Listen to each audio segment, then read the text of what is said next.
The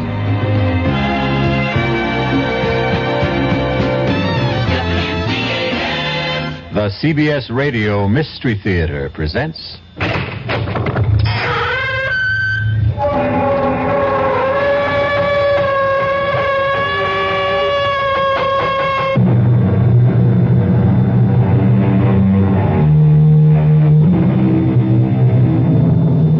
Come in.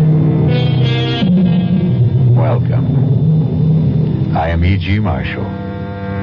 Welcome to the terrifying world of your own imagination. I have an unusual story about foreign intrigue, murder, and love. Interesting combination. You know, that great mystery writer Edgar Allan Poe once wrote that the best way to hide something was to leave it in full sight. And that's what this story's about. Steve Nash, agent for the Federal Narcotics Bureau, was awakened from a sound sleep by his chief. Steve, Manny and LaFaro got it tonight. Wounded? Dead. Oh, no. Manny's wife just had a baby. She's still in the hospital. Start packing a bag right now, Steve. Am I going somewhere? Paris, and anywhere else you feel it necessary to go from there. Paris? Now, don't get happy. It's not exactly a vacation, Steve. You're in for plenty of trouble.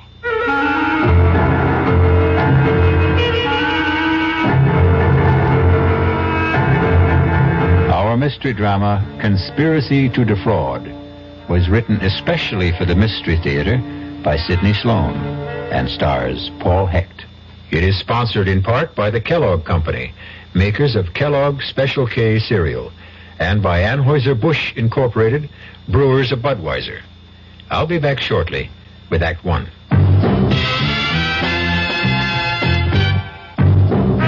Ever had a tall, frosty glass of Amplitude? Well, if your beer is Budweiser, you've had it often.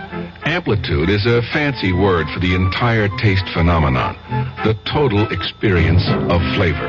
Next time you take a healthy swallow of Bud, watch what happens. Think about the sensations you're experiencing. Notice how the flavor of Bud comes on nice and easy. Not too strong, not too quick. Just right. Notice the clean, crisp togetherness of Bud's taste. Everything in perfect balance, with no single element jumping out at you. And there'll be no aftertaste either, no hanging on. And you'll be refreshed and ready for another glassful. Actually, Bud drinkers have been experiencing Amplitude for years, but they never phrase it that way. They just say Budweiser, and that says it all. Anheuser-Busch, St. Louis. Hello, this is Steve Allen. You are? Then I must be Jane Meadows. I hope so. Now, do you want to tell them, darling, or shall I? Ladies first, sweetheart. The microphone's all yours. Okay. Well, we have some good news. Steve and I are the honorary chairman of National Goodwill Week. That's May 5th through the 12th. Mm-hmm. And we're very pleased to be associated with this organization. Yes. Because it's the #1 rehabilitation facility in the country. You see, Goodwill believes in people, and its business is helping the handicapped help themselves. Mm-hmm. And you know, Steve, with most of us these days devoting a good portion of our time combating the energy crisis, we tend to forget about the battle that handicapped people face every day just to survive. Very true. But that's where Goodwill Industries comes in. It offers them a chance to learn a trade, earn a living, and regain their self-respect. Yes. Well, our time's about up, Jane, so remember, folks, be good to Goodwill. Especially during the week of May 5th through the 12th.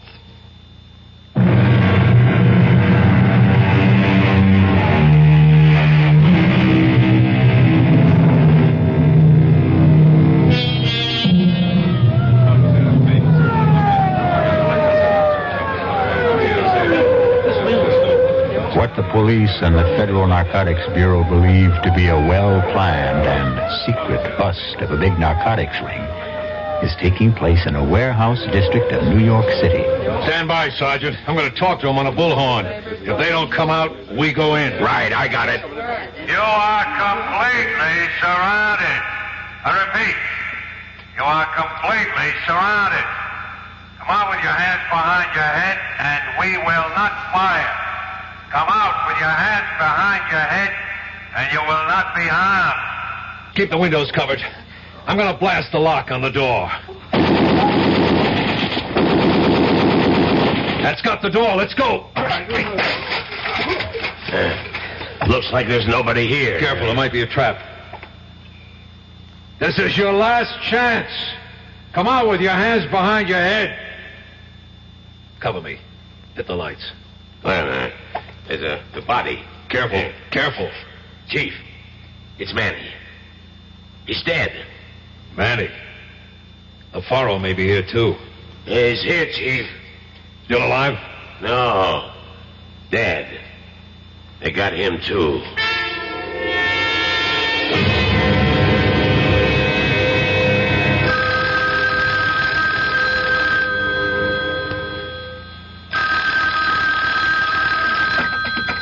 Yeah? This is Borden, Steve. Yeah, Chief, what's up? Manny and LaFaro got it tonight. Wounded? Dead. Oh, no. Manny's wife just had a baby. She's still in the hospital. I haven't spoken to her yet. Talk to Mrs. LaFaro. Took it hard, eh? I hate this job. Steve, you're a good friend of Manny's. Would you talk to his wife for me? Sure, I'll go to the hospital first thing in the morning. Rotten business. Better start packing a bag right now, Steve. Oh, am I going somewhere? Paris. And anywhere else you feel it necessary to go from there.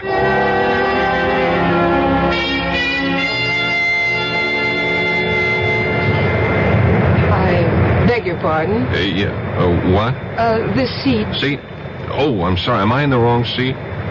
No, I am. Oh. You see, I was sitting forward, the second row on the outside. Yeah? And I asked the stewardess to change my seat. This was the only unoccupied seat in first class. Oh, sure.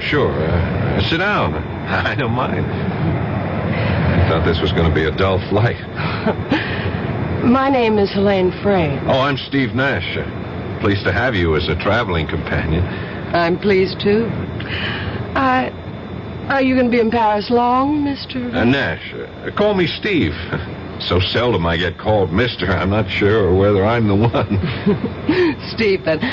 Are you going to be in Paris long? Well, it all depends on business. Are you?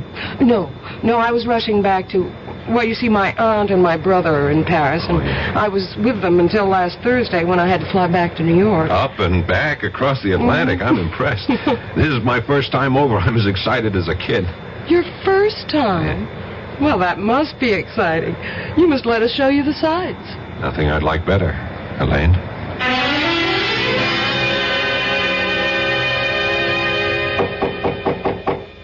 Entrez. Inspector Boivin? Oui. You are Stephen Nash, Federal Narcotics Bureau? That's right. Entrez.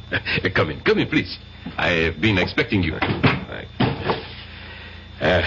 May I say that we are not pleased by this visit?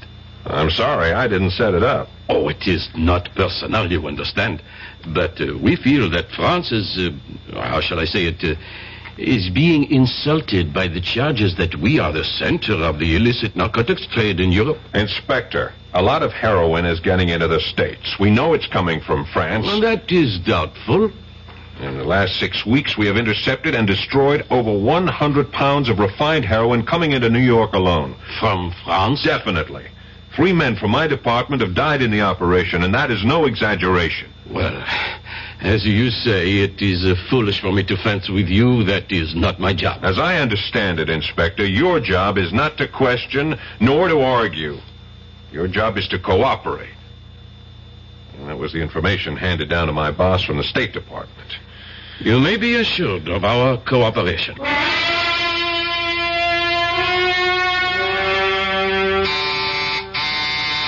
Entree. The door is open. Oh, hello. You must be the chap Helene picked up on the plane. Picked up? Oh, that's just a figure of speech, of course. I'm Harrington Frayne, Helene's brother. Oh, hi, I'm Steve Nash. Yes, well, hello. Sit down. Helene should be back in a minute. Just stepped out to do a bit of last-minute shopping. That you, Helene? Oh, Auntie. This is that chap that Helene met on her flight back, Mr. Stephen Nash. This is our Aunt Phyllis, Mrs. Starrow. Oh, how do you do, Mr. Nash? How do you do, Mrs. Starrow? Oh, please, call me Phyllis. Mrs. Starrows reminds me of that I'm an old widow woman. You're going to be in Paris long, Stephen? 2, 3 weeks, perhaps longer. Auntie thinks of herself as an unofficial tourist bureau, feels she must take her fellow countrymen under her wing and show them her Paris. Oh, you be quiet, Howard. I just want to be pleasant.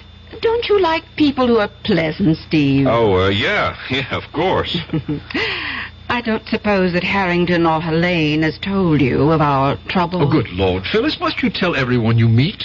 Mr. Nash has only been here a few minutes, and you want to burden him with the story. Well, I must say it's rather a traumatic experience, wouldn't you say, Stephen? To lose emeralds worth $150,000. $150,000? Oh, that must be Helene. Let her in, Harrington. Phyllis is angry with me. She always calls me Harrington when she's annoyed. Oh, Helene. Mr. Nash here yet? Oh, indeed, yes. Phyllis and I have been staging a little domestic spat to keep him amused. Well, I wasn't amused, and I'm sure that this nice Mr. Nash wasn't amused either. I'm certain he wasn't. Hello, Steve. Helene. Sorry I was late and allowed my abrasive brother and aunt to put on a show for you. I enjoyed every moment, Helene.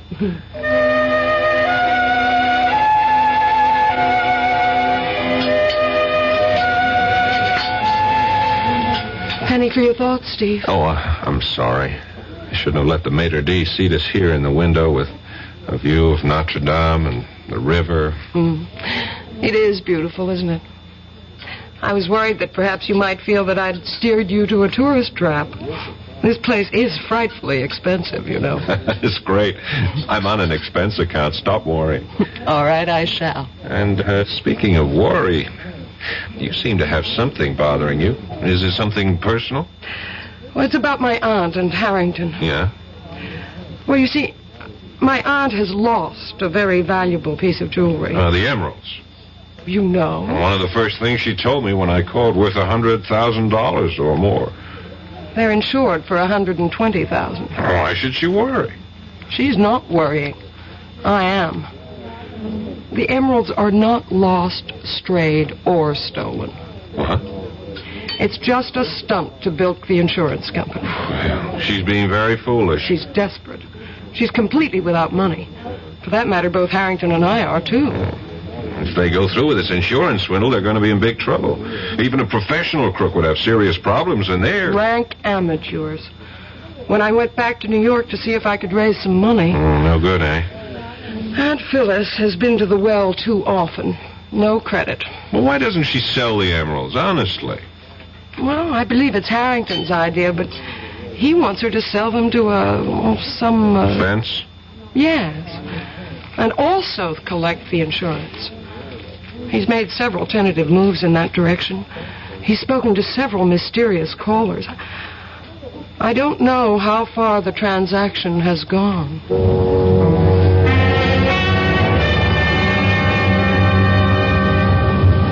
Taxi! Taxi! I can find you a taxi, monsieur. What? You want a taxi? I can get one for you. No thanks, sir. What a town. Even the taxi drivers have agents. You will not make a move, monsieur.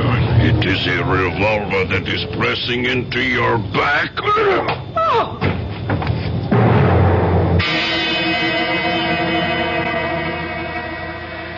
Perhaps you underestimated your strength, Gab. The blow on the head... No, he'll be all right. We dropped her at the Concord. That is the hotel where she is staying, is it not? Yes. Nash, can you hear me? You are opening your eyes. That is better. Oh, my head. Unfortunately, Geb found it necessary to persuade you to come with him. Yeah. It's a neat little persuader he used. Right in the back of my head. Thanks. Don't try to move yet, Mr. Nash. Who are you? I?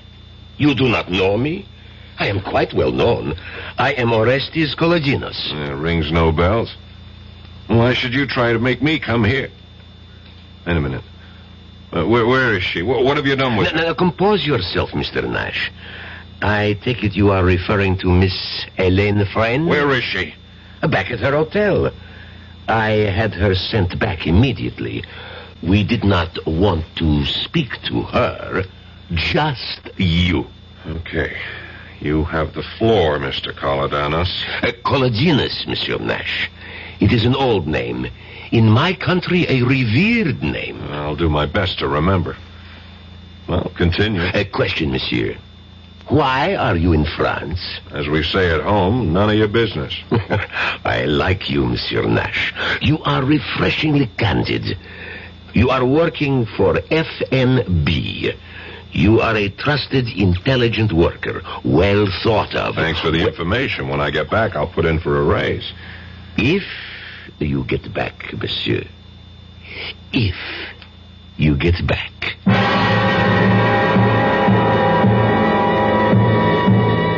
There is no doubt in Steve's mind that Kolodinos would and could carry out his threat.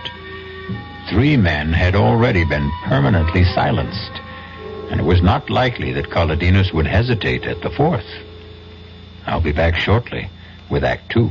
Great taste in the morning. Kellogg's has that wholesome taste to get you up and grinning. This is Jerry Coffer for Kellogg's Special K. You know, for years we've been talking about the Special K breakfast, a great way to start the day if you have a weight problem. You may have seen or heard our latest commercials, which symbolize the problem of being a few pounds overweight by using this ball and chain. That's the sound effect. But so many people have come to know the Special K breakfast that can help solve weight problems, they sometimes forget that Special K is America's favorite high-protein cereal. It has 8 essential vitamins and iron, and so delicious that lots of folks, kids as well as adults, eat Special K just for the sheer good taste of it. So we don't want you to think that you have to wear a ball and chain to eat Special K. All you need is an appreciation for the finer things of life, a 1-ounce bowl of Special K, 4 ounces of skim milk, tomato juice, coffee, and maybe a little sugar. The Special K breakfast can't help you lose weight all by itself, but it really is a good start. The Marine Corps Reserves are looking for a few good men to help keep the peace. We're looking for men who understand that nobody likes to fight, but somebody has to know how. We want men who want to see their children grow up in an age of peace. Men who will do more than wish for it. Men who will work for it. Men who don't need the draft to know there's a job to be done. Men who ask themselves what they can do for their country and do it. We're looking for a few good men to stand with the Marine Corps Reserve. No shortcuts, no compromises, no promises except one. You'll be a Marine, and you'll be ready. That's the job of a peacekeeper.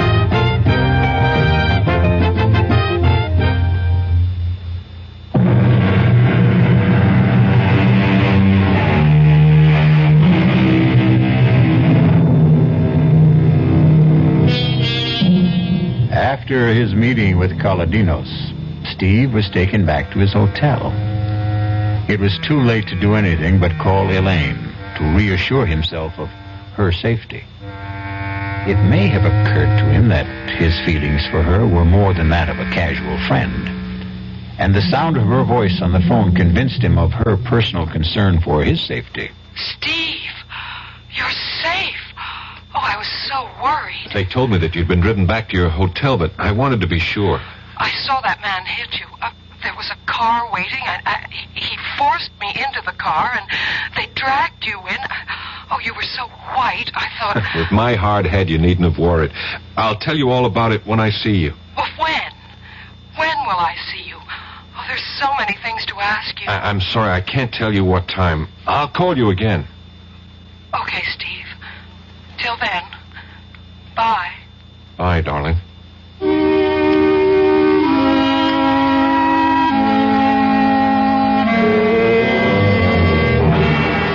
Ridiculous. Incroyable, monsieur. It could not have occurred. I tell you, he told me that his name was Colodinos. It could not be he. It is a, imagination, hallucination. This lump on my head is not the result of a vivid imagination, Inspector. And also, I have a witness. I was with a Miss Helene Frayne when the incident occurred. Frayne? Frayne is an English name? Possibly English in origin, but she's an American. She has a husband by name Harrington Frayne? No, that's her brother. This is a most interesting development. Monsieur Frayne was here not 20 minutes before you to report that his aunt, Madame Phyllis Darrow, had been robbed of a valuable collection of emeralds.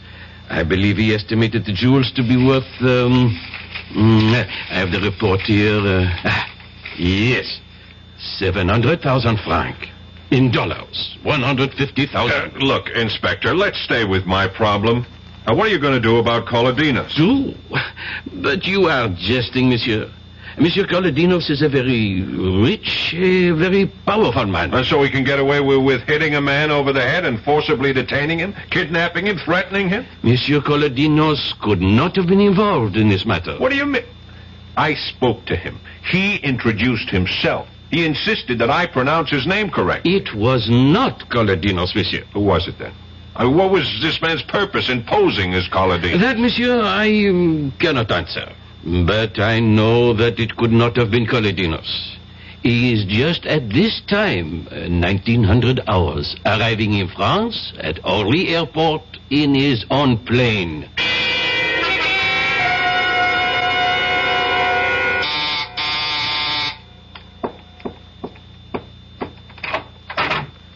Steve. Darling. Oh, you kissed me. Surprise you? No. I was sort of expecting you to kiss me. Don't you think we ought to shut the door? I wanted to take you in my arms 20 minutes after we met on the plane. I wanted you to 13 minutes after we...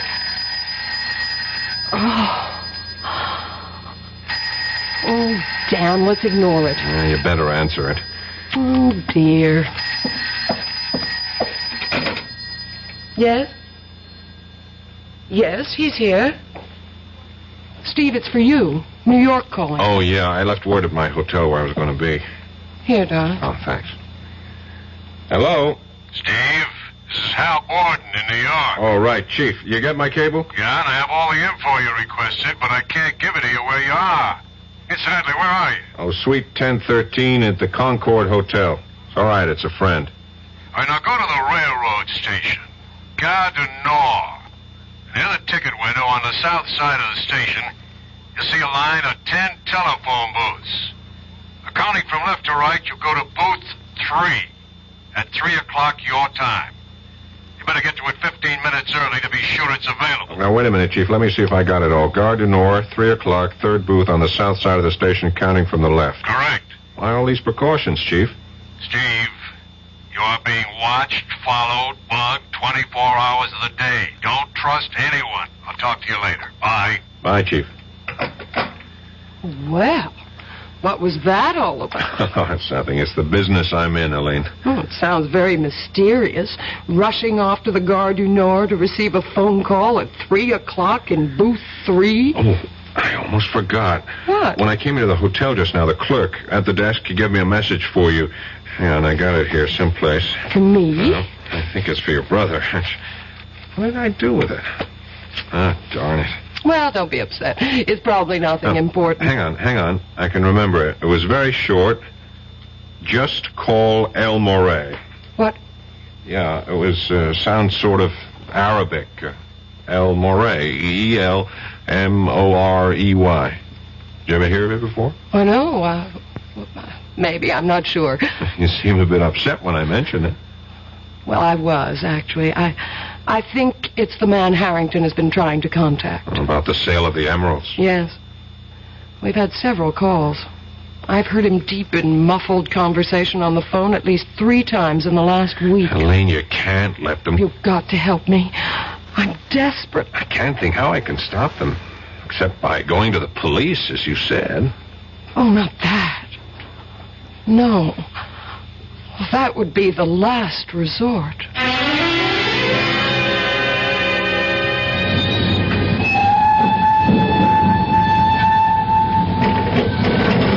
I should have brought a book along. Hello? Hello? Hello?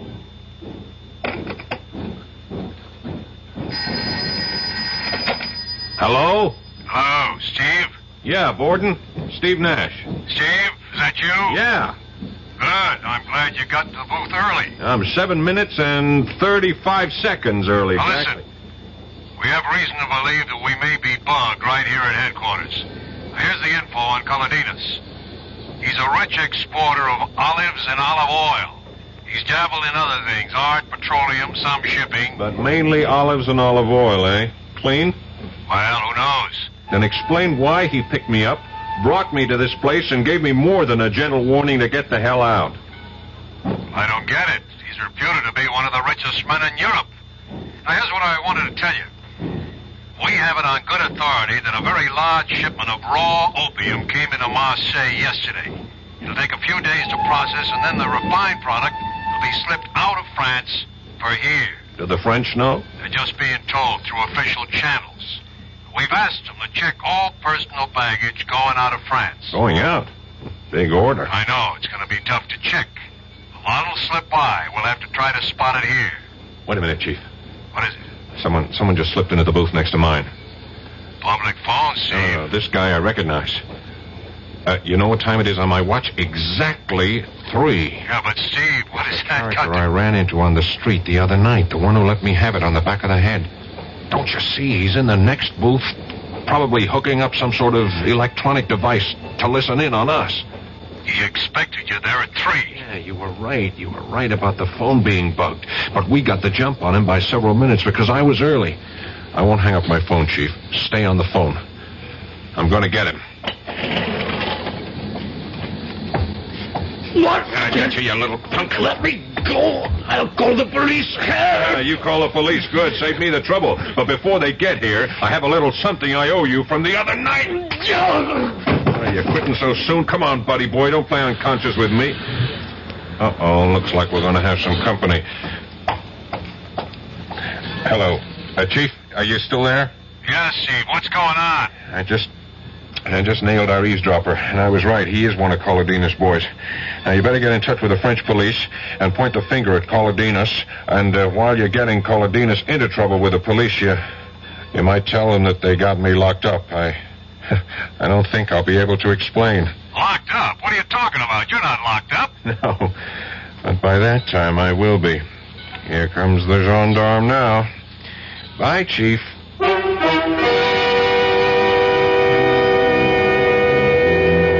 It is one thing to point the finger at Colodinas. It is another to pin him down. Colodinas is a man used to wielding great power, a very cunning and wily antagonist. We'll be back shortly with Act 3. Hello, this is Goldilocks. It seemed like only yesterday that I was a little girl tasting porridge. You know, this one's too hot. This one's too cold. And now I conduct taste tests on diet drinks. And there's one I must tell you about. Sugar-free Diet 7-Up. It has a fresh, natural, delicious taste. It drives my taste-o-meter crazy. Sugar-free Diet 7-Up. This one's just right. Hi, I'm Nanette Fabre. 11 million Americans have an untreated hearing problem, including 3 million school-age kids. I was one of those kids, but I got help. Most hard-of-hearing people can be helped either medically or through amplification. There is a Better Business Bureau booklet that may help you, and it's free. Write Better Hearing Institute, Box 1840. That's 1840, Washington, D.C. You want to hear what you're missing. Your contributions to care have given help and hope to millions of needy people around the world. When they were hungry, you nourished them. When they were thirsty, you brought them safe water to drink. When they were sick, you made them well. When When they were homeless, you provided them shelter. When they could not read, you helped build their school. When they were without hope, you showed them how to help themselves.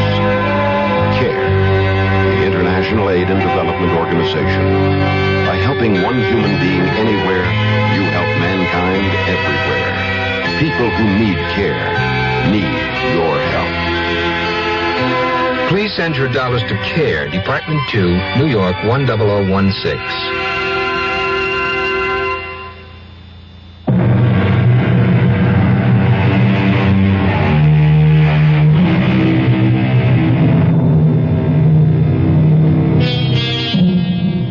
At times, Steve Nash's assignment has him feeling as though he's chasing phantoms. He keeps reaching out to grab something tangible and ends up with empty hands. After 10 days in Paris, he is as much in the dark about the narcotics racket as he was before he came.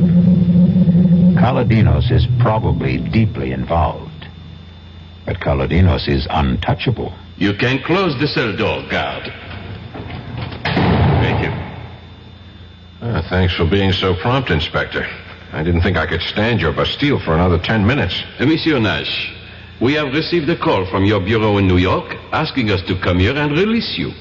How they knew you had been arrested is a mystery. I told him on the phone.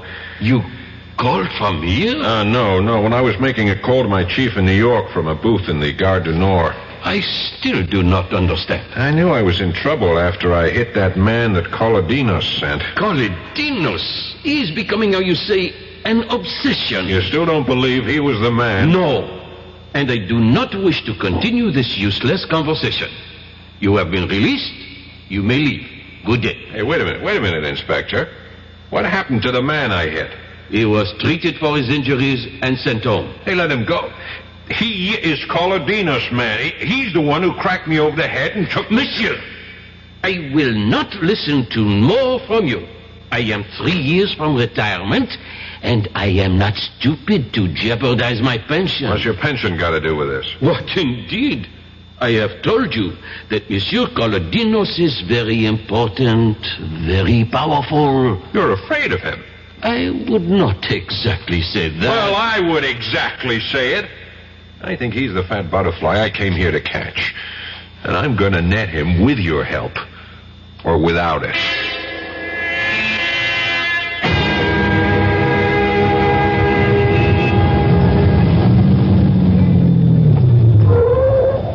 Monsieur Nash. Here. Well, Mr. Kaladinos, fancy meeting you here. May I give you a lift? No, thank you. My head still aches when I remember my last ride in your rolls. Get in. We're tying up traffic parking here. Come on, you're perfectly safe. Okay. Good. Drive on, Andre. As a matter of fact, I was anxious to see you, Kaladinos. Really? I am flattered. You wanted to say goodbye? Goodbye? Yes, because you are leaving Paris. Where did you get that information? I mean, how come I haven't heard? You will, monsieur. You will. And you are very lucky, you know? Go on. You are alive. Monsieur Nash, you have been walking in dangerous territory. And do you know why you have survived? Tell me. Because you have been completely ineffectual. Because you have discovered nothing in all the time you have been here. In fact, your superiors are of the opinion that you have wasted your time and your government's money. So I'm going home in disgrace. Friday afternoon. Flight 225 International. Suppose I decide to stay on until I've nailed you. That would be a very unfortunate decision. Learn to quit when you're ahead. You are ahead right now. Well, I want to thank you for everything. All the arrangements. Very neat. Very efficient. Thank you. And now I should like to drop you at your destination. My hotel? I was thinking perhaps that you would be going to the American Embassy. there to call your superior in New York, Chief Borden, and verify the information that I have given you.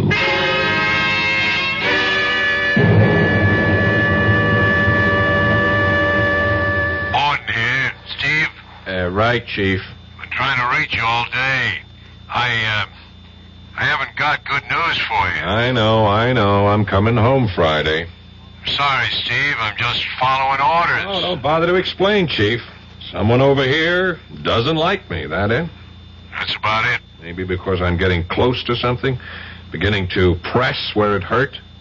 Well, if you want it straight, we got the info that you're having a big thing with a certain Miss Helene Frayne, spending government bread on her fancy restaurants, things like that. Yeah, no mention of Orestes Kolodinos in all the memos on me. No, not a thing. Marvelous. It's simply astounding how that overweight olive salesman can be everywhere at the same time. Wield influence strong enough to get our government to back down and still not show himself. Steve, I'm sorry. Yeah. I'm not fired yet, am I? No, not yet. It's nice to know where you stand. I'm still employed until Friday. That gives me 3.5 days. I'll do what I can for you, Steve. Thanks, Chief. I knew you'd say that. Now listen, call on me for anything I can do from here. Any time of the day or night. Now, here's my home number. Don't hesitate to call. It's 415-3132. Hang on. I haven't got a pencil or a paper handy. Oh, just remember the name McCauley. M-C-H-O-L-L-Y. That's how I remember all telephone numbers. I convert them to names. Oh, you use the letters on a telephone dial instead of the numbers? Yeah, it's an old trick. You remember, Steve? Can't forget. Macaulay. Okay, good luck, Steve.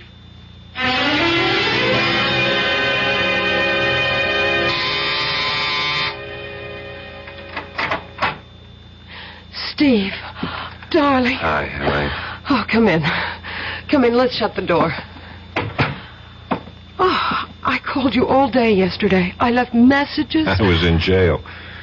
Jail? Yeah, I ran into the buzzard who hit me that night. Oh, that night? Yeah, I was making that overseas call in the Gare du Nord when I noticed him getting into the booth next to mine. What a coincidence. That was no coincidence. Someone knew I was to be there at 3 o'clock and tipped him off. I hit him, and the gendarme... Say, you've been packing. Are you leaving Paris? Well, that's what I wanted to tell you. We're flying to New York on Friday. Friday? I'm going back on Friday, too. Flight 225, international. You're kidding. Oh, that's our flight. Oh, Steve, that's wonderful. Oh, we'll have 6 whole hours together. Speaking of coincidence. I'm beginning to wonder if it is really that or if someone isn't programming my whole life to suit his own wishes. I don't understand you. I'm just talking to myself. You're going to be a wee bit overweight, Helene. All these boxes and packing crates, are they going with you? Oh, heavens, no. We'll just carry suitcases. This'll all be sent by freighter. Oh, I see. Ship via SS Andreas Bordeaux. Is that a French ship, Helene? I wouldn't know. Harrington made all the arrangements. Oh, speaking of your brother, how's his little swindle going? I'm afraid that it's all been settled. He sold it, eh? Well, he seems to have a great deal of money on him. And Auntie's out shopping at the most expensive couturier in Paris. What about you, Elaine? I couldn't do it, Steve. Couldn't turn them in. Oh, the whole thing's a mess. I feel helpless. Well, take heart. They may get caught yet. Wait till they try to collect money. Oh, Phyllis. I am exhausted, utterly exhausted. One doesn't realize how tiring shopping for clothes can be. Oh, hello. You're Mr. Nash, Mrs. Starr. Oh, of course. Nash, Philip Nash. Now, where did we meet, young man? Right here, Phyllis. Not more than 10 days ago. And his name is Stephen, not Philip. Oh, yes. And he's the man I'm going to marry. If you'll have me. Will you, Steve? Will I? Darling, I thought you'd never ask.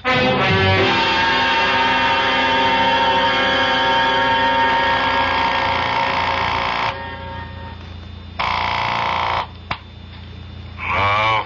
Chief. Steve. You know what time it is? Yes, 8 o'clock in the morning. Where you are, here it's just 2 o'clock in the morning. I just got to sleep an hour ago. I'm sorry, Chief. I had to call. It's urgent. Chief, I'm in Bordeaux. What the hell are you doing in Bordeaux? I'll explain it to you later. Just tell me this. You mentioned that Coladinos had varied business interests. One you mentioned in passing, shipping? Yes, he has.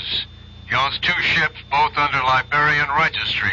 Uses them mainly for his olive oil company. Would the name of one of them be the SS Andreas? Can't remember the names. The files are at the office. Well, I'll be in Paris in a few hours. Would you check and call me? You sound like you've latched onto something, Steve. I may have. I'll tell you about it when I see you. I'm flying home this afternoon, remember? Yeah. If I have anything, I'll have you to thank. Thanks for the tip, Macaulay.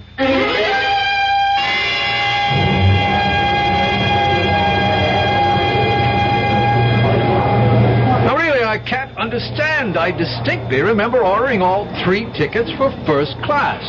Now they tell me that we have 2 first and 1 tourist. Now, don't get so worked up about it, Har. I suppose you expect me to sit in the tourist class seat? No, I shall. Being a martyr, Helene? No, but I'll have more charming company in tourist than you, dear brother. Ah, here he comes now. Nash, that's right. Phyllis said he'd be on this flight. Steve, over here. I'm sorry I'm a little late. I had to wait for a call from New York. Hello, Harrington. Hello. Please excuse me. I've got to find Phyllis. She's buying perfume in the duty-free shops. She'll never know what time it is. Don't be too long. They'll be calling our flight any minute. Oh, Steve, I missed you. Where have you been for the last 2 days? Oh, a few things to wrap up before I left Paris. I wanted to take a look at a little more of the country. I may not be back for years, if ever. Well, why didn't you tell me? I'd have gone with you. Mademoiselle, monsieur? Oh, Inspector Boivin. Come to see us off, monsieur? Not exactly. Mademoiselle, Madame Starrow and Monsieur Harrington Frayne should also be present. They are here? They're here, Monsieur Boivin. My aunt is doing some last-minute shopping. Oh, here they are. Oh, I've had the most glorious time, Helene. Oh, Mr. Nash and Monsieur Boivin. Well, I'm afraid I'm way over my quota. I have bought some big gallons and gallons. Pardon, madame, but we have very little time, and it is necessary that all your luggage be examined before you board. Be examined? At this end? We're going out, not coming in. I am sorry, monsieur. Regulations, if you will be so kind. Regulations? Since when? Tuesday this week. All luggage must be examined before departure. Red tape, bureaucratic red tape. If you'd stop arguing, we'd be through it in a matter of minutes. Quiet, Harrington. Now, Monsieur Boivin, where do we go? Please, be so kind as to follow me. You too, Monsieur Nash. Through this door, please. Our bags are already on the plane. They were checked through. You will find that all your luggage is on that table, ready for examination. Now, the attendants will help you, but we should like you to open your own luggage. Who is first, dear? That's mine. Open, please. Now let us look inside the case containing your articles of toilet, monsieur. This is toothpaste. Is this necessary, monsieur? Must you remove and examine everything in the case? Patience, monsieur. I know what I am looking for. This tube is most interesting. Regard, it has been opened at the bottom and sealed again. When one presses firmly on the tube, one discovers that there are unnatural lamps within. We shall see what they are. I take my pocket knife and... there. These are emeralds, wouldn't you say, madame? Yes, they are my emeralds. Now, would you be so kind as to give them to me? Presently, madame. Monsieur Frayne, Madame Starrow, You are under arrest. On what charge? Oh, my nephew did not steal my jewels. I gave them to him for safekeeping. You reported a theft, madame. A false theft. A mistake. A misunderstanding. We have found the emeralds, and now we report them found. You are in a conspiracy to defraud the insurance company, madame. That is a crime. Now, you will both come with me. You, Nash, you did this, snooping around. I knew he was some sort of a cop, Phyllis. You are clear, mademoiselle. The attendants will see that your luggage is placed aboard the plane.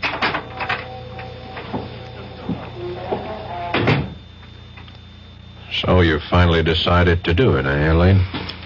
Yes. I discovered that the emeralds hadn't been sold yet. Also, that Phyllis hadn't reported the loss to the insurance company. I knew the charges couldn't be too severe and would probably be dismissed. Of course, they'll probably never forgive you. Oh, I think they will in time. And I'll have you to console me, Steve. They'll be calling our plane now. Too bad Phyllis and Harrington's tickets won't be used. Oh, look, there's Boivin. Huh, he's alone. I guess he sent them off to the Bastille. I don't envy them their visit. My experience was pretty bad. Will Mademoiselle Gillespie come to information, please? Oh, you're being paged, Elaine. I can't imagine what it is. Gillespie come to information, Let's please? find out. Come on. You have a message for me? Oui, madame? Hélène Frein? Yes? Ah, oui. Oui, I have it here. Thank you. Merci. Oh, what is it, Elaine? You look worried. Nothing. Nothing, Steve. I just got to make a telephone call that I neglected to. There's a booth over there. Do you want me to come with you? No, wait for me here.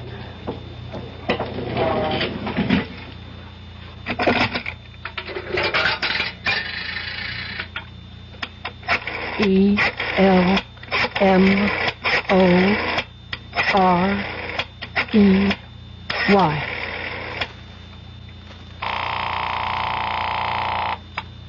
Yes? This is Elaine. I'm at the airport. I got your message. What message? The message of information. I was paged. What message? The usual. Call El Morey. You fool. You little fool.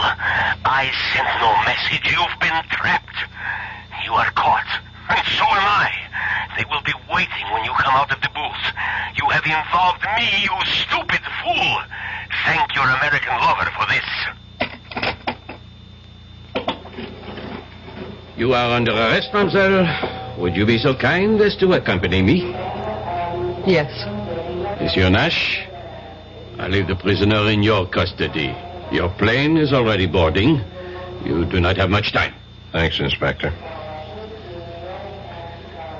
Steve, Don't cry. It can't change matters. Steve, I won't try to defend myself. You were planted on the plane I came over on, weren't you? Yes. This whole business of the stolen emerald was a diversionary move, eh? Harrington and Phyllis would be caught and the police satisfied with the capture. This would allow you to slip through. Yes. It's true. It's all true. We were the clearinghouse. The crates we sent to Bordeaux. I know. Narcotics. The ship SS Andreas belongs to Colodinas. I checked it out.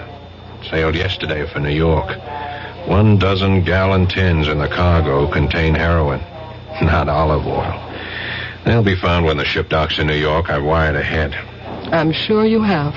Oh, this has all been a performance.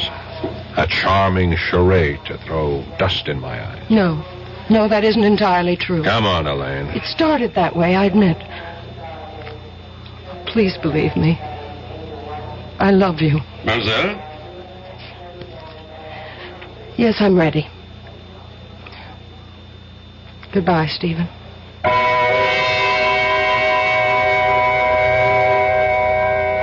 Steve stood there and silently watched the woman he had just begun to love being led away by the French police. For long minutes after she disappeared through the main doors, he stood there without moving. Finally, with an effort, he responded to the last boarding call for Flight 225. I'll be back shortly. Oh, Oh, sure, you can talk about good-tasting diet drinks, but I know. I'm Goldilocks, and here at my taste-testing laboratory, I taste-test them all. And nobody's been drinking my diet drinks until I tested sugar-free Diet 7-Up. And then, kabloomy! Every bear wanted some. Diet 7-Up is fresh, natural, delicious. Sugar-free Diet 7-Up. This one's just right. Pollution, crime, substandard housing. Law Day, May 1st, reminds us that if we don't like these conditions, our system allows us to do something about it. Through involvement like helping to register voters, campaigning, and voting, we all can help bring about change lawfully. With nearly half the population under 25, Law Day urges young America to lead the way. A public service message of the American Bar Association and your state and local bar associations.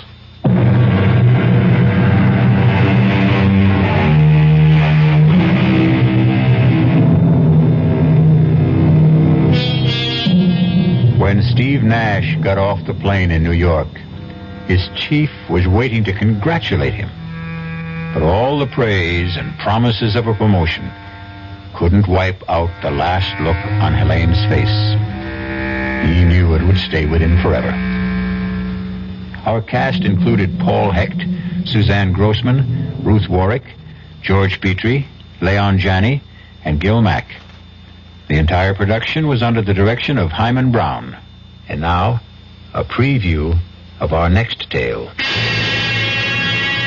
Jenny, that stone ain't gold. And what is it? It's pyrite. What's pyrite? Oh, it's just what everybody calls... Well, it's a sort of metal. Well, anyways, whatever it is, it's real precious to me. It's my lucky charm. Well, that's why you better not let Pa know what you think about it. Why? Well, you know what he's like. He cares about gambling more than he cares about anything, and all gamblers are real superstitious.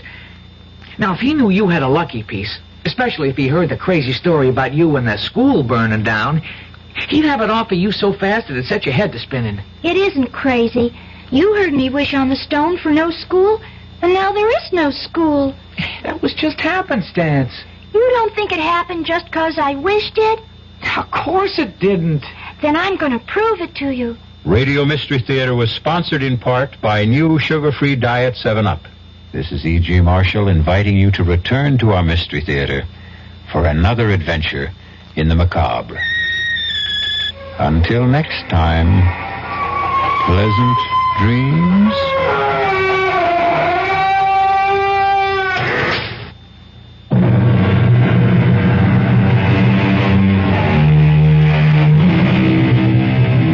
WDAF, Kansas City. The CBS Radio Mystery Theater presents...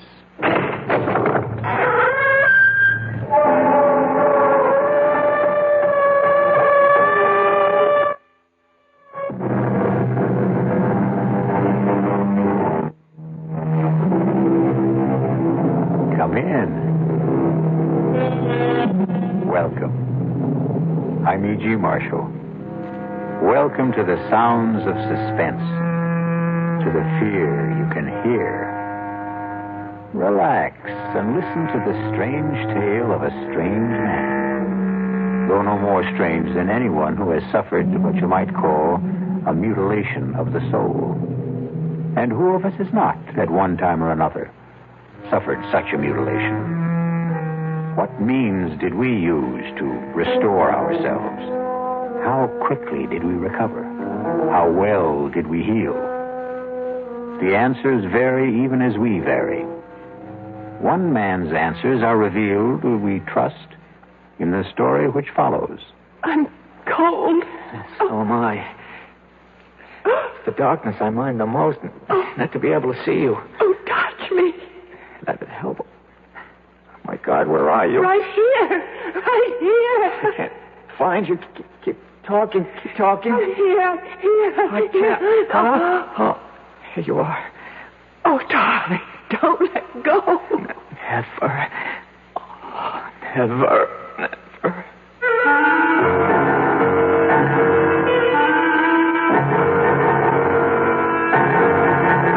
mystery drama, The Deadly Hour, was written especially for the Mystery Theater by Elspeth Eric and stars Norman Rose. It is sponsored in part by Anheuser-Busch Incorporated, brewers of Budweiser. I'll be back shortly with Act One. In 1919, someone had a big idea. Let's help youth understand big business by starting them in small businesses of their own. And Junior Achievement was born. Each group elected a board of directors, chose a product, set up a production line, sold stock, and went into business. That year, 314 students made and sold products and learned the business of business.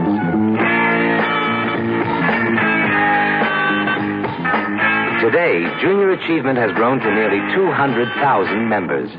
Junior Achievers are designing and marketing their own products and services, from cutting boards to printing. They're organizing sales efforts, writing marketing plans, calculating profit and loss. Running these small businesses helps Junior Achievers understand how big business works. Support Junior Achievement, where youth learns the business of business. Call your local Junior Achievement office. Hello. Hello, Mrs. Ken Driggs of Salt Lake City, Utah? Yes? Mrs. Driggs, my name is Ted Brown, and I'm calling for Campbell's Soup. And we're calling ladies in the Salt Lake City area asking if they'd like to sing the Campbell's Soup jingle. Come on, you're kidding. No, honest, I'm not. And if you sing the Campbell's Soup jingle for me, why, I'd love to send you a case of Campbell's tomato soup. All right, but if I sing it and you don't send it, I'll be awfully disappointed. Well, you just sing it and you see. Okay, goes, good, good. That's what Campbell's soups are, good.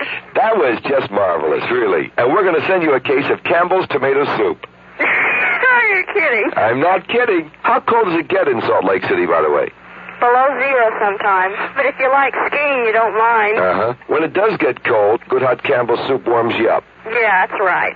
Now, you enjoy yourself, you hear? All right. Bye-bye. Bye. The preceding recorded message was selected from random phone calls.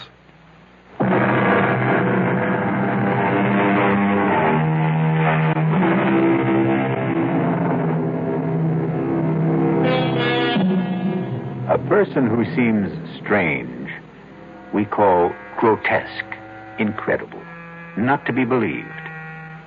We make a feeble effort to deny that he could exist. But he does exist. There he is before our eyes in all his strangeness. We do not believe in him because we do not know him, because once we know, we will have to believe. And this can be a long and painful process.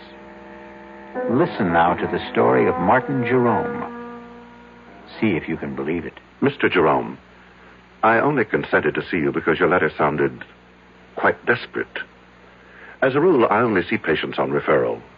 But your letter, may I read it to you? Perhaps it will help us to get started. Last night, I heard you being interviewed on a radio program. In the dark of my room, in the darkest hour of the night, I thought, here is a man who can help me to solve the awful predicament in which I find myself. I enclose a stamped, addressed envelope for your reply, since I have no phone. I am counting on you. Sincerely, Martin C. Jerome. Well, Mr. Jerome, the hour is passing, and I don't want you to waste your money. Take your time. Take your time if you have difficulty in talking. I'll wait. Doctor. Did you say something, Mr. Jerome? Doctor, you... Yes? You are the first person I have spoken to in 25 years. You said 25 years? Yes. I begin to understand your silence. Can you tell me what drove you into this silence? I married a woman. Yes? The most desirable woman in the world. My Helen. My adored one. I never thought that an insignificant man like myself could even aspire to possess such a woman. And the day she said those words to me, I could scarcely believe my ears. You're a dear, Martin, and I'd love to marry you. Helen, I I can't think why you'd want a man like me. Because you're sweet. Let's get married right away. What about next week? The world changed completely for me. Everything became important, immediate. The sun shone just to keep me warm, and the breeze blew to make me cool. Me, Martin Jerome, me. I had been so blessed. Yes, it was a beautiful wedding. Helen had a great deal of money, and I was fairly well off. Many people came to the church, and even more to the reception. People of prominence. I knew them all. All but one. He was tall, unusually tall, as I am unusually short. He was handsome, as I am not. He was charming, self-assured, very much at his ease, all of which I have never been. You couldn't help noticing him. Helen, who's that very tall man talking to your mother? The pale man with the black mustache? I've no notion, love. It's probably someone Mother invited. Good looking, isn't he? Sort of. Come on. It's time to cut the cake. We sailed for Europe. My head was swimming with visions of the life I had embarked on. The good life, the beautiful life. One night on the ship, we were at dinner. Helen, look over there. To your right, against the wall, sitting by himself. Isn't that the man who was at our wedding? 500 people at our wedding, love. He's getting up from the table. The tall man, black mustache. Your mother must have invited him, you said. Well, then I guess she did. After dinner, we danced for a while. Then Helen said she had a headache, but I should stay and enjoy myself. Well, I tried, but I couldn't enjoy myself without her. I was too much in love for that. I watched the dancers for a while, drank a brandy. I managed to kill an hour, and then I went down to our stateroom. Helen wasn't there. When I stepped back out into the corridor, there she was, coming out of another stateroom about 6 doors from ours. Darling. You weren't in our room. I didn't know what to think. You said that you had a headache. I'd been doing a little detective work. You were so anxious to know who the tall man was. Well, I found out. He's not precisely a friend. His mother came to the wedding and dragged him along. Helen, you were in his stateroom. I ran into him in the corridor, and he said to come in for a nightcap. Let's go to bed. Our stateroom is much nicer than his, by the way. We went to Paris. And then because she loved to ski, we went to St. Moritz. She was very good on skis, effortless as a bird flying. I watched and watched and never got tired of watching. And then, one day, there he was again, the tall man. I've got to catch the ski tow. Wait for me. Helen, he's here. Who's here? The man from the wedding, the man from the ship. Oh, is he here? Oh, so he is. Well, I'm off. Wait for me. After St. Moritz, we came back to the city and moved into an apartment. I went to work. We made friends. Helen grew lovelier every day, and she was her loveliest the day she told me that we would have a child. Tell me about that. Well, Helen was very, very light-hearted, very casual about the prospect, but I... Yes? How did you feel? Well, it's hard to tell you, Doctor. Oh, I know every man is what, excited, happy, I don't know, but I felt bowed down, Doctor, actually crushed by my own good fortune. That a man like myself, so petty, so pitiable, should be given a child by a woman like Helen. Have you always thought of yourself as petty and pitiable? I have. Why? Because I am. Go on, please. I could scarcely concentrate on my work once I'd heard the good news. Helen was on my mind all the time. And one day, I suddenly couldn't bear being in the office, couldn't bear being anywhere except where she was. And I rushed home. I suppose you know what I found. I think you'd best tell me. I hurried to the bedroom, looking for her. I burst through the door. And in the bed, our bed, there he was. The man from the wedding. From the wedding, from the ship, from the ski tow. He looked at me, standing in the doorway. He said not a word, but his red lips smiled. And then Well, then the bathroom door opened, and Helen took a step into the room. Helen, all scrubbed and fragrant. She was wearing something pink. I think it was made of lace. And Doctor, she smiled, too. While I stood in the doorway, she smiled. And then she said, "Well, love, now you know." And the world rocked, and I felt as though I had died, but I hadn't. I was still standing there. Doctor, I've never told what I just told you to anyone before. Not to anyone? No. It wasn't simply grief that I felt. It was my pride that had been destroyed. My marriage to Helen had built up a sort of pride. I thought, if she loves me, then I must be something. Oh, it is not a good thing, Doctor, to build your pride on what other people think of you. Or seem to think. No, it isn't. So I cleared out. That was 25 years ago. And I have not said a word to anyone until today. How have you lived? Well, I had a business, import and export. I kept the business, but I dismissed my staff. I had the phone removed and made arrangements to conduct my affairs by mail. I took a one-room flat with a little kitchen, a bed, a chest of drawers, an easy chair with an ottoman. And to one side of the chair, my hi-fi stereo set and my records. To the other side, my books. After my work, I'd sit in my easy chair with my feet on the ottoman, listen to my records and read. Only writers who are dead, however. I'd read till about 10 o'clock, eat a little something, and go to bed. The next morning, go to work all day and do the same thing all over again. No relaxation of any kind? No enjoyment?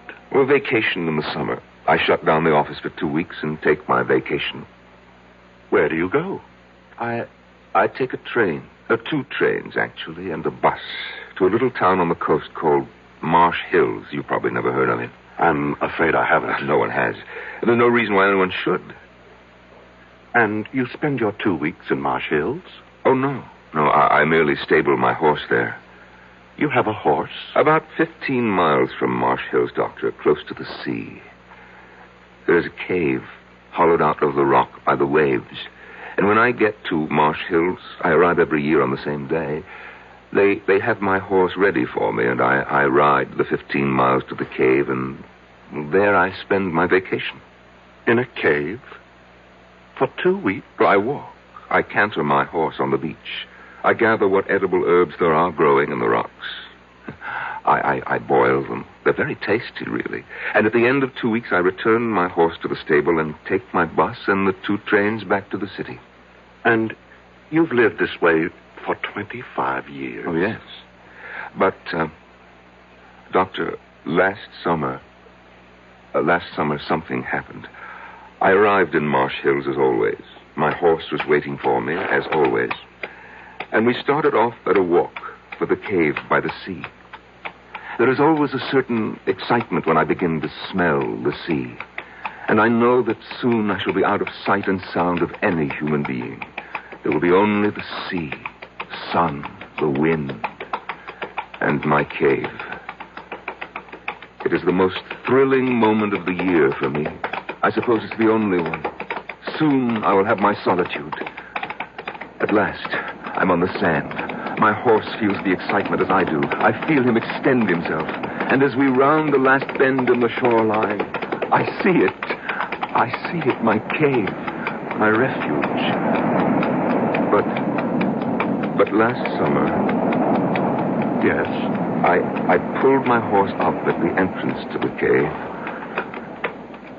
I sat listening to the rhythms of the ocean. And then, all at once, I heard a sound. A sound that I'd never heard before in that deserted spot. And the sound, Doctor, was coming from inside my cave. Never had I felt such anger. I was faint with hatred. I dismounted and I crept to the side of the cave where I knew it sloped to the ground. Quietly climbed to the roof. I found a tiny chink in the stone, no more than 1/8 of an inch wide. I put my ear to it. Beneath me, I heard laughter. Laughter and tender words and all the sticky, silly sounds that lovers make. Are you my girl? Oh, so much your girl. How much? This much. I can't hardly see how much is this much. It's too dark in this place. Then come here. Oh, darling, darling love. They were kissing. They were using my sacred sanctuary for lovemaking. I almost fell from the roof of the cave. I struggled to stay where I was, and my feet dislodged a shower of stones.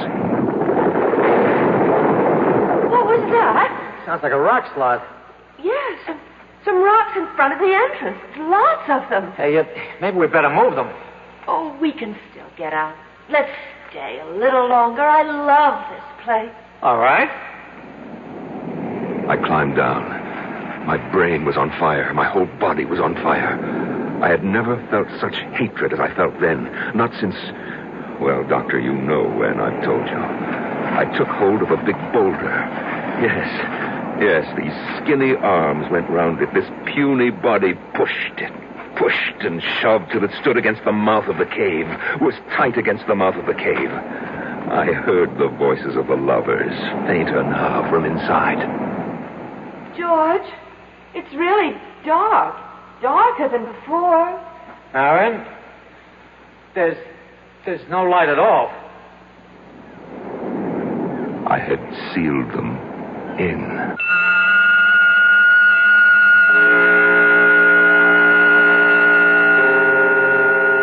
What is darkness? It is the state from which we emerge, and it is the condition to which we return. We come from the darkness of the womb. We leave for the darkness of the tomb. In between is light and life. I'll be back shortly with Act 2. Some research experts say you can't taste the difference between beers. Well, if they're right, then Anheuser-Busch wastes a barrel of time Beechwood aging Budweiser. Only they don't think so. Brewing beer right does make a difference. And they're betting a bundle that you can taste the difference in Bud. When it comes to brewing Budweiser, the Anheuser-Busch choice is to go all the way because they still care about quality.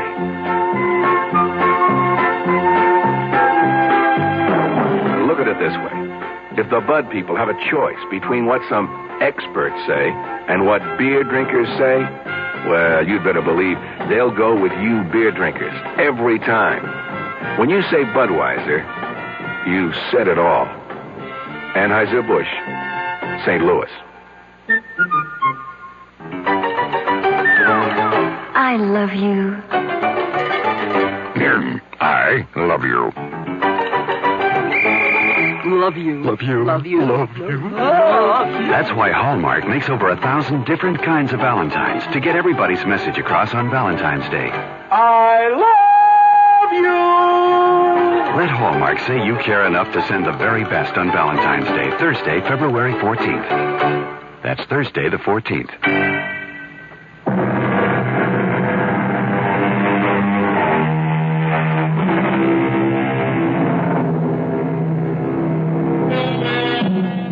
Marvin Jerome, 50 years old, has not uttered a single word to a living soul in 25 years. But now, in the office of an attentive psychiatrist, it seems the dear man can't stop talking. After I had pushed and shoved the big rock into the entrance to the cave, Doctor, I stood for a few seconds, panting from the exertion and oppressed by the silence. There was only the sound of the wind and the water. I thought of the lovers locked inside. What were they doing? What were they saying? I felt that I must hear their voices again, as though their words which had driven me near to madness were essential now to keep me sane. I scrambled back to the roof of the cave and put my ear once again to the narrow crack through which I could hear them. George, there was a little light before, now there's none. More rocks must have fallen. I didn't hear them. I heard something that didn't sound like rocks falling. Come on, we've got to clear the entrance. Come where? I don't know where the entrance is anymore. It's so dark. Well, take my hand. I think I know which direction. I can't even see your hand. Don't you have a match? I may have, boy. Yeah, I have a few. Well, light one. I will. Oh, went out. Now, don't panic. Don't panic. Light another. We've got to get out of here. Just don't panic. All right, now, careful. Be careful. I am being careful. Oh, darling. Huh? No, I found the one that went out. It was right by my foot. Let me light it from yours. Yeah, good girl. All right, George. There's the entrance. Don't let your match go out. Don't you let yours. Hey, look, see? Just a whole bunch of stones. Come on, let's start clearing them away. Oh, both matches went out. That's all right. Now, we know where we are. We're right by the entrance. Come on, let's get started. George. What, darling? We will get out, won't we? Of course we'll get out. Now, keep working. Don't stop. At my listening post atop the cave, I heard them, so kindly toward each other, so reassuring, so united in their purpose. I pressed my ear closer to the crack in the cave's roof. I was frantic to hear every word. George, it isn't getting any lighter. Shouldn't it start to get lighter? Yes, it should. Oh, why doesn't it? How should I know why? I'm sorry, darling. Oh, that's all right. Marion. What, darling? We've cleared all the stones away. But there's no light. No. None. Why not? Why isn't there? Because there's something huge. A big boulder, I think, up against the entrance. Oh, move it. I will. It's heavy. It must be huge. Well, how did it get there? It fell from someplace, Lord knows where. Can't you move it? I'm trying. Let me help. Put your shoulder up against it. That's what I'm doing. Can't you see? No, I can't see. Do you think I could? Can you see? I'm sorry. Forgive me. All right, let's try together now. 1, 2, 3. Jump! I don't think we moved it at all. No, not a centimeter. Darling, you know what the trouble is? We're tired, that's all. Clearing away all the stones just took our strength. I haven't had anything to eat since this morning. We need to rest for a little while, then we'll be able to move it. Oh, you're probably right. So let's lie down right here by the entrance so we know where we are. First, I want to light a match. Why do you want to do that? I want to look at your face. Oh. Light it. This is the face I love. This is the face I love. It's dark again. No matter. When we wake up, we'll find our way into the light.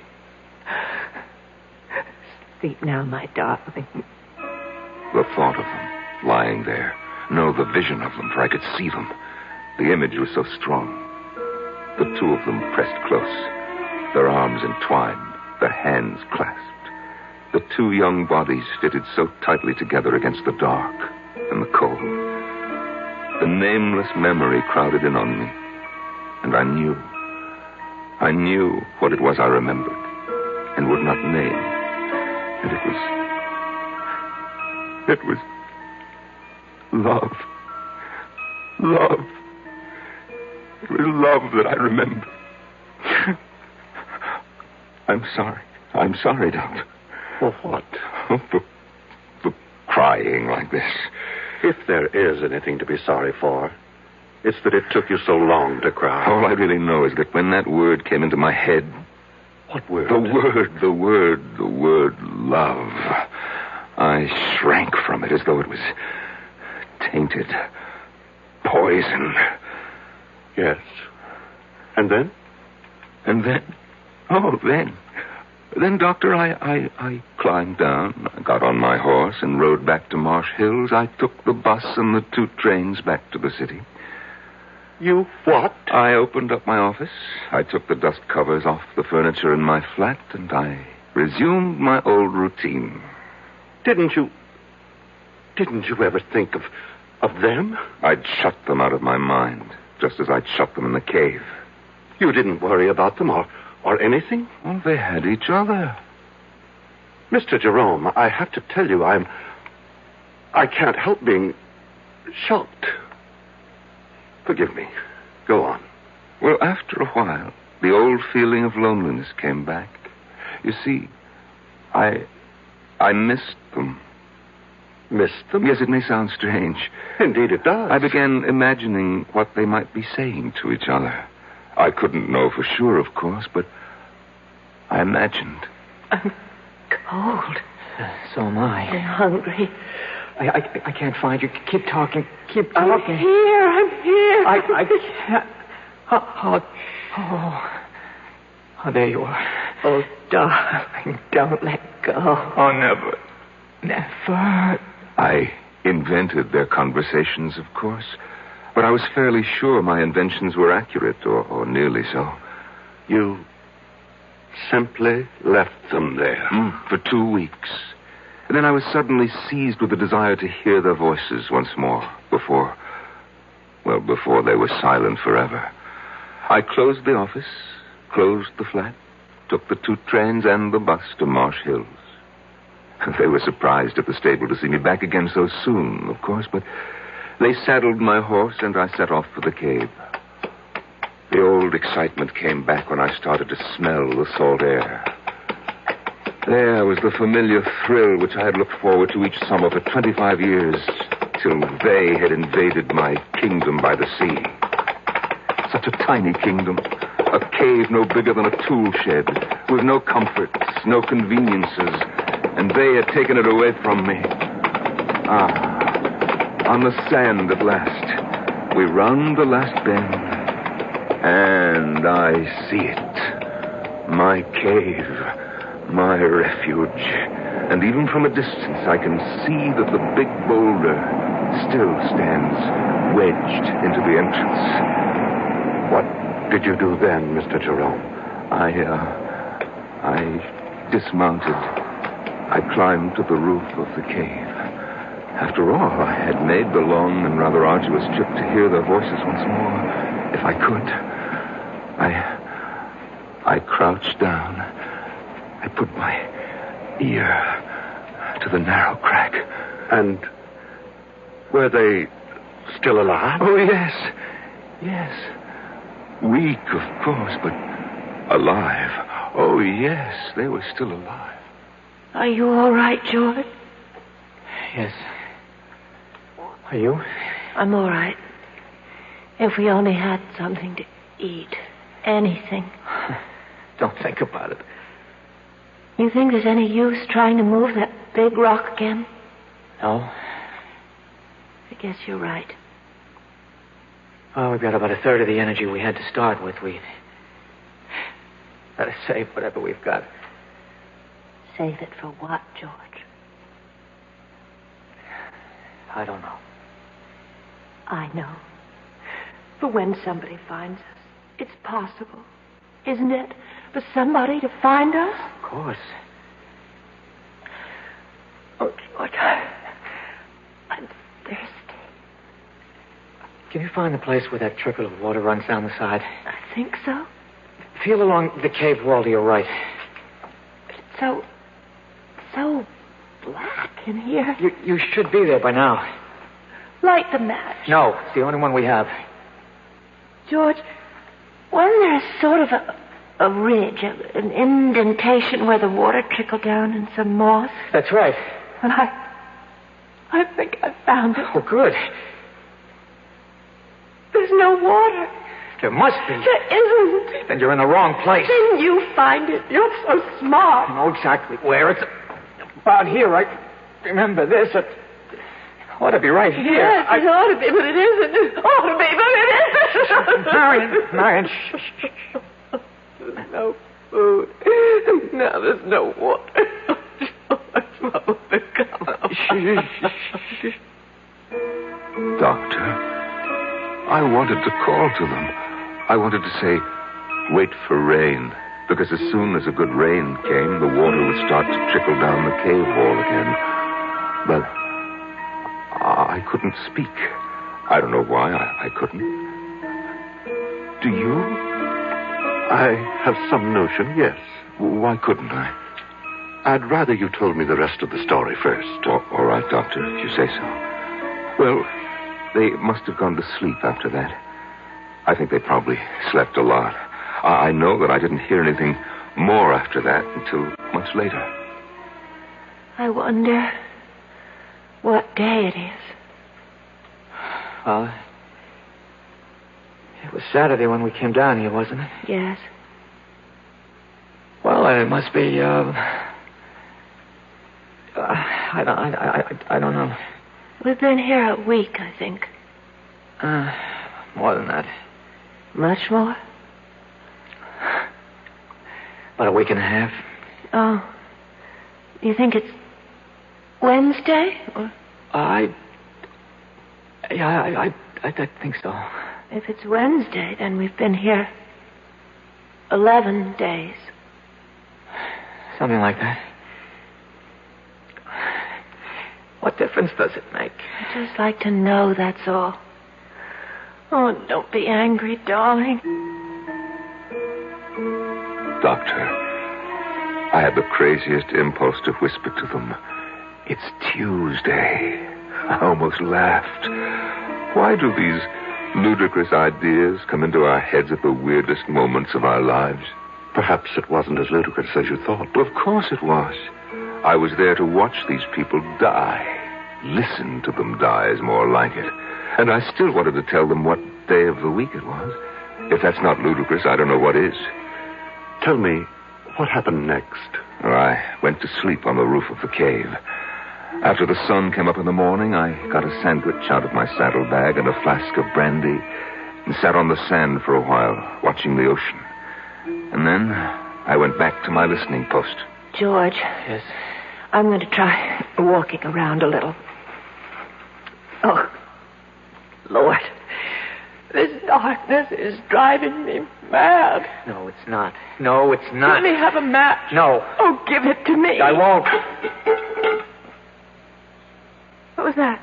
I heard something. I stumbled over something. Well, look for it. Fish around. That's what I'm doing. Got it. Well, what is it? Feels like a little sort of a pan. Pan? Well, about 5 inches wide. What? Enamel, I think. Feels like enamel.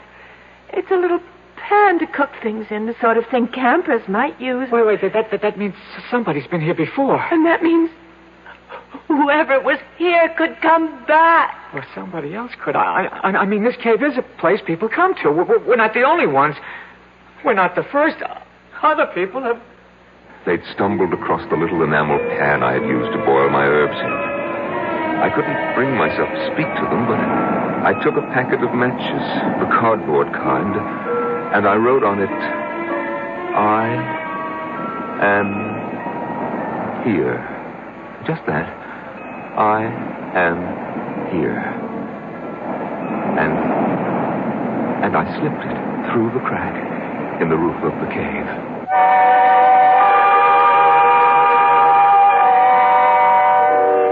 Three little words.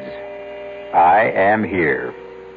I suppose the most cherished trio of words in our language consists of I love you. But surely there are times of trouble when I am here is even more welcome. I'll be back shortly with Act 3. And now another tale of the ball and chain. At Kellogg's Special K presents Last Tango in Pittsburgh. There I was at Raoul's All-Night Tango Lounge. My little orchid, will you tango with me? It was Raoul. You're a splendid dancer. But what was that? Was what? That sound effect. Oh, I'm a few pounds overweight, and this ball and chain points out how my extra weight can get in the way. I'm pointing you back to your chair. Our heroine decided to lose that extra weight. She exercised and ate smart at every meal, starting with a Special K breakfast. A bowl of Special K, skim milk, tomato juice, and coffee. It's less than 240 calories, 99% fat-free, and 100% delicious. After a while, she was rid of the ball and chain and back at Raoul's. Darling, you're looking fantastic. What a happy ending. What ending? We're just getting started. Raoul, get lost. Your happy ending could begin with the Kellogg's Special K breakfast. And that's another tale of the ball and chain. Give your hand to a friend. Give your heart to your heart. Give your cold to contact. The sooner the better. Hey, I'm back. How's that cold? Rotten. Get the contact? I got everything. Contact, cold tablets, and this liquid. Oh, no. Honey, it's all cold medicine. Well, sure, but it only takes one contact for up to 12 hours continuous relief from sneezing, drips, congestion. For that, I'd need 6 of your cold tablets. 2 every 4 hours. Or 3 ounces of nighttime liquid. 1 every 4 hours. Or just one contact. The tiny Tide pills do it. Well, it's all cold medicine. Those others contain antipyretic analgesics. The liquid, antitussive, and alcohol. They're not in contact. 6 or 3 or 1. I'd choose the one contact. Me too. And I'm the one with the cold. Give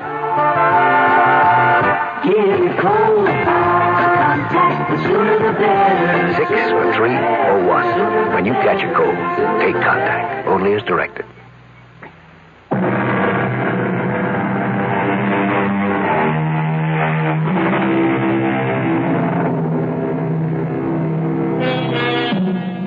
It is the disease of not listening, the malady of not marking, that I am troubled withal. So said Henry IV, according to William Shakespeare. But the disease that troubles Martin Jerome is listening too closely, and his malady is marking too well. I pushed the packet of matches with its absurd message down through the crack in the cave with a little stick. I heard it drop.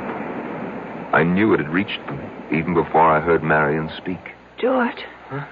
Something just dropped onto my shoulder. George, light the match. Marion, it's our last match. I don't care, light it. I have to know what fell on my shoulder. I don't like to use George, up our last... please, if you don't... All right. All right. Take it easy. Do you see anything? It hit my shoulder, and then it... Here it is. George! Well, it's matches. It's a whole fold of matches. You're kidding. I'm not. There's something written on it here, George. Wait a minute. It says, I am here. Who? Who's here? I don't know. Oh, my God, that's the end of the match. I held it till I burned my fingers. I'm sorry, I couldn't. It's all right. What? We have matches now. Can you see? It isn't signed at all. It just says, I am here. That's all. But who's here? Doesn't matter, does it?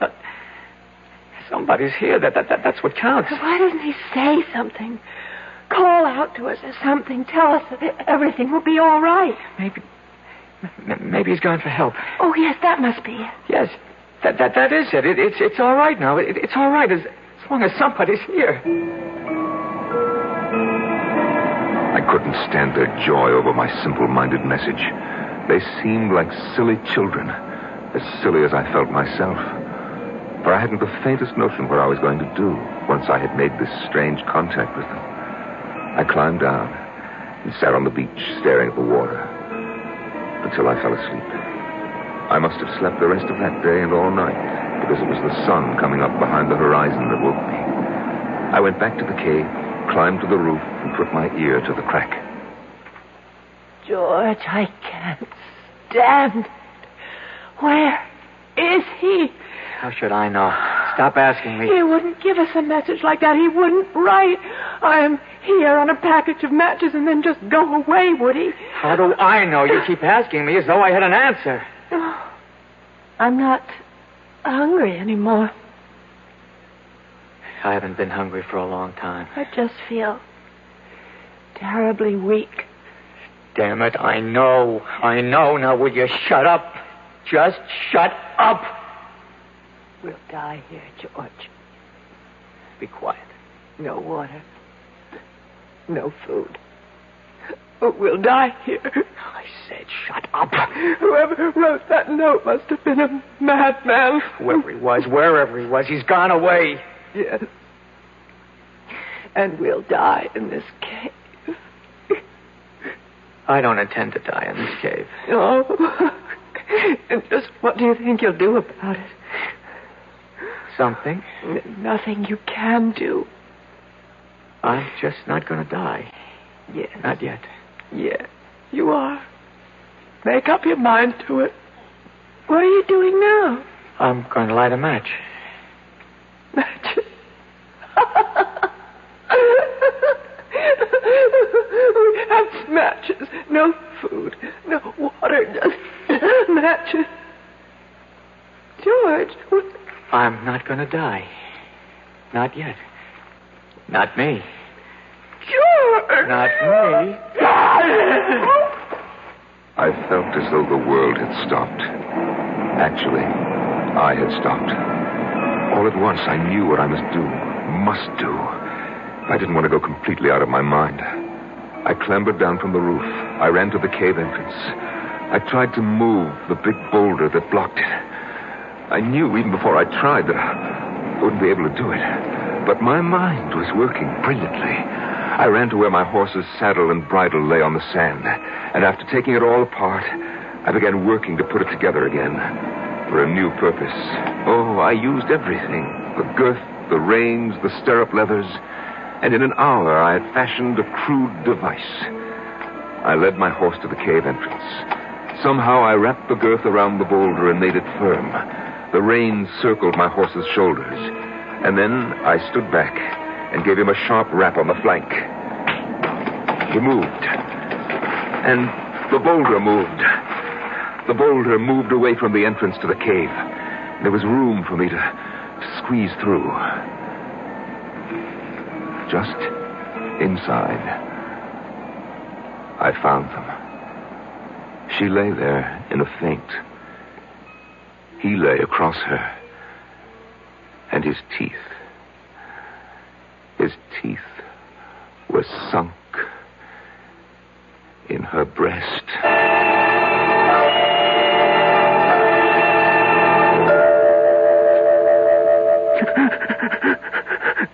Mr. Jerome, would you like to wait till another time to tell me? No. I must tell it to you now. I carried their bodies out, and I put them on the back of my horse. I threw a halter over his head and led him the 15 miles to Marsh Hills. It took all day because I stopped every hour to be sure that they were both breathing. There's a doctor in Marsh Hills, and I left them on his doorstep. I rang his bell and fled. The next day, I waited outside the doctor's house until I saw an ambulance drive up and take the young couple away. They were able to walk, so I knew they were all right, or soon would be. I went back to the city, but not before I had memorized the name of the hospital, which was printed on the ambulance. And from the city, I wrote to the hospital. I pretended to be a concerned relative. They answered me. They said that the girl, Marion, had already been discharged, but that they were keeping the young man for a few days more. They would let me know when he could go home. And they did let me know. I remember it was on a Sunday. And as he walked out of the hospital, I was waiting for him. He didn't seem at all surprised to see me.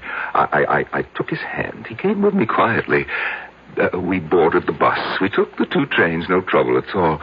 And when we got to the city, we went to my flat. He undressed, he bathed, and got into my bed. And he went to sleep. That was, 6 months ago, Doctor. And he's been there with me ever since. He's all right? Oh, he's very well. I sleep on the floor now. He sleeps in the bed. I cook his breakfast, come home from the office and cook his lunch. And, of course, I make dinner for us both at night. And, we listen to music. I read a book, but he just listens to the music. Oh, yes, he's in good health. Mr. Jerome, the hour is up. You want me to leave? Not quite yet. You've told me an amazing story. As amazing a story as I've ever heard. But tell me, just what is it you expect of me? What do you want me to do for you? Huh? Oh, why, nothing, Doctor. Nothing? Nothing at all? I don't want help for myself, Doctor. I want help for the young man. You see, in the 6 months he's been staying with me, he hasn't uttered a word. Not one word.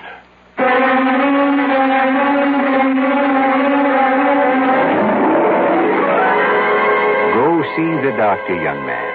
Yes, George, he can help you to unburden yourself. He will make the words pour out in full confession, and you'll feel the better for it. Why, look what he has just done for Martin Jerome. As the deadly hour passed. I'll be back shortly. Young I may be, but still I'm a man. Just turned 18 and I'll do what I can to find me a place where I can be me. Get ready for life and be free as the sea. Where do I go from here? Oh, where do I go from here? I finished school, but what lies ahead? Don't want to get trapped, want to feel free instead. All over the world, there's so much to do. The call of the sea, don't you hear it too? Where do I go from here? Oh, where do I go from here? What about the new Navy? You'll get your chance at success, learn an exciting job, and see the world. Call toll-free 800-841-8000. That's 800-841-8000. Or see your Navy recruiter. Be someone special in the new Navy. I know where I'm going from here.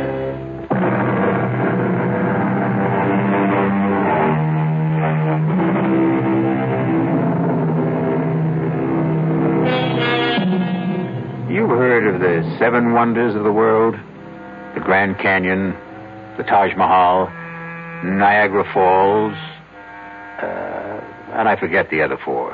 No matter. Because they are simple things compared to the human mind in all its deviousness, all its twists and drifts. Why, I could sit in wonder at the human mind for the rest of my life. Our cast included Norman Rose, Marion Seldes, John Barragray, and Jack Grimes. The entire production was under the direction of Hyman Brown. And now, a preview of our next tale. That's impossible. Why is it impossible? It's all right for the simple-minded Hicks up here to swallow that superstitious nonsense, but me, I'm a doctor. There has to be a reasonable, logical, rational explanation for what happened to George Morrissey. Oh, there is. He offended the spirit of the mountain. Oh, you consider that reasonable, logical, rational? Would you feel better if I said there's something up in that mountain, a virus, a bacillus, a fungus, which somehow causes immediate aging? It would be a more rational explanation. You mean more acceptable? I want to know what you believe. I believe the evidence. If you go up there, you can die. Radio Mystery Theater was sponsored in part by the Kellogg Company, makers of Kellogg's Special K cereal. This is E.G. Marshall inviting you to return to our Mystery Theater for another adventure in the macabre. Until next time, pleasant dreams.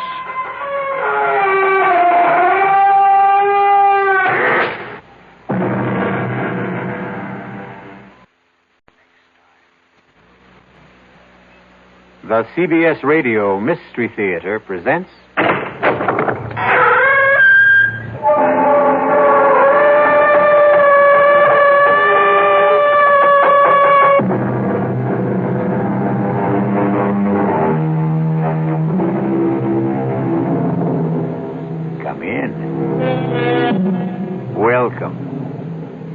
I'm E.G. Marshall. Welcome to the sounds of suspense, to the fear you can hear, to the terrifying world of the imagination. I'm your guide for a journey up a mysterious mountain. Dead Man's Mountain is what it's called. Going is really no problem. It's coming down that separates the living from the dead. Doctor, a man simply cannot age 40 years in one night. I wish I knew what to tell you, Mr. Johnson. I saw George last evening at dinner. He was 35. This morning, he's close to 80. But how could that happen? He went where he had no business going. Up Dead Man's Mountain. Is there some kind of disease up there? Some germ? Some virus that can age a man? None that is known to science. Then how do you account for it? Probably the Indian legend is correct. Some evil spirit up there hates to be disturbed.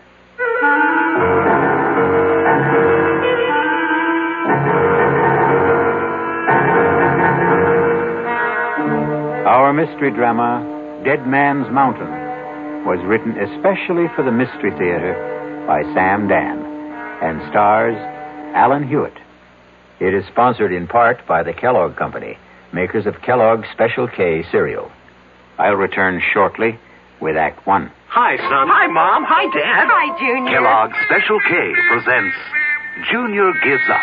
Junior, why aren't you eating your Special K? It's your favorite cereal. Oh, just 'cause. Just 'cause why, honey? Just 'cause Darla said some evil things about it. That's just 'cause why. Hi, Mom. Hi, Dad. Hi, Darla. Hi, Sis. Hi, Junior. Darla, what did you tell Junior about his Special K? Daddy, all I told him was that Special K is good for us. Yeah, and anything that's good for me never seems to taste good. But, Junior, you already know that Special K tastes good. Who do I believe? Darla or my taste buds? What's that, son? Oh, nothing, Dad. Son, Special K is America's favorite high-protein cereal. It's got minerals, vitamins, iron, and all those good, nutritious things. But it got to be so popular over the years because it tastes good, too. You mean it's good for me and tastes good, too? Right, son. Right, Dad. Right, Junior. Right, Mom. Right. Right, indeed. Start your balanced breakfast with Kellogg's Special K. It's nutritious and delicious. Right, Dad.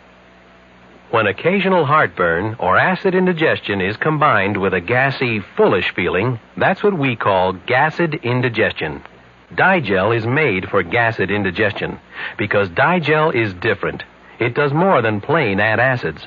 Digel reduces excess acid while its patented simethicone gets rid of trapped gas fast. Use only as directed. Digel for gassed indigestion. No plain add acid can do what Digel can. Was I embarrassed? Even though I used an adhesive on my dentures, they still came loose during dinner. And when I had to be... This denture wearer should change to Cushion Grip, a soft, pliable thermoplastic adhesive that even hot or cold liquids can't dissolve. That's why Cushion Grip lasts and holds dentures much longer than ordinary powder, paste, or cream adhesives you often must apply 2 or 3 times daily. For new, long-lasting security, new comfort, change to Cushion Grip.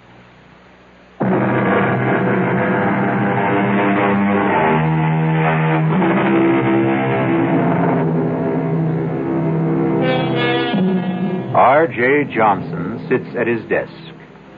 Yes, the R.J. Johnson. The mysterious, the remote R.J. Johnson. I better explain that. His ways are mysterious, except when his plans include you. He is remote, except when he wants something from you. Then his presence can become an overwhelming reality. Some say R.J. is the richest man in the world. Some say he's the second, the third, the fourth richest. Does it matter?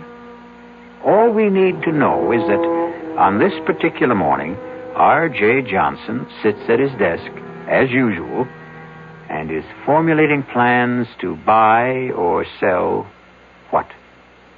An industry? A government? Somebody's soul? Parker, I want us to maintain our short position on Consolidated Industries. It's bleeding down steadily, and we should help depress it a bit, too. No, I'm not afraid of anything like that. They won't get a government contract. We can see to it. Pick up National Computer and Starlight Oil.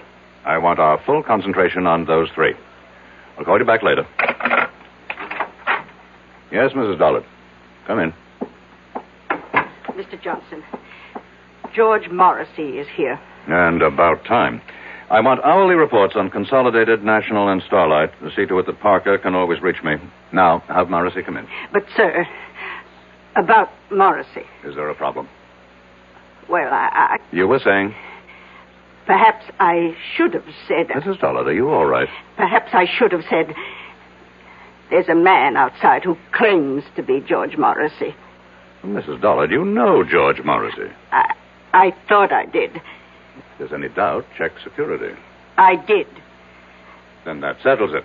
He could never hope to get past the lobby elevators if he weren't George Morrissey. Mr. Johnson, maybe what I'm trying to say is there's a man out there.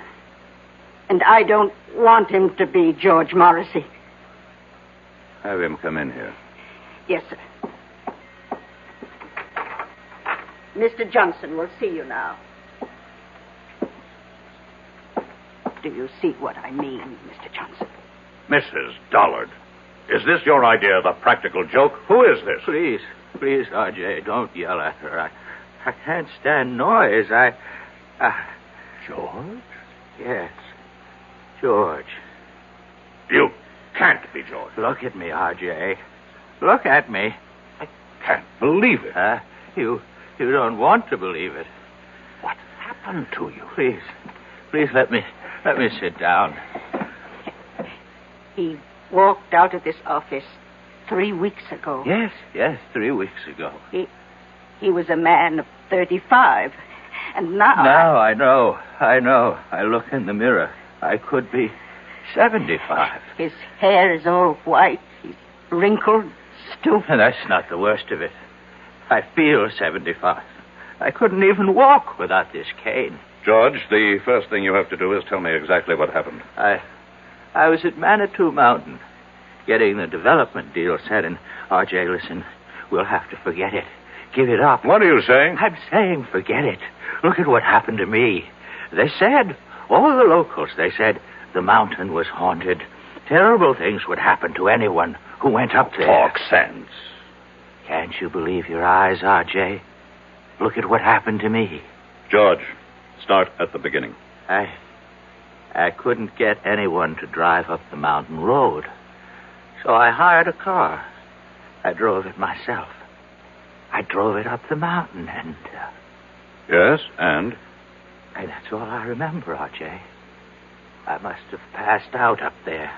But something did happen. It's like a nightmare. I can't bring it into focus. Just flashes of it. Terrible things. Be specific. What kind of terrible things? Shapes, forms, voices, saying I was going to die, that my life was falling away, that it was disappearing. What kind of shapes? What sort of forms? I don't know. What size were they? What color? I don't know. You say voices. What kind? High, low? R.J., I were they don't men's know. voices? Women's? I can't remember. I can't now pull remember. yourself together. Pull myself together. Look at me. I'm an old man. I've been robbed of half my life. Now think. How long did you stay on the mountain? I don't know. Somehow I managed to get the car turned around. I drove back to town. I found a doctor. What's his name? I don't know. What did he say? I can't remember. R.J., I came here to warn you. The mountain, it's haunted. It's cursed. Give up the project. Mrs. Dollard, call Dr. Waterson. No. Doctor can't help me anymore. But I can help you, R.J. Give it up. Give up the project.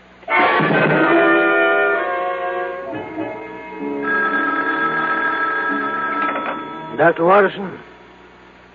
Yes. Keep him on fluids, and whatever you do, see that he remains absolutely calm. That was the resident. About George? No change in his condition. Have you checked the local doctor? The one who saw him first? We called him. He reports he treated a man of about 70 for exhaustion. That's all you could get out of him? And that's all he had to say. And what have you got to say, Doctor? We find that George Morrissey has the physical signs of a man in his 70s. But you know very well he is not in his 70s. Chronologically, no. Medically, yes. Is there a disease that could age a man so radically in so short a time?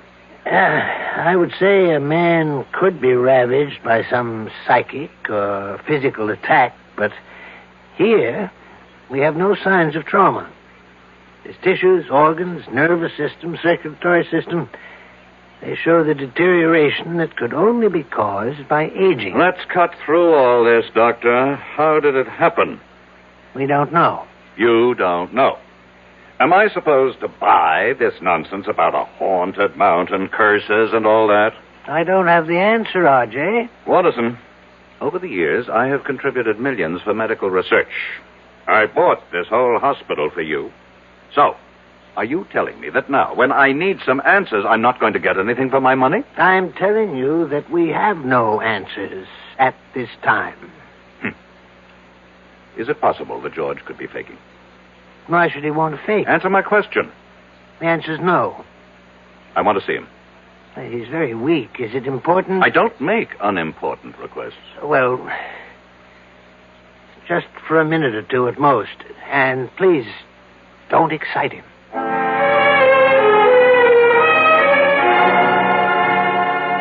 I won the club championship, and I was named third team All-America. George. Girls, you should see how the girls would fall all over George, me. pay attention. Huh? Oh, it's you, R.J. Listen. No, George. Don't try to sit up. But I've got to talk to R.J. Listen, R.J., are you listening? I'm listening. Here's what happens to you up there on the mountain. I remember, you see. Now, I remember. R.J., don't excite him, I please. accept full responsibility. Up there on that mountain, I was told you will lose that which you value most. Told? You say told? How? By whom? I don't know. How can we get anywhere if you keep saying you don't know? Think. R.J., I order you from this room. He's going to die soon anyhow. We have to get that information. R.J., I will call security and have the guards throw you out of here. No, Doctor. No, leave us alone. This is between R.J. and me. What were you told, George? I wasn't really told. It was more like a kind of feeling, an idea that seemed to seep into me. And I realized the most important thing, what mattered most to me, was my body. Talk sense. I'm talking sense, R.J. And I began to lose my body. What do you mean, lose your body? The way you really lose it. To old age. Only, oh, God. Only I was losing it then and there. And all at once. Is that what you think happened, Morrissey? But look, I got away from there, you see. I got away just before I would have died. But why? I should have stayed. Look at me. What good am I now? Be calm and practical, George. We have the greatest doctors in the world here. We'll beat this thing. You can still beat it, R.J. You can still beat it. Just don't go near that mountain. Just give up the project.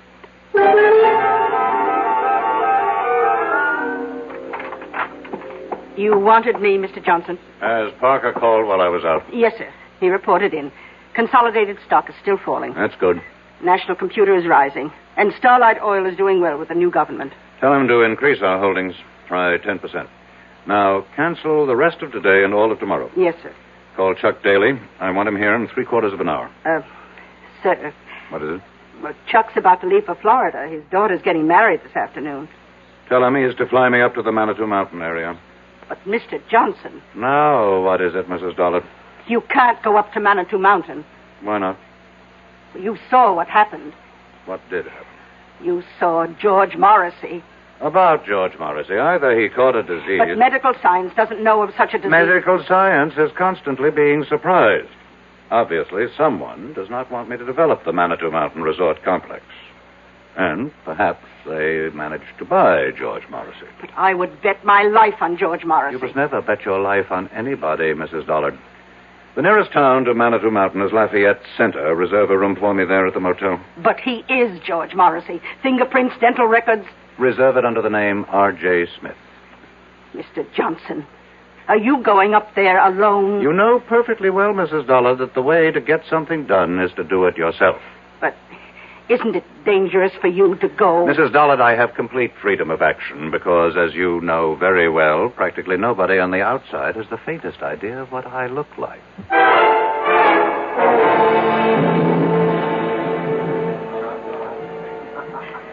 How many days do you plan to spend with us, Mr. Smith? Well, that all depends. Oh? On what? Do you suppose I could hire a car and driver? Oh, let's see. I have some cards here. Pick out any name. Tell him Doris Evans over at the motel recommended you.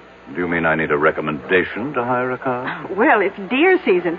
Can't expect a man to concentrate on his business. I would think you can if you pay him and he recognizes his obligation. Well, I can see you're a very serious-minded person, Mr. Smith. What brings you up to our frivolous part of the world? I intend to do some sightseeing. Sightseeing? Well, I hear you have some very beautiful country. Oh, yes, we do have a lot of very beautiful country up here. Wild, unspoiled. And we aim to keep it that way, too. Tell me, is there a doctor in town? Oh, I hope nothing's wrong. I wouldn't want you to get sick on us while you're here. No, I should just be checked every now and then. Oh, well, we do have Doc Stallings. Does he have office hours now? His office hours are when he's not hunting or fishing. But I think he'd give up a chance at a 12-point buck for you. Why? Well, he doesn't get an opportunity like this every day. To do what? To treat the world-famous R.J. Johnson. I see. How did you know I'm sorry. Really, I shouldn't have given it away. After all, if you want to call yourself Mr. Smith, we should indulge that little conceit. But how did you know? Mr. Johnson, the whole town knows you're up here. Why, we've all been waiting for you.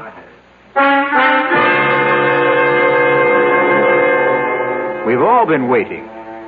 Waiting for what reason? Had they also been waiting for George Morrissey? And George was only R.J. Johnson's hired man. We'll be back shortly with Act 2. For children growing up in homes without books, there's a special emptiness. A deep-down hunger for the world beyond the street corner or playground. A world where they could grow up to become whatever they want to be. But millions of these children will never find out about that world because they'll never know what they can learn in books unless you help. RIF, Reading is Fundamental, is helping to get millions of books into the hands of these boys and girls. Books they can choose themselves for keeps. And once a child gets into books, there's no stopping him. More than 150 local RIF programs are proving it in communities like yours. Won't you help RIF? Help the children in your community. Write to RIF Incorporated. That's RIF, care of Smithsonian Institution, Washington, D.C., 20560. Give your hand to a friend. Give your heart to your love. But give your cold to contact. The sooner the better. Hey, I'm back. How's that cold? Rotten. Get the contact? I got everything. Contact, cold tablets, and this liquid. Oh, no. Honey, it's all cold medicine. Well, sure, but it only takes one contact for up to 12 hours continuous relief from sneezing, drips, congestion. For that, I'd need 6 of your cold tablets. 2 every 4 hours. Or 3 ounces of nighttime liquid. 1 every 4 hours. Or just 1 contact. The tiny Tide pills do it. Well, it's all cold medicine. Those others contain antipyretic analgesics. The liquid, antitussive, and alcohol. They're not in contact. 6 or 3 or 1. I'd choose the 1 contact. Me too. And I'm the one with the cold. Give your cold contact. The sooner the better. 6 or 3 or 1. When you catch a cold, take contact. Only as directed.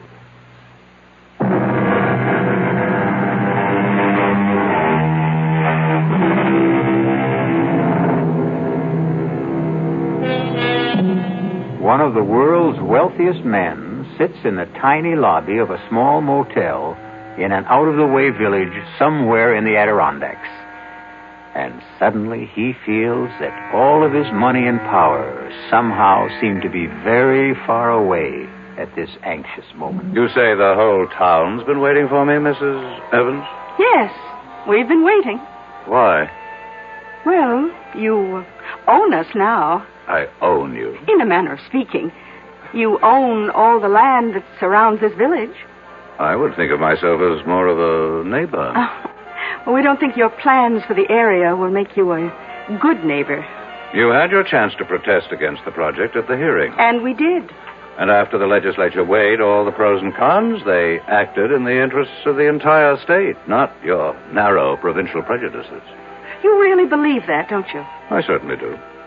Well, we know why certain votes went a certain way. Oh, do you? Suppose you tell me. We know there was bribery and pressure. Really? None of this was found by the special prosecutor's office. Well, I must admit, though, I admire your courage. My courage? To come up here, all alone, without your thugs. Oh, just a minute, Mrs. Evans. Oh, they have clean fingernails, excellent manners, college degrees. But they help you to steal and cover your tracks. In that sense, they're no better than common thugs. You really believe that, don't you? Now, let me set you straight. I have never done anything illegal. Oh, you can't be serious. No court has ever found me guilty of any crime. Congratulations. But here's what I am guilty of. Success. And this has earned me the envy and the hatred of millions of people. But that's human nature. I understand that. What I don't understand is the attitude of the people in this town. I'm not taking anything from you. I'm going to make every one of you rich. Can't you believe it? Oh, yes. We believe it. Do you have any idea how property values in this town will skyrocket when the development is here? Yes, indeed. Then why is everybody so unhappy? You know, you remind me of my husband. My late husband, that is. In what way? He was an unsuccessful version of you. He also worshipped money. But he didn't know how to make it. Now, what happened to your husband? He went up to what your investment brochure calls Manitou Mountain. Dead Man's Mountain, we call it around here, and it killed him. How could the mountain kill him? It's an old Indian legend. Unless your conscience is completely clear, that mountain will kill you. Well, it killed poor Sidney Evans, rest his soul. Killed him? How? He was discovered at the foot of it. He was completely shriveled. There must be an explanation. Doc Stallings never found it. He just wrote it up as death due to causes unknown. Stallings is, after all, only a country doctor. That's right, he is. Tell me, how do your high-powered city doctors explain Mr. Morrissey? Well, you know about Mr. Morrissey. Oh, the whole town knows about Mr. Morrissey. Poor Mr. Morrissey, he went up there. Something he had no business doing. I must correct that. He had every business doing it. He was my agent inspecting my property on orders from me. But the fact is he went up there, and the mountain got him. Have other people met with mysterious results after climbing that mountain? Oh, very few and far between. We may be just country folk up here, but we learn from experience.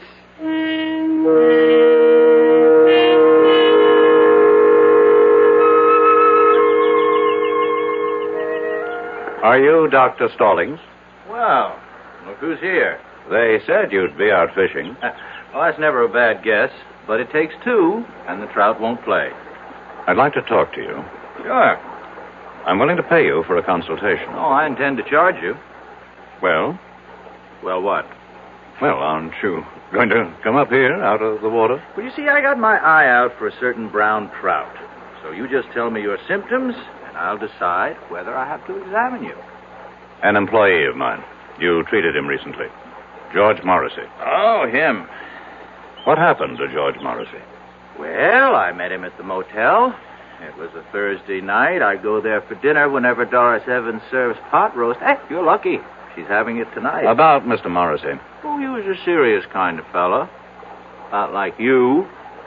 Same no-nonsense, let's get right down to it attitude. I'm only interested in what happened to Morrissey. Happened? Well, he wanted to hire somebody to drive him up to Dead Man's Mountain. And nobody would do it. That's right. Why?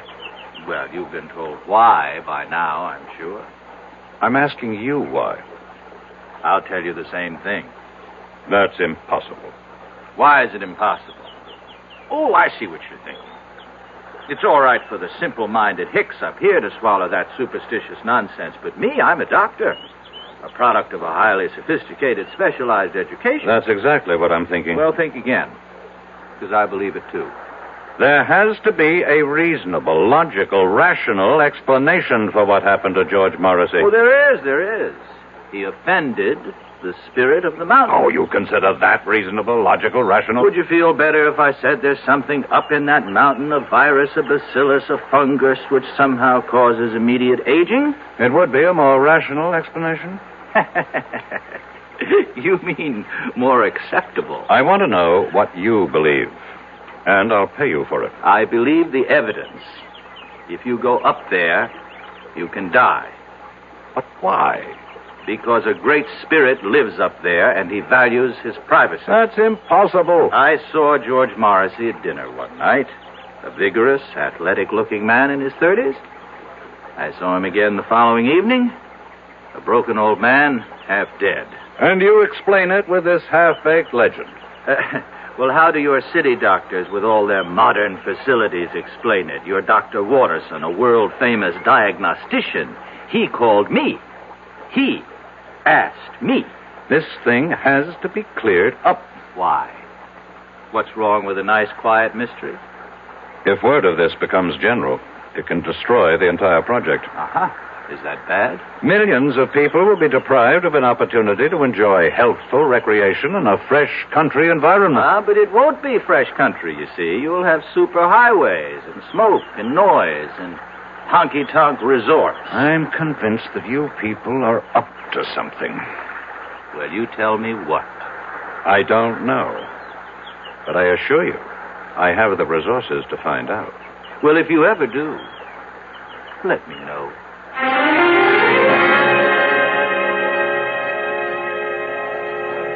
Well, did you find Doc Stallings? My secretary should have called me on the hour. Oh, she did. We serve dinner till 9:30, but the best time to eat's around 6. From then on, it's leftovers. I'll have a sandwich sent up to my room. Oh, you're joking. I don't tell jokes. You mean all you want for dinner is a sandwich? Mrs. Evans, food is merely fuel. The body is just a machine, and so my tastes are very simple. Whom do rich men think they impress when they say they have simple tastes? Do you have a wife? I never married. Oh? Well, so far we've eliminated wine and women. I can see by looking at you that there isn't too much song. Well, what do you do with all your money? I make it grow. Well, whatever you do, don't go up that mountain. I don't think I need any more advice from anyone around here. I would like to place a call to New York. You go up that mountain, and when you come down, you'll be penniless. You have my secretary's number there. Please put it through. Just remember, I told you.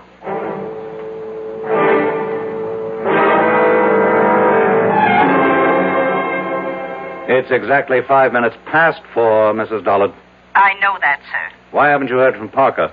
I'm expecting a call any moment. Any moment was not his orders. I specifically directed him to report on the hour. Yes, sir. Why is there a delay? I don't know. Well, find out. Mr. Johnson, I'm only human. What did you say, Mrs. Dollard? Mrs. Dollard? Operator? Operator!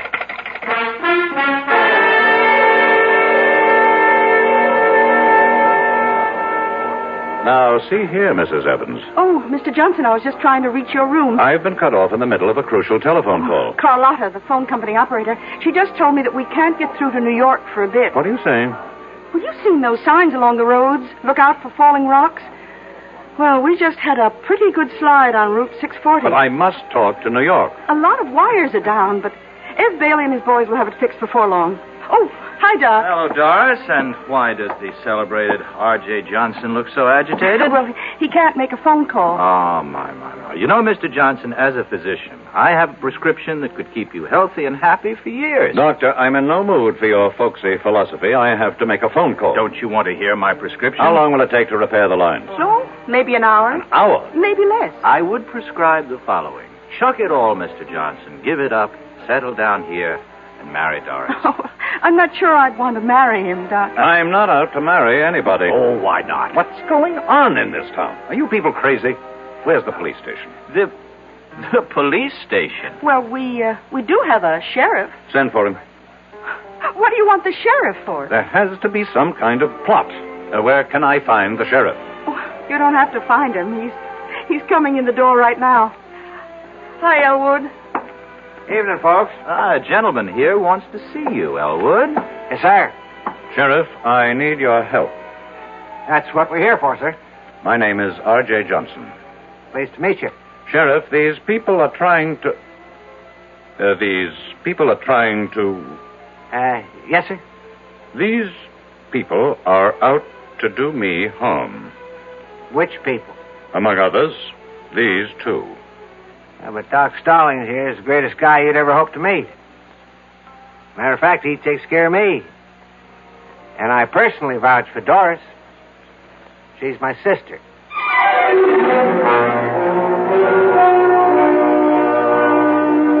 A very nice, tidy little town. And the natives are so friendly and obliging, and so concerned with your well-being.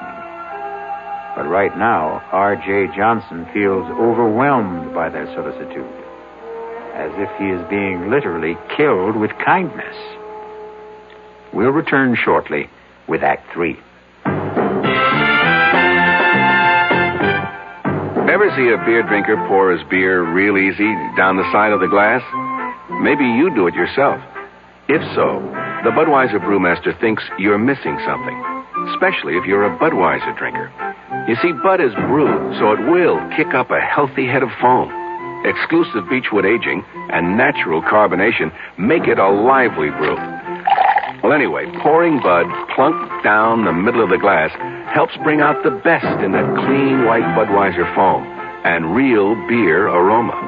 It also helps you get the full benefit of a taste, smoothness, and drinkability you'll find in no other beer at any price. Remember, brewing beer right does make a difference. Next time, pour that Budweiser right down the middle and see for yourself. Anheuser-Busch, St. Louis. I'm Art Linkletter, and I'd like to talk about something that everybody loves. Babies. Play School has introduced a group of fascinating baby toys. Play School, a Milton Bradley company, has been making toys for generations of preschool children. And their baby toys are just terrific. They're fun and safe. Babies will love the Baby Action Ball. They can grasp it, roll it, shake it, or throw it. The Baby Mirror of unbreakable stainless steel introduces them to the most important person in the world when they look into the mirror, themselves. The Play School Toddler Truck is great for baby to scoot around in, and it even has a miniature telephone for baby's first phone calls. My children are grown up now, but if they were babies, I know what I'd want them to have, the Play School Baby Toys. Your children are going to love making discoveries every day with Play School's new baby toys. And every day is a good day to make a baby happy.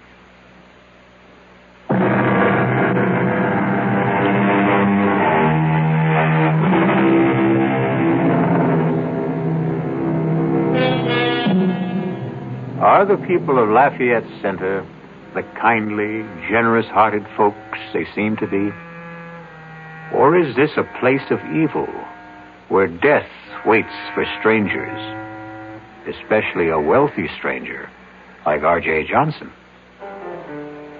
How are these good people out to harm you, Mr. Johnson? I don't know, Sheriff, but something is going on. And I demand protection until I can get some of my own people up here. You got to appreciate my position, Mr. Johnson. There's nothing I can do unless you make a choice. Well, we're only trying to help him, Elwood. You see, I look at this man's face, and I hear the tension in his voice, and I see his color, you know? So I say to him, change your way of life. Settle down up here. Is that harming him? Well, it doesn't seem like it. I recommend a more regular routine. And we both keep warning him, stay away from Dead Man's Mountain. Mr. Johnson? About. For reasons best known to yourselves, you people are determined to keep strangers at a distance. Oh, we'd only be too happy if more folks would move up here. And so you invented this nonsense about a cursed and haunted mountain. But why? You know why, Sheriff. Because to any man of intelligence and courage, it presents a challenge. But before a man goes up there, you prepare him. Well, gentlemen, you can stay and listen to all this. I've got to serve dinner. By all means, Mrs. Evans. We can continue this discussion at the table. Oh? I thought all you wanted was a sandwich. Oh, no. Tonight, I'm having all the trimmings.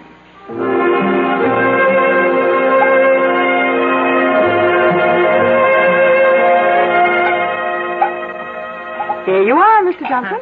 Thank you. Pot roast, mashed potatoes, peas and carrots. Now, that's a cure for whatever ails you. Hold on. Dr. Stallings, change plates with me, please. Why? It's the same portion. Except I always give you a little bit less, Doc. Would you mind changing plates, Doctor? No, not if you tell me why. Since I'm going up to the mountain, there could be something in this food. A drug, perhaps. Oh, I like that. Very well, Mr. Johnson. Here, have it your way. You say you're going up the mountain? Yes. After all we told you? I'm going up that mountain to prove that it's just an ordinary piece of undeveloped country real estate. Can you stop him? Why does everybody want to stop me? Well, look what it did to your Mr. Morrison. Suppose, for the sake of argument, there is something dangerous up there, and it gets me. Isn't that to your interest? Without me, there can't be a development project. Well, we have a more basic interest. We have obligations as human beings. Well, now, I will need a car. There's a road, I assume. Oh, yes, sir. Leads up to the top. But why go now? At night? Because the word should get around. R.J. Johnson drove up this Dead Man's Mountain, as you call it, in the dead of night, and just as calmly drove down again. But, Mr. Johnson, You really... have something to learn, Mrs. Evans. You think a man becomes rich through trickery, violence, and all manner of illegal, immoral, and unethical acts. I never said that. But you believe it. Tonight, you're going to discover how I became rich. By daring to do what other people consider impossible. It's that simple. I would still advise you to keep away from that mountain. Let's end the little game, Doctor. I've humored all you people long enough. Well, very well. How do you account for George Morrissey? Very simple. George Morrissey is not R.J. Johnson. Oh. Does the spirit of the mountain, going along with the legend, kill everyone whose conscience is not clear? Very well. I'm safe.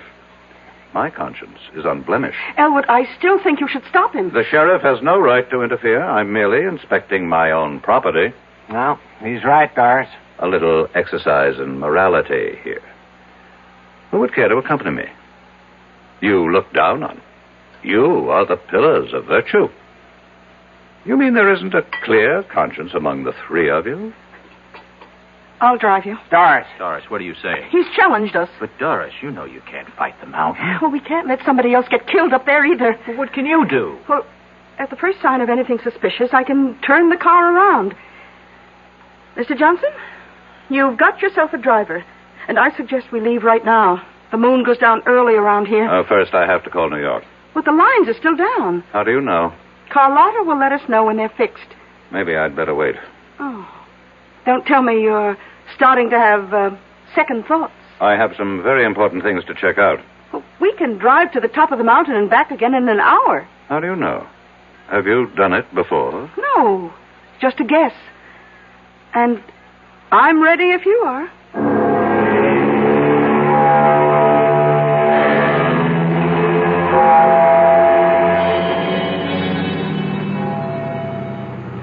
Well? What is it, Mrs. Evans? Well, we're here. We're at the foot of Dead Man's Mountain.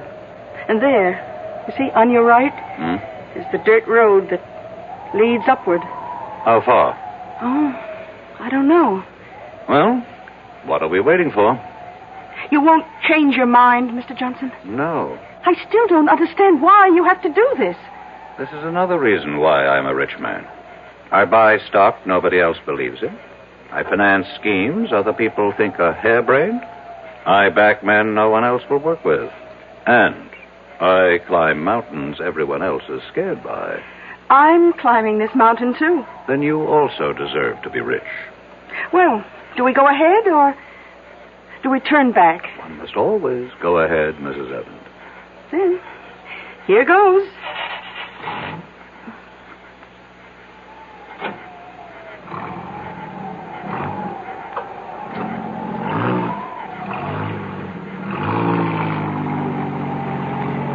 How do you feel, Mrs. Evans? All right. I guess. You guess? How do you feel? I don't have to guess. I know.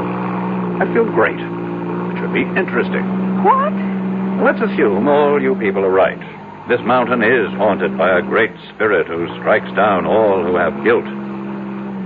Which one of us do you suppose he'll strike down? Well, I don't have a guilty conscience. I wonder about that. I heard the doctor say you had a weakness for men with problems. Your late husband. Maybe he didn't have problems. Maybe you had the problems. Well, we all have problems. Stop for a moment. What's the matter? I think I heard somebody. I haven't heard a sound. Listen. RJ, I'll have the security guards throw you out of here. It's Watterson. It's Dr. Watterson. What's he doing up here? Who's Dr. Watterson? He's looking after George Morrissey. I'll throw you out of here. Didn't you hear him? There's no one around but you and me. Now that I think of it, that's a strange way for Watterson to talk to me. He would never have the guts to say that unless he knew something. Look, I think we'd better turn around. No. I think I'm learning something.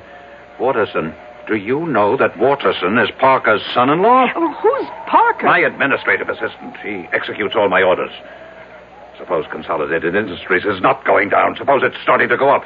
Suppose Parker is still holding. Oh, come on, Mr. Johnson. Just relax. Huh?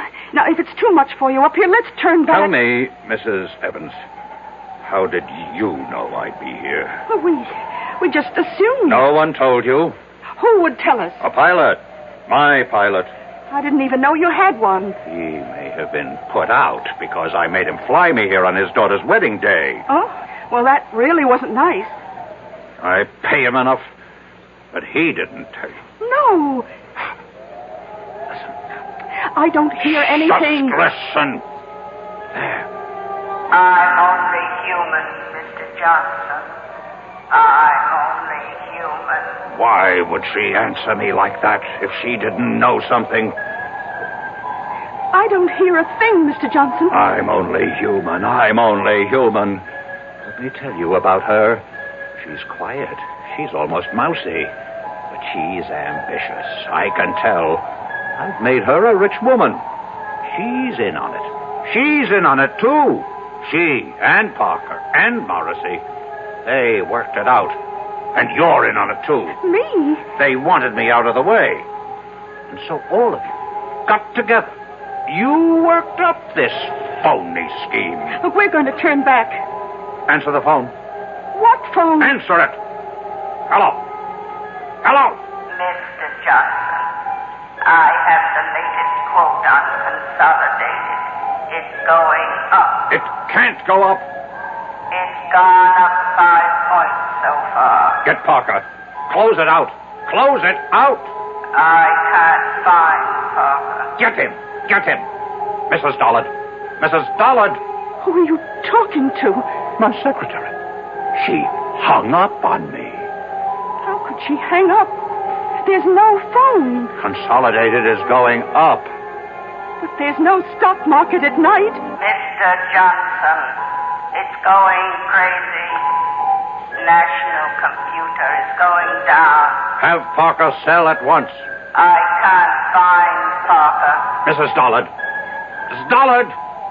He's gone again. Listen to me, Mr. Johnson. Please, listen. Do you know how much money I've lost so far? Please, listen. You have nothing to be afraid of. It's just a legend. Who can be sure it's true?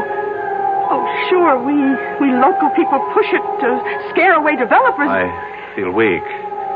As if I lost a lot of blood. Listen, you're R.J. Johnson. You're not to be taken in with this superstitious nonsense. Fight it off. I can't. I'm trying. But all my strength is going. My money... disappearing. Your money isn't your strength. It is. I have nothing else. Please, answer the phone for me.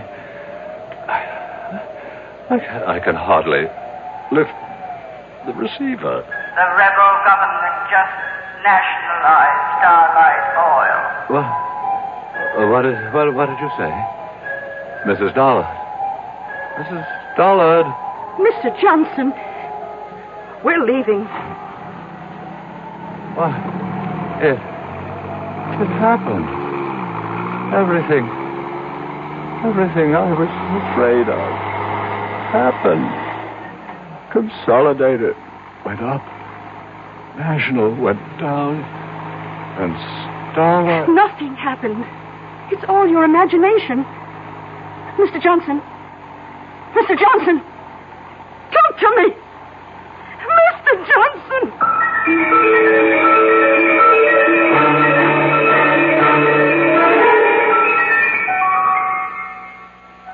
He's dead. How? Why? Doris, I don't know. There isn't a mark or a sign on him. It's as if all the force and vital energy just left his body. Well, maybe it's all for the best. He was in trouble. Trouble? It was on the news. Some of his holdings went haywire for some reason. 3 big companies. He's out millions. He may have died just in time. The mountain. The mountain. What about the mountain? It's true. Every word we say about it. It's true. Oh, come on, sis. How can it be true? The mountain killed him. It took away his money. Doris, are you all right? I don't know. I don't know yet. I wonder. What did it do to me? Well, what did it do to Doris? Everybody loses what he values most up on Dead Man's Mountain, as the saying goes.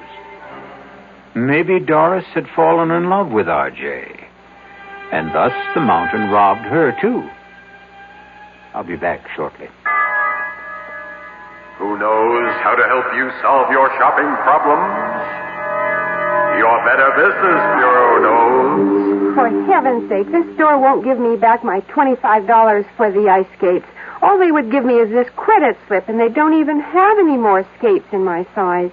Oh, what am I going to do? Madam, not all stores make cash refunds on returns, you know. Who are you? I'm the man from the Better Business Bureau. You know, only some stores will make refunds because it's their policy to do so, not because they're required to do so. Next time, remember, find out about a store's policy on refunds and exchanges before you buy. I guess you're right. Well, you know, it's just another tip from your Better Business Bureau.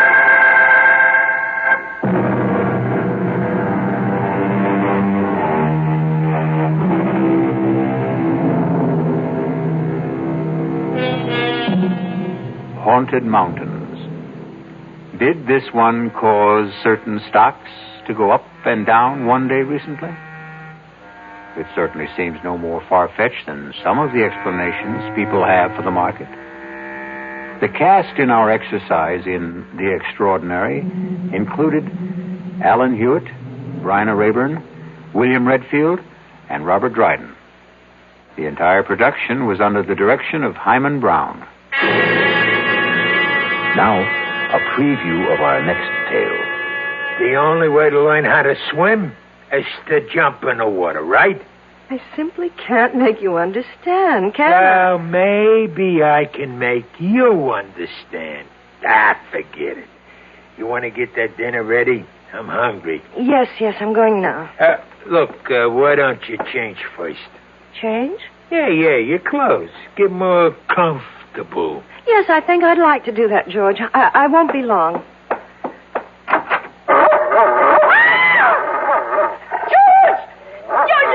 There's a dog on our bed. A horrible big dog. Take it easy. That's my surprise. That's it. Tell her. Get him out of here. Please, George, take him away. It's only a dog, for Pete's sake. He's not going to hurt you. Get it out, George. Please. Radio Mystery Theater was sponsored in part by Anheuser-Busch Incorporated, brewers of Budweiser. This is E.G. Marshall inviting you to return to our Mystery Theater for another adventure in the macabre. Until next time, pleasant dreams.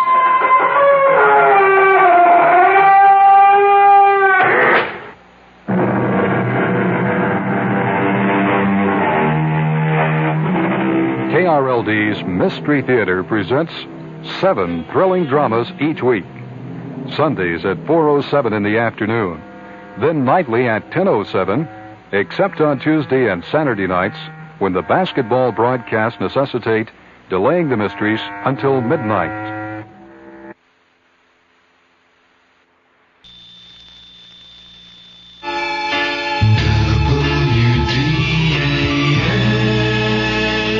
The CBS Radio Mystery Theater presents...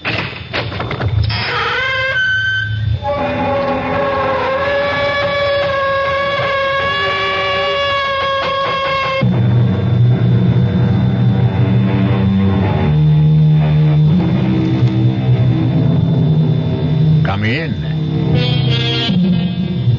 Welcome. I'm E.G. Marshall. Welcome to the sound of suspense, to the fear you can hear, to the world of terrifying imagination. They say, hell hath no fury like a woman scorned. And perhaps it's true. But the question is, how long can that fury endure? How long can the passions burn? Well, Miss Charity Youngblood was left waiting at the church some 200 years ago, and she still isn't over it. Sheriff's Office, Deputy Palmer speaking. Sheriff, there's someone who wants to murder me.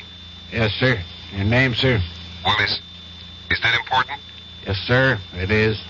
Well, I hesitate to give you my name because you might think I'm unbalanced.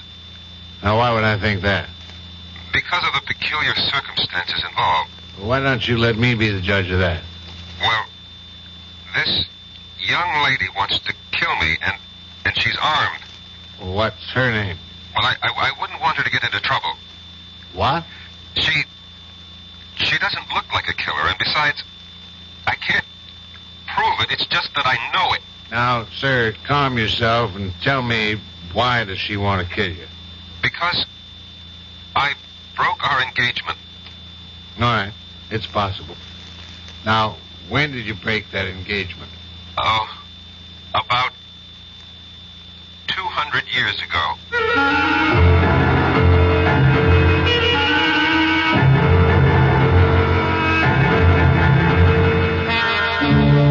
Our mystery drama, A Dream of Death, was written especially for the Mystery Theater by Sam Dan and stars Michael Tolan. It is sponsored in part by new sugar-free Diet 7-Up and by the Kellogg Company, makers of Kellogg's Special K cereal. I'll be back shortly with Act 1. Hello, Ms. Goldilocks here, and welcome to my professional taste testing laboratory. Oh, Papa Bear, could you bring that case of sugar-free Diet 7-Up over here? Another case? Miss Goldilocks, you're drinking this sugar-free Diet 7-Up like there's no tomorrow. You can't still be taste testing it. Oh, no, Papa Papa Bear. Sugar-free Diet 7-Up has already earned my seal of approval. It's fresh, light, natural, delicious.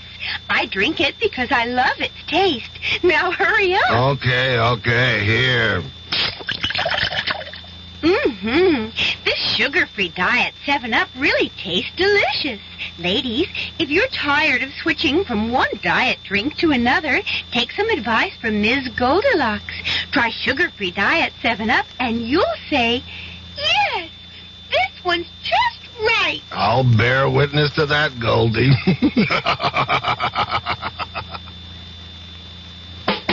Young I may be, but still I'm a man. Just turned 18 and I'll do what I can to find me a place where I can be me. Get ready for life and be free as the sea. Where do I go from here? Oh, where do I go from here? I finished school, but what lies ahead? Don't want to get trapped, want to feel free instead. All over the world, there's so much to do. The call of the sea, don't you hear it too? Where do I go from here? Oh, where do I go from here? What about the new Navy? You'll get your chance at success, learn an exciting job, and see the world. Call toll-free 800-841-8000. That's 800-841-8000. Or see your Navy recruiter. Be someone special in the new Navy. I know where I'm going from here.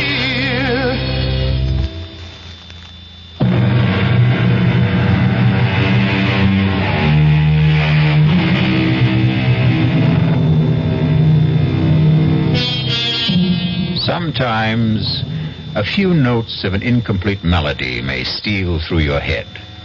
It isn't like any tune you know, and yet you've heard it before. For no reason, a name, a noise, an aroma may evoke a dim and distant memory. A memory of a place you cannot clearly remember, but it's a place you cannot completely forget. A great poet said, "Life is a dream, and even dreams are dreams." Perhaps. But sooner or later, there must be an awakening for every dream. And for Rexford Patterson, there was the rudest awakening of all. Hey, Patterson, wake up. Your lawyer's here. Huh? What? Your lawyer's here. Lawyer? Why? What do I want a lawyer for? Where am I? You're in a jailhouse. Jailhouse? How did I get... I demand to see a lawyer. Mister, no sooner said than done. He's all yours, Counselor. All right, Sheriff, if you would leave us. Bang on the door when you want out, Counselor. Who are you? Why am I in here? My name is Peter Evans. I'm an attorney. I was retained by the university on your behalf. Why do I need a lawyer? Why? Well, you're going to be tried for murder. Who is? You are. But that's impossible. You don't remember? Murder? Murder. No. Well, according to the sheriff, you were found unconscious on the floor of your study and she'd been shot. Who?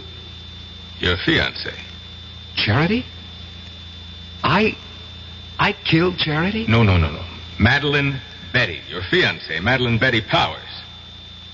Who's Charity? Charity Youngblood. She was my fiancée. You had two of them? Look, we know you were engaged to Madeline Betty Powers. Now you say you were also engaged to a Miss Charity Youngblood? Yes. Well, what happened to that engagement? I broke it. Was the parting amicable? No. How did Miss Youngblood take it? She was hurt, angry. She was violent. What do you mean, violent? She swore she would make me regret it. She swore she would have a revenge. Can you prove any of this? Oh, yes. How? I have it in writing. Well, now, this may throw a new light on the case. When did you break your engagement to Miss Youngblood? When? About 200 years ago. Good. You see, if we can produce written evidence... When did you say you broke this engagement? I was killed at the Battle of Monmouth in 78. And 3 years before that would be, the early spring of 1775.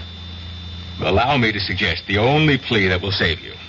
Insanity. No, I will insist that we plead the truth. Well, what is the truth? Self-defense. I killed Charity Youngblood in self-defense. All right. Look. Now, you may have killed Miss Youngblood in self-defense 200 years ago, but it's over. It's gone. It's done with. Nobody wants you for that. You're going to be tried for the murder of Madeline Betty Powers. Exactly. Charity Youngblood is Madeline Betty Powers. Professor Patterson. You're my attorney. I have to tell you the truth. But I can't believe it. But I can prove it. Look, go to my apartment. In the middle drawer of my desk, there's a book. An old book, an old leather notebook. Bring it here. You'll see. You'll see for yourself. Proof.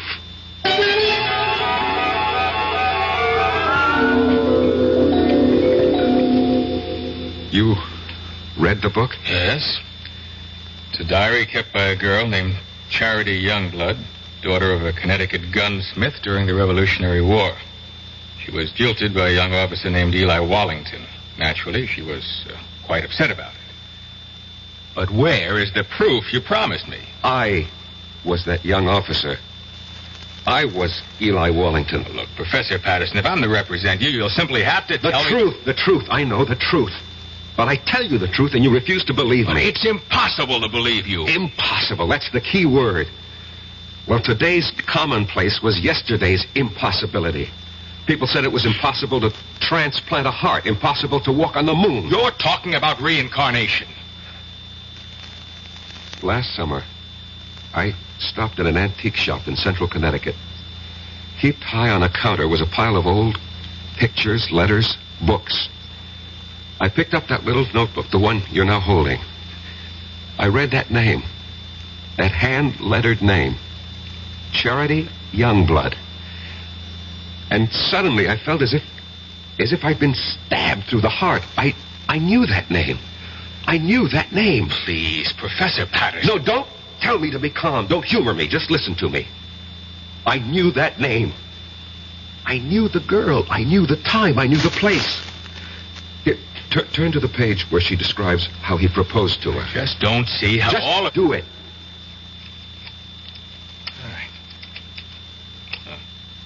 All right. This is what you want? Monday. Eli proposed marriage to me this morning. I read the name Eli. An electric shock ran through my system. I knew I was Eli. And the entire scene ran through my mind. Exactly as she wrote it in her diary.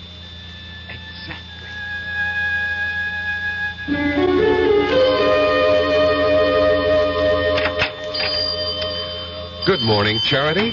Oh, it's the high and mighty Lieutenant Eli Wallington. Come to see my father? Well, that pistol of yours isn't ready. I've come to see you, Charity. I've been foolish. It doesn't interest me. Charity, I love you. Oh, yes, you love me. Believe me. Oh, I believe you. You love me here. You love me now. But tomorrow you'll be somewhere else. You'll see someone else. You'll love someone else. Men are fools. We don't realize at first how important it is to have a woman who really loves us. And you love me. Please go. Marry me, Charity. Eli? We'll have the banns on Sunday and marry the week after. Now, come, close the shop. We'll go riding this morning. But I promised Father... Let's be together this morning. Come with me. Oh, Eli, you're a scoundrel. Yes, Charity. But I'm your scoundrel. You must never forget that, Eli. Never forget that.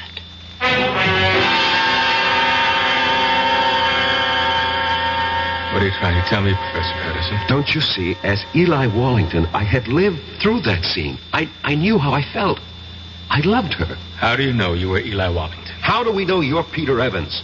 You know, you just know, that's all.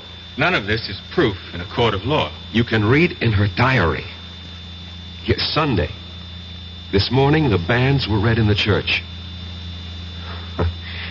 But Eli never married her. Do you know why? Because Charity was right. The very next week, Eli was somewhere else. He saw someone else. He loved someone else. He never saw Charity again. And 3 years later, he was dead at Monmouth. Turn to Charity's diary. See what she wrote when she heard the news of Eli's death. Here's the evidence you need to defend me in court. Read it. All right. Now, Friday.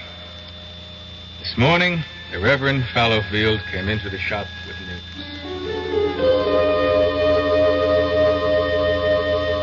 Charity, I am told that Eli Wallington has fallen at Monmouth.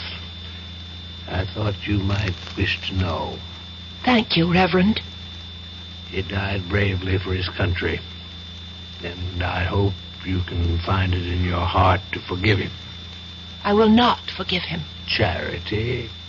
On that Sunday, that awful Sunday, I swore I'd kill him. But the boy is already dead. He'll live again. I'll live again. I'll find him and kill him. Give up this frightful hatred before it destroys you. He won't escape. If only I could help you, Charity. No one can help me. And no one can help Eli. Somewhere, somehow, someday, I'll have my revenge.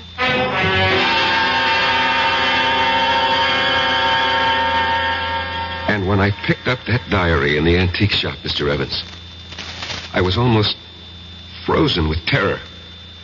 I knew I had come back. Why shouldn't she? But you know something? After a while, I began to laugh at myself. Why? Well, for the same reason you're probably laughing at me. After all, we live in the modern, rational 20th century.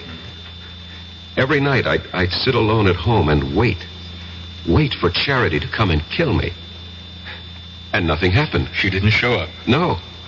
And you can't maintain an emotional pitch forever. And so soon, I stopped thinking about it.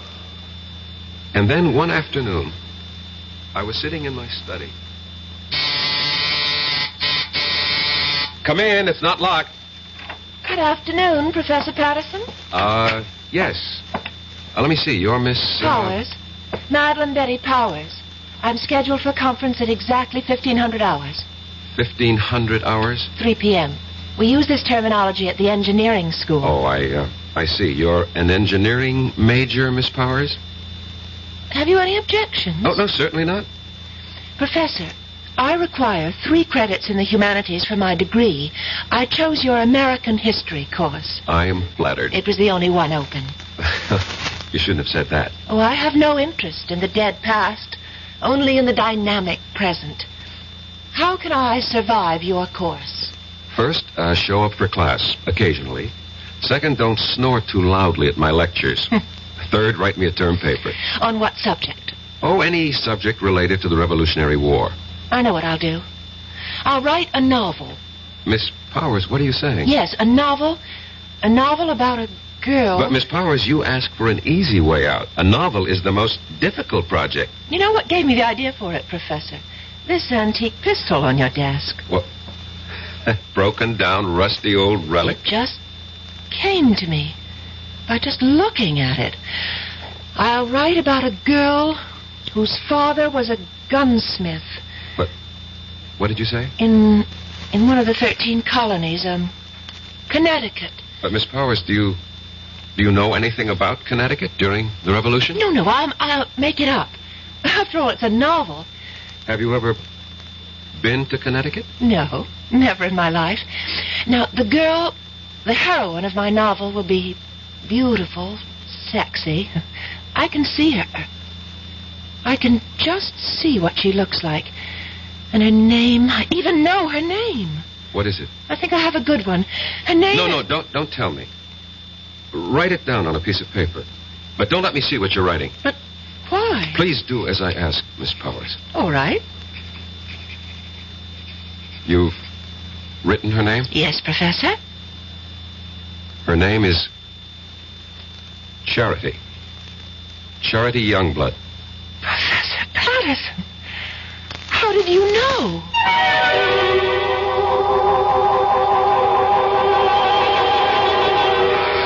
How does he know? Funny how these things work out, no? You can never tell who you'll come back as. Devil-may-care adventurer. Getting any money, but he's entitled. Well, what's wrong with writing a letter saying that under the law, this man is entitled to receive $220 a month for attending school on a full-time basis? Believe it or not, he can take that letter with the little job, take it to the real estate people, and because he has an additional income of $220, although he isn't receiving it, it makes his chances of getting that apartment much better. And this is what I mean about the little things. Going beyond the duty every once in a while. Just go a little bit out of your way to help someone. That's my philosophy. To me, these are little things, but big things to that person. A big thing to that person. At VA, we try a little harder to help.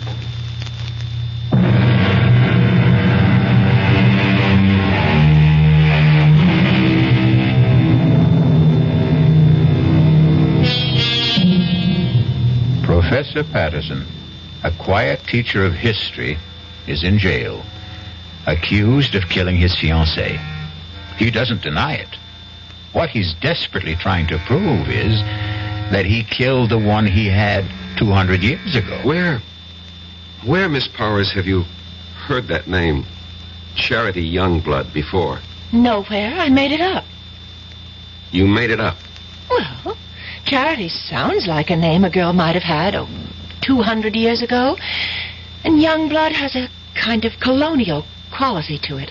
Charity Youngblood. It just sort of popped into my head. And everything just came to you, the whole idea for the novel, the heroine, her name, it all occurred to you just now? Yes, that's right, Professor Patterson.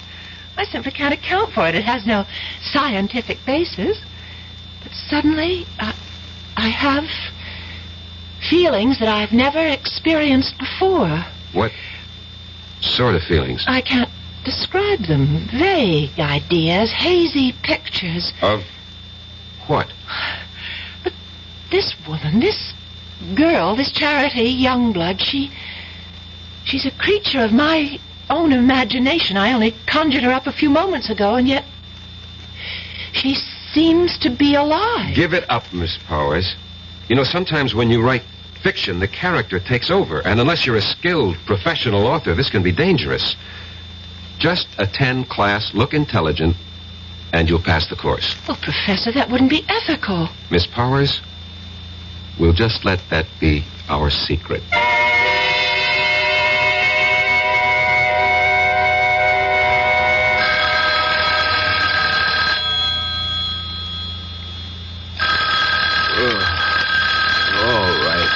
All right. Hello. Professor Patterson, this is Miss Powers. What? Miss Powers? Madeline Betty Powers. Did I wake you? I'm sorry. I know it's midnight, but I must see you at once. Please. Well, It's important. Where? Well, I'm calling from the all-night cafeteria at the Student Union building. I'll be there. Oh, thank you, Professor.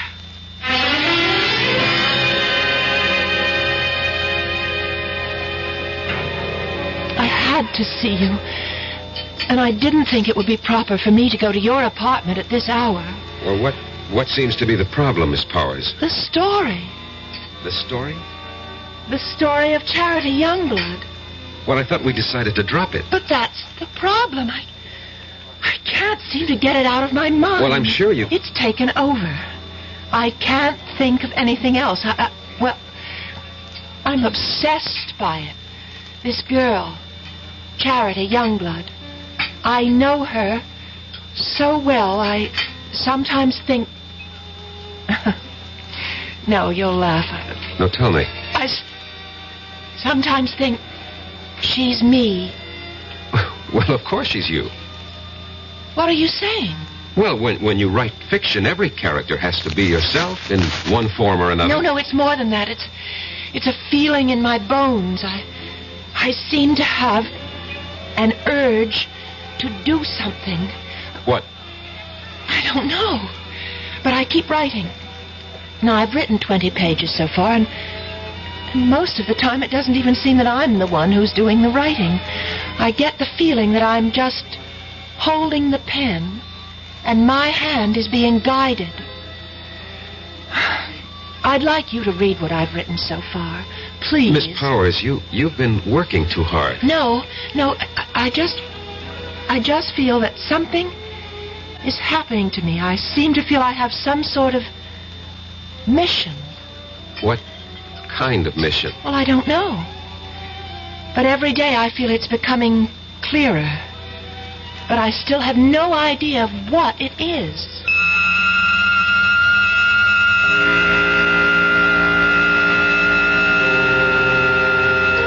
And every day, Mr. Evans, she would hand me a chapter of her novel. And that novel will win me acquittal in court. Why? Because each chapter is word for word a day in Charity Youngblood's original diary. In Madeline Betty's own handwriting. Where's that novel now? In my desk. I did everything I could to get her to stop writing, hoping that somehow I could get her mind off it. But of course that was useless. After all, if she really was Charity Youngblood, and there was no doubt in my mind about it, nothing would stop her from finding it out. And every day she was getting closer. Not just to Charity, but to me. Professor, I decided to give Charity a love interest. We're about to have the war, and I've created a young cavalry officer of the Connecticut Brigade. I have a name for him. Eli Wallington. Eli Wallington? Yes. Miss Powers, you've already written more than enough to earn a good grade. It's already longer than the average term paper. Oh, but I have to finish. Why? This whole thing started as a term project. Yes, it may have started that way, but now it's something that belongs to me, and I can't help it. I have to keep writing until...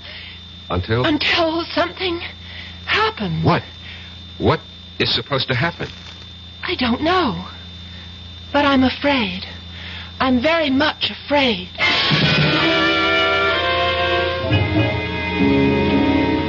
I was afraid too, Mr. Evans. Afraid that at any time she would suddenly realize that she wanted to kill me. But surely you realize... What? You mean I had nothing to be afraid of? Suppose someone's determined to kill you, and you know it. You tell me. You know what I think? Although it's academic now. I think you should have gone to a psychiatrist. I did. I went to the top. I went to the head of the Department of Psychiatry at the University Hospital.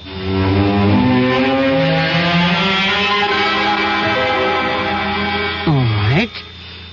Now, let us see if we can delve into the core of these hallucinations. No, let's not, Dr. Laufer. You see, these are not hallucinations. No? No. These are matters of fact. I know them to be true. You're talking about reincarnation. Yes. And you obviously don't believe in it. That's hardly the point. It may exist, for all I know. However, if it does, then we have no way of knowing who we were in a past lifetime. Perhaps we had no way of knowing. Perhaps today, with heightened powers of communication, perhaps our modern scientific technology has upset certain natural balances. Whatever. The fact is, I know. If you know, you know. What do you want me to do? Suggest a way I can live with it. I'm afraid I don't understand. Look, if a man was an alcoholic or a drug addict or a gambler, and he said to you, this is what's wrong with me, how do I live with it? What would you tell him? You are oversimplifying. I am I'll coin the word.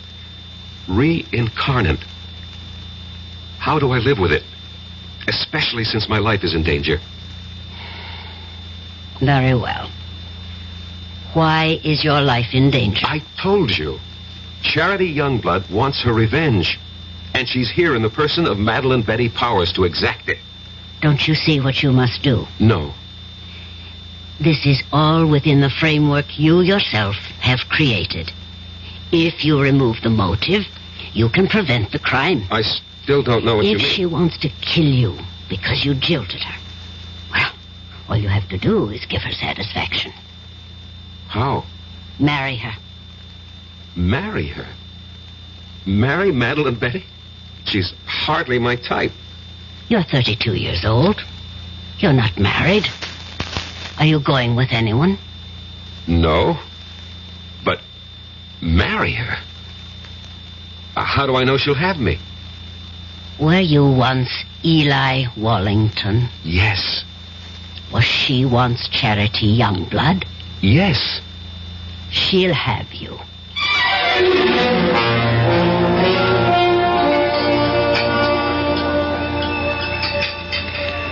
Oh, Professor Patterson, you really didn't have to take me to dinner. Well, our conference ran late. We have to eat. Well, I mean, to a place like this. Well, this is a very nice place. Or so I thought.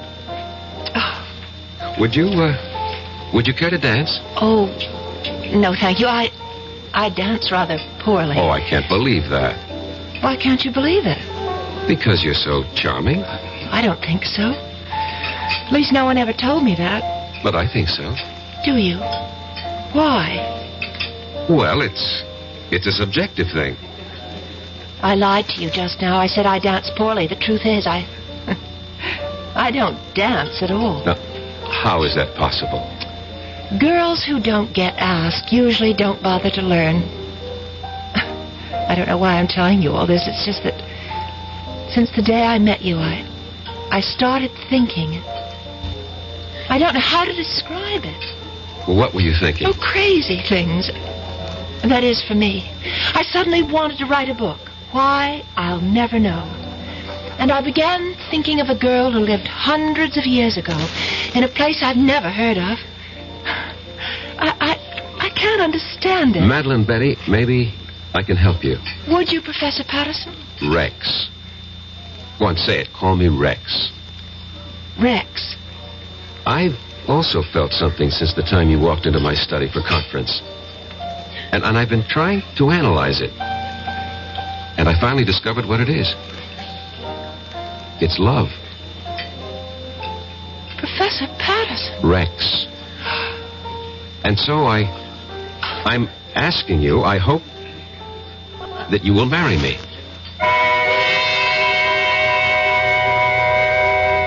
If you're going along with what Rex believes, they're playing the scene again.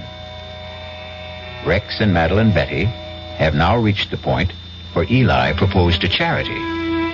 Charity said yes, but will Madeline Betty?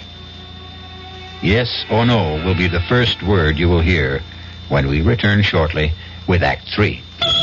And now, another story of the ball and chain, as Kellogg's Special K presents The Library. Welcome to the public library. May I help you, sir? Yes, I'd like to check out... I'd like to check out Famous Laundromats of the World by Audrey Schnorbart. Sir, excuse me, but isn't that ball and chain you're wearing just like the ones they use in the Kellogg's Special K commercial? This ball and chain? Yes, that one. How are you going to get rid of it? Well, you know, lots of good exercises, and by eating smart at every meal, starting with the Special K breakfast. Don't you have to watch your calories? Yes, and the Special K breakfast is less than 240 calories. Less than 240 calories? Right. A 1-ounce bowl of high-protein Special K, 4 ounces of skim milk, tomato juice, and coffee. It's really tasty, and it's going to help me get rid of this ball and chain. I'd say it's long overdue, get it? Your happy ending could begin with the Special K breakfast from Kellogg's. Who knows how to help you solve your shopping problems? Your Better Business Bureau knows. Listen, Lou, this fellow is at the door about the home repair, you know, and he wants me to sign the contract now. What'll I do? You don't have to sign that contract now, madam. You're not Lou. Who are you? I'm the man from the Better Business Bureau with some advice to help you to protect yourself. Read all the documents before you sign and take your time. He'll come back tomorrow. And incidentally, keep a copy of any form you do sign. And be sure you understand what you're signing. Oh, thank you for telling me. No need to thank me, madam. That's what Better Business Bureaus are for. To help protect consumers like you.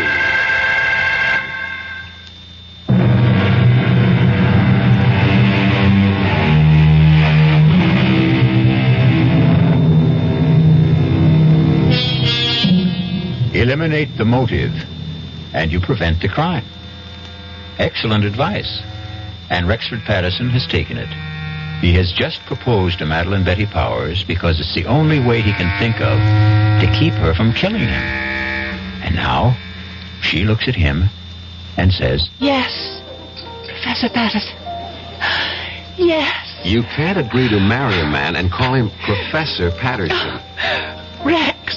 I know it's sudden, Madeline Betty. We can get married after you graduate. Oh, I'll marry you anytime you say, Rex. I love you. I love you, too. I fell in love with you. Must have been at first sight. Why? Why? Because you're handsome. I was hoping I had other qualities. Oh, you do. You do. But being handsome's part of it. Why did you fall in love with me? Because you're beautiful. Oh. No, you don't believe it. No, well, I feel beautiful. You make me feel beautiful.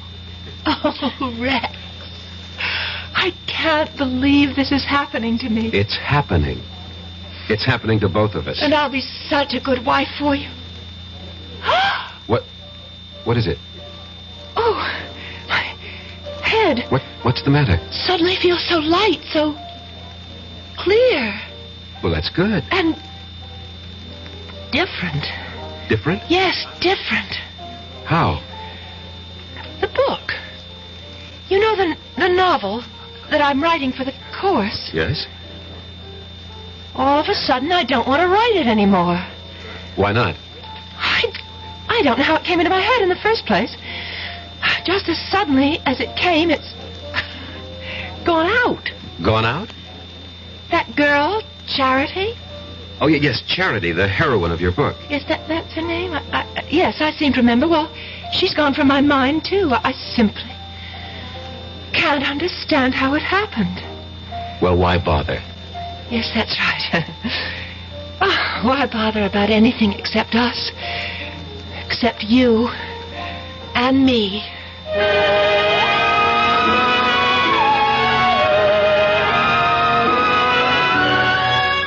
So you proposed to her, Professor, and you were accepted. She seemed happy. Apparently you were reconciled. What was the problem? The problem was, Mr. Evans, I didn't really love her. Just as Eli didn't really love Charity. But within the theory you'd set up... Don't call it a theory. It's a fact. Oh, whatever. But this is what you had to do. You had to marry the girl. And I tried hard. But she made it impossible. She was... What did she do? Nothing, really. She was just so grateful to me. You pay attention to a wallflower, and what you create for yourself is a clinging vine. A vine that can strangle and suffocate you. And besides... Yes? Besides, there was Susan Miller.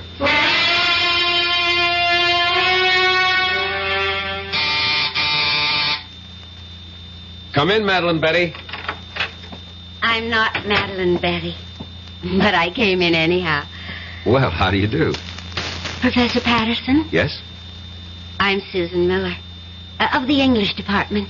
You're new here. Oh, I received my teaching appointment last week. Early American Lit. A favorite field of mine. Well, that's the scoop on campus. Anything early American, see Rex Patterson. I just thought we'd chat. Fix you a drink? A soft one. Naturally. Diet, if you have it. I'm watching my weight. Why? I think it's most attractive the way it is. Well, if you think so, I'll keep it that way. Did you know that General Burgoyne wrote a play? Yes, it was called Maid of the Oaks. And it was produced in New York during the Revolution. Yes, and I'll tell you who was in the cast.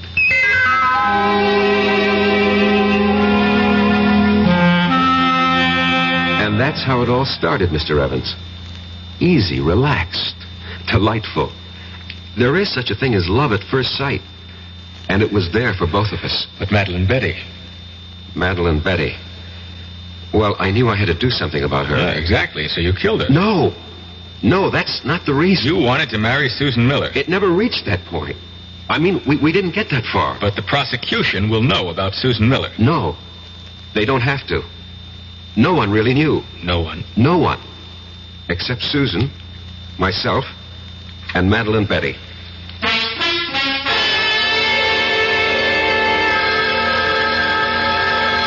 I'll get it.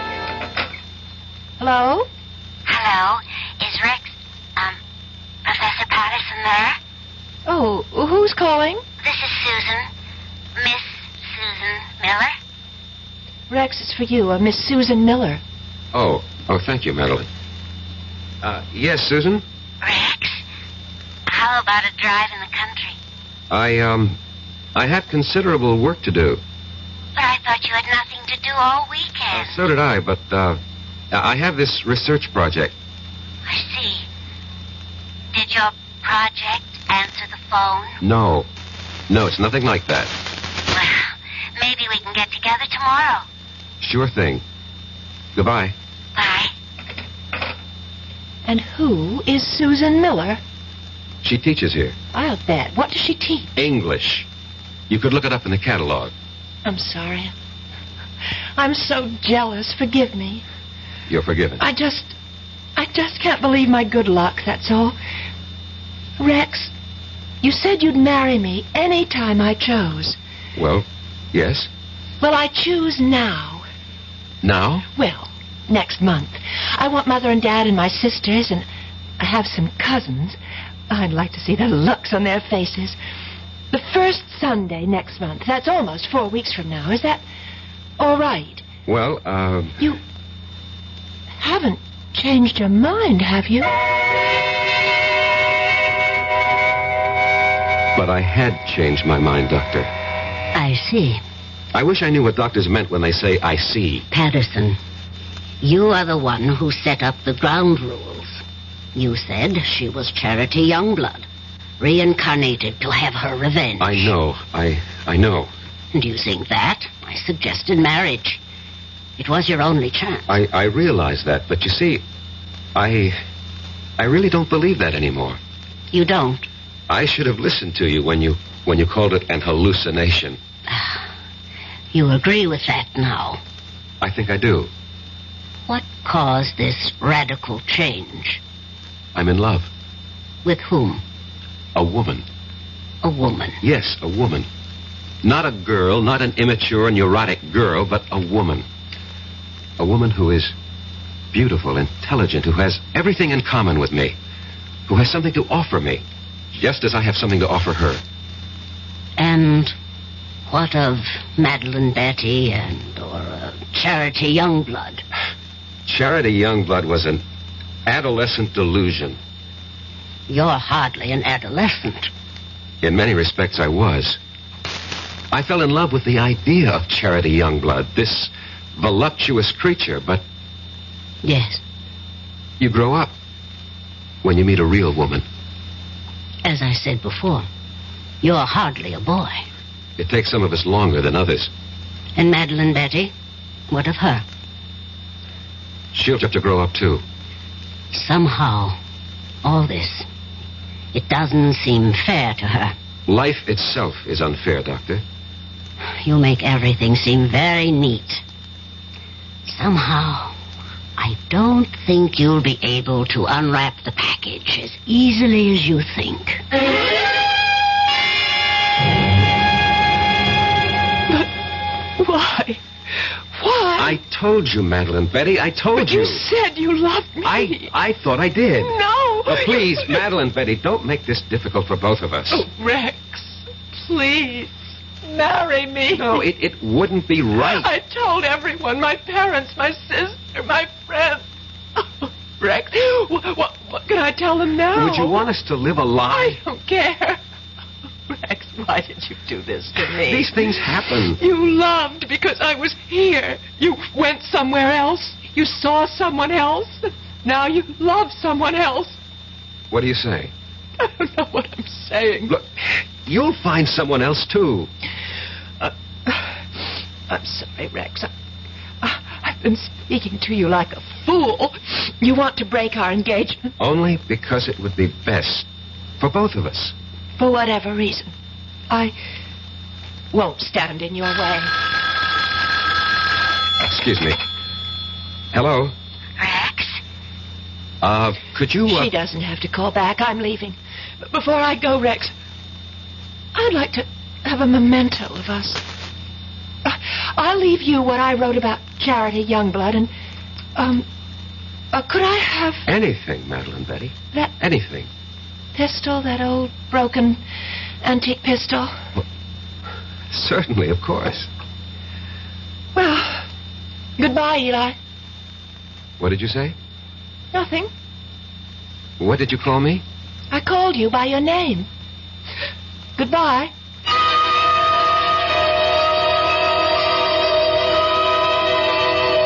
That night, Mr. Evans, she left the college. Her roommate called me and said Madeline Betty had disappeared. Didn't you feel that perhaps you should investigate? No. Well, to tell you the truth, I felt relieved. I thought she was embarrassed and had decided to go somewhere, and I forgot all about her. You forgot? How could you forget? Maybe I wanted to forget. Anyway, about a week later, I came home. It was late at night.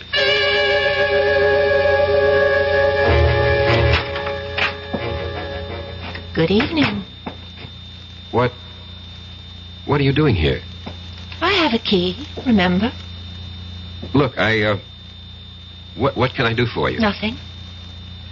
Ask me what I can do for you. What? I can kill you.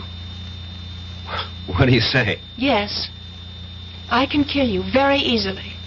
And I'm going to. Madeline Betty, Who are you talking to? My name is Charity. Charity? Yes, Eli. Charity. Remember Charity? No, you're Madeline It's Betty. taken me such a long time to find you, Eli. Such a long time. Listen to me. I'm not Eli. I'm Rex Patterson, and you're not Charity. You're Madeline Betty Powers. Sweet talk, Eli. You always could do it, but it doesn't go with me anymore. Look, Madeline Betty, I'll have to ask you to leave. Oh, I will. After I kill you. No, you can't kill me. I can. With this. What are you talking about? With that rusty old antique pistol? No, not anymore. I brought it home to Father, to Isaiah Youngblood's gun shop, and I said, Father, fix this pistol. And he did, you see, how he cleaned it and oiled it. See how it shines now. Madeline Don't Betty. move any closer, not one step closer. See how it sparkles. He gave it a new frammer and a fresh flint, fitted a new flash pan, and then primed it. Poured in the powder, rammed home the ball, and now it's ready to fire. Charity, no. Get away from me. Take your hands off. No. Get away Drop from it. me.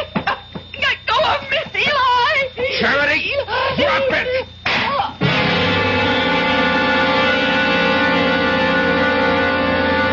We struggled for the gun, and at the last second, the barrel must have turned toward her. And she pulled the trigger. And that's your defense? That's my defense. You want me to plead that defense? I want you to tell the jury exactly what happened, why it happened, and the way it happened. Show them the written proof. You're sure that's what you want me to do? Yes, I'm sure. I'm sure because it's the truth.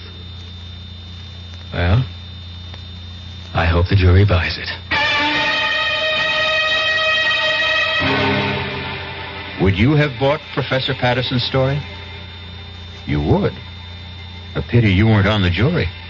Because 12 good men and true, actually 6 of them were women, deliberated for a full week and decided that Rex would have to pay the price. Not just the price for Madeline Betty, but also, as it turned out, the price for Charity. I'll be back shortly. This is Ray Scott. for the President's Council on Physical Fitness and Sports. Sometimes we're accused of exaggerating the importance of a game, along with millions of Americans across the country. Well, maybe so. But one thing is sure. We certainly under-exaggerate the importance of physical fitness and sports among our children. We send our kids to the best schools we can to get the best education they can, and yet we often completely neglect their physical education. Phys ed departments are usually the first to suffer when budgets are cut. That's why we urge you to support the physical education departments in your schools and to make sure your kids are getting the kind of programs and instruction that will do them the most good. Physical fitness can help them develop into healthier adults and help them live up to their full potential. For more information, write the President's Council on Physical Fitness and Sports, Washington, D.C., 20201.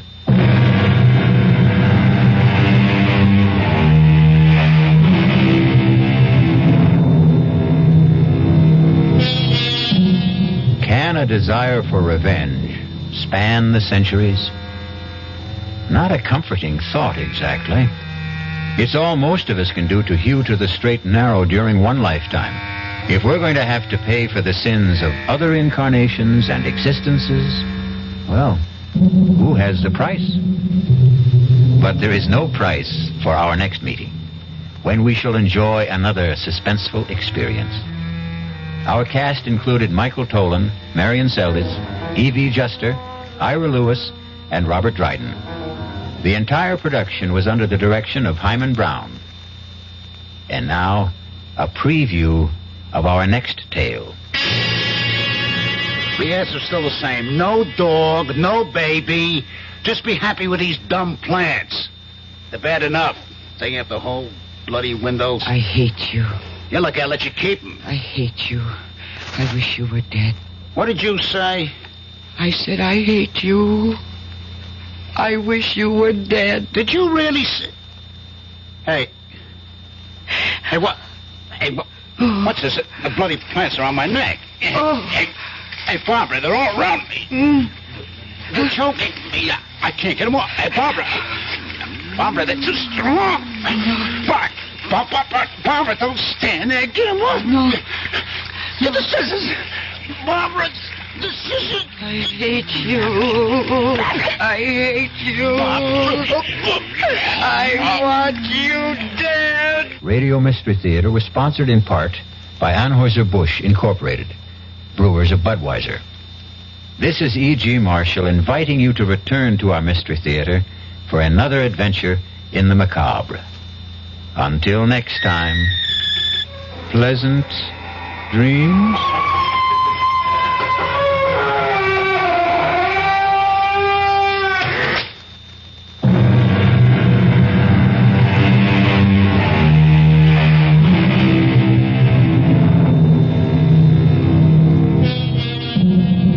WDAF, Kansas City. The CBS Radio Mystery Theater presents...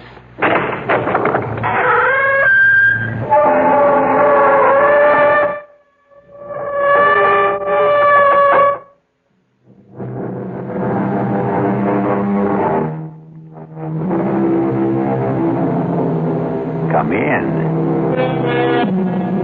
Welcome. I'm E.G. Marshall. Welcome to the fear you can hear. Welcome to the world of terrifying imagination. It gives me a fiendish delight to invite you on a very unusual expedition. For in our tale to come, we are going to travel not to distant shores, not to outer space, but instead backwards in time. Time as the archaeologist knows it. The depths of time. Strange thing about archaeology. It seeks to understand life by the study of death. Can we try to uncover the rest of the body, Professor? Of course. Jimmy, get the 3 or 4 fellows to help you, and do it carefully. There's no way of telling the body's position. Sure thing, Professor. Oh, this is awful. What are we going to do? Don't worry. Ancient bodies are your specialty. Fresh ones are mine. But how do you know it's murder? You surprise me. A suicide may dig her own grave, but you'd hardly expect her to pull the dirt in after her.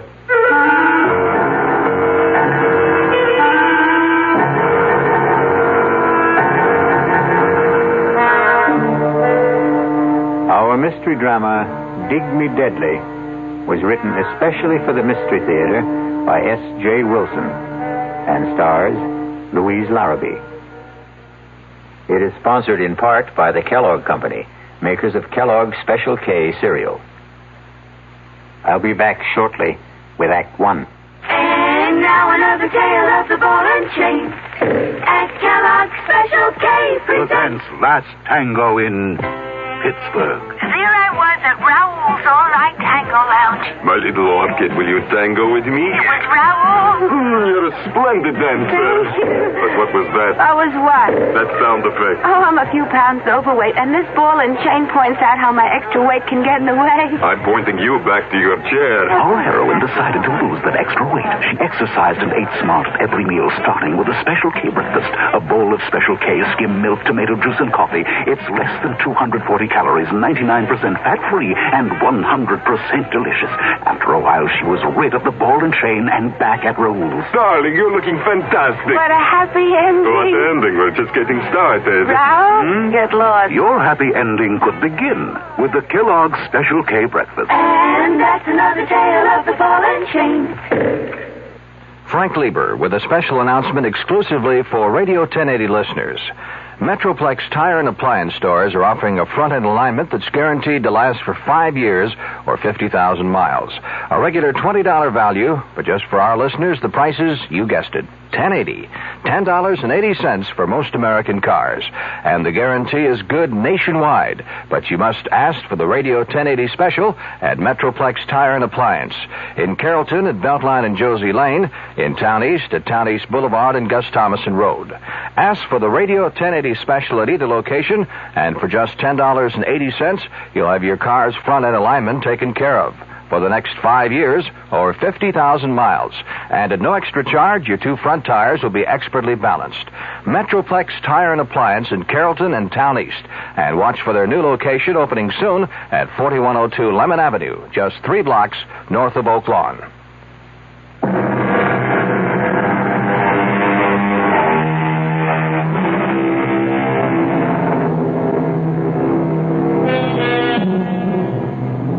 And I know that death is no respecter of time. It often comes unbidden, unexpectedly, even fiercely and murderously.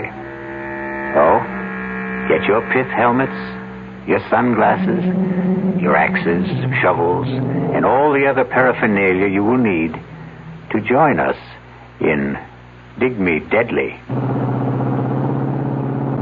Young man, why aren't we on a road? Why do we have to cross the desert? Because it's the fastest way to where we're going, Detective Scrubshaw. Not Scrubshaw, Trubshaw. Trubshaw. Detective Claudia Trubshaw. And I bet your last toothpick, which I wish you'd take out of your mouth, that we're really crossing the Rocky Mountains. They're in Colorado. This is Arizona. I know it's Arizona, Sheriff Wiley. It's where I came to spend my vacation with my sister before you showed up with all your hornswoggling. Oh, ma'am, I did no such thing. Now, what else would you call it? I came here to get away from L.A. and all that smog and to breathe in the pure, fresh, clean air of Tucson. Now, thanks to you, I've got more sand in my mouth than the whole Sonora Desert. That's Mexico. This is Arizona. I've got news for you. It's left Mexico and settled in my lungs. Now, you mean to tell me that in the entire state of Arizona there isn't a police officer, anybody who can cover this case, that you had to drag me into this no-woman's land? Those are my orders, ma'am. But why would my boss in Los Angeles assign me to an Arizona case?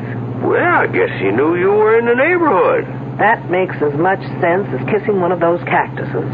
They're called saguaros. Now stop changing the subject. Now, will you tell me where we are going? Like I said, west of Naco. Good for you. You have advanced to the next plateau. And why are we going there? Because that's where they're digging. Superb. Now, who are they? The kids that are digging. Wiley, did you ever have your IQ tested? Not so as I know. Well, don't. It's probably lower than Death Valley. And I know that's in California. Now, why are they digging? For dead bodies, I think. Stop this car at once.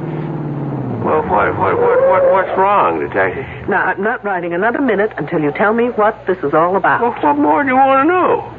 Why I'm sitting in this rolling junk heap on my way to West Naco or wherever. Well, there are these kids there. What kids? These kids from some school near L.A. Every summer they come, and they dig up things that are supposed to be real old. In other words, students working on an archaeological dig. Never could pronounce that word. Forget the pronunciation. Just try and make some sense. Well, a few days ago, I am sitting in the sheriff's office when this here girl comes by. Excuse me. Sure, miss. Come on in. Is the sheriff here? Well, the truth is, there is no sheriff.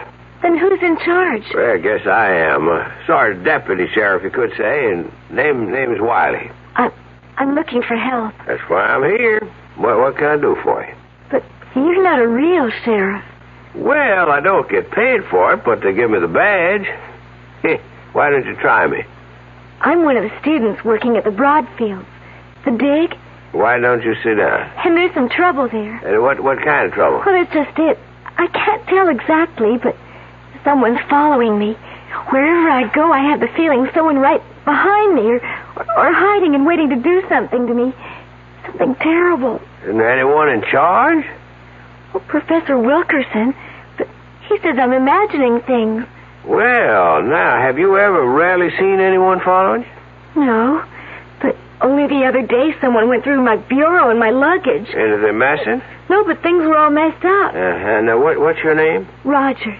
Edith Rogers. Miss Rogers. Now, do you have any idea why somebody'd be tailing you or looking through your things? I think someone's trying to kill me. Kill you? Hey, that's serious. Why would anyone want to do that? Because they're afraid of me, scared of what I could do. Well, you don't look like you could trouble a horned toad. What are they scared of? Well, you see, no, I can't tell you. If they found out I came here, they'd do it faster. Anyway, you can't help me. Maybe nobody can. Wait a minute. Wait there.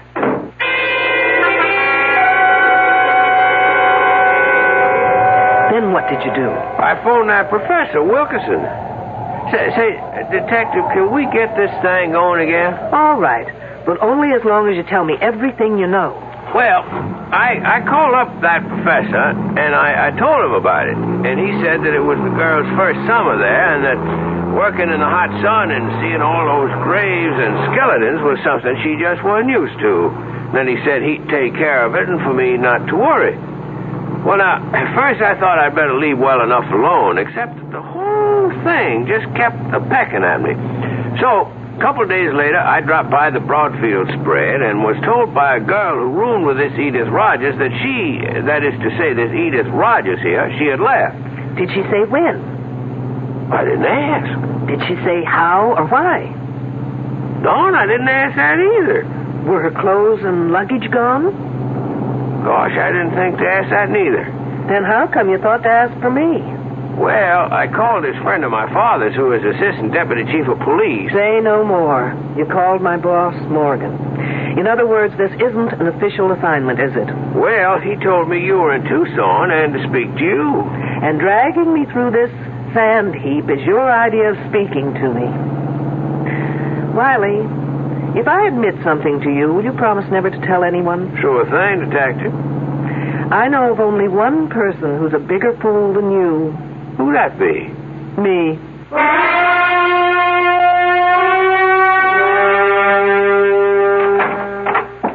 Detective Troopshaw? I'm Julian Wilkerson. One of the students tells me you'd like to see me. Only in an unofficial capacity, Professor. If you can be of assistance, fine. If not, I'll understand. Well, I'll try. Professor, this is Sheriff Wiley. Oh, yes. How do you do? Hi.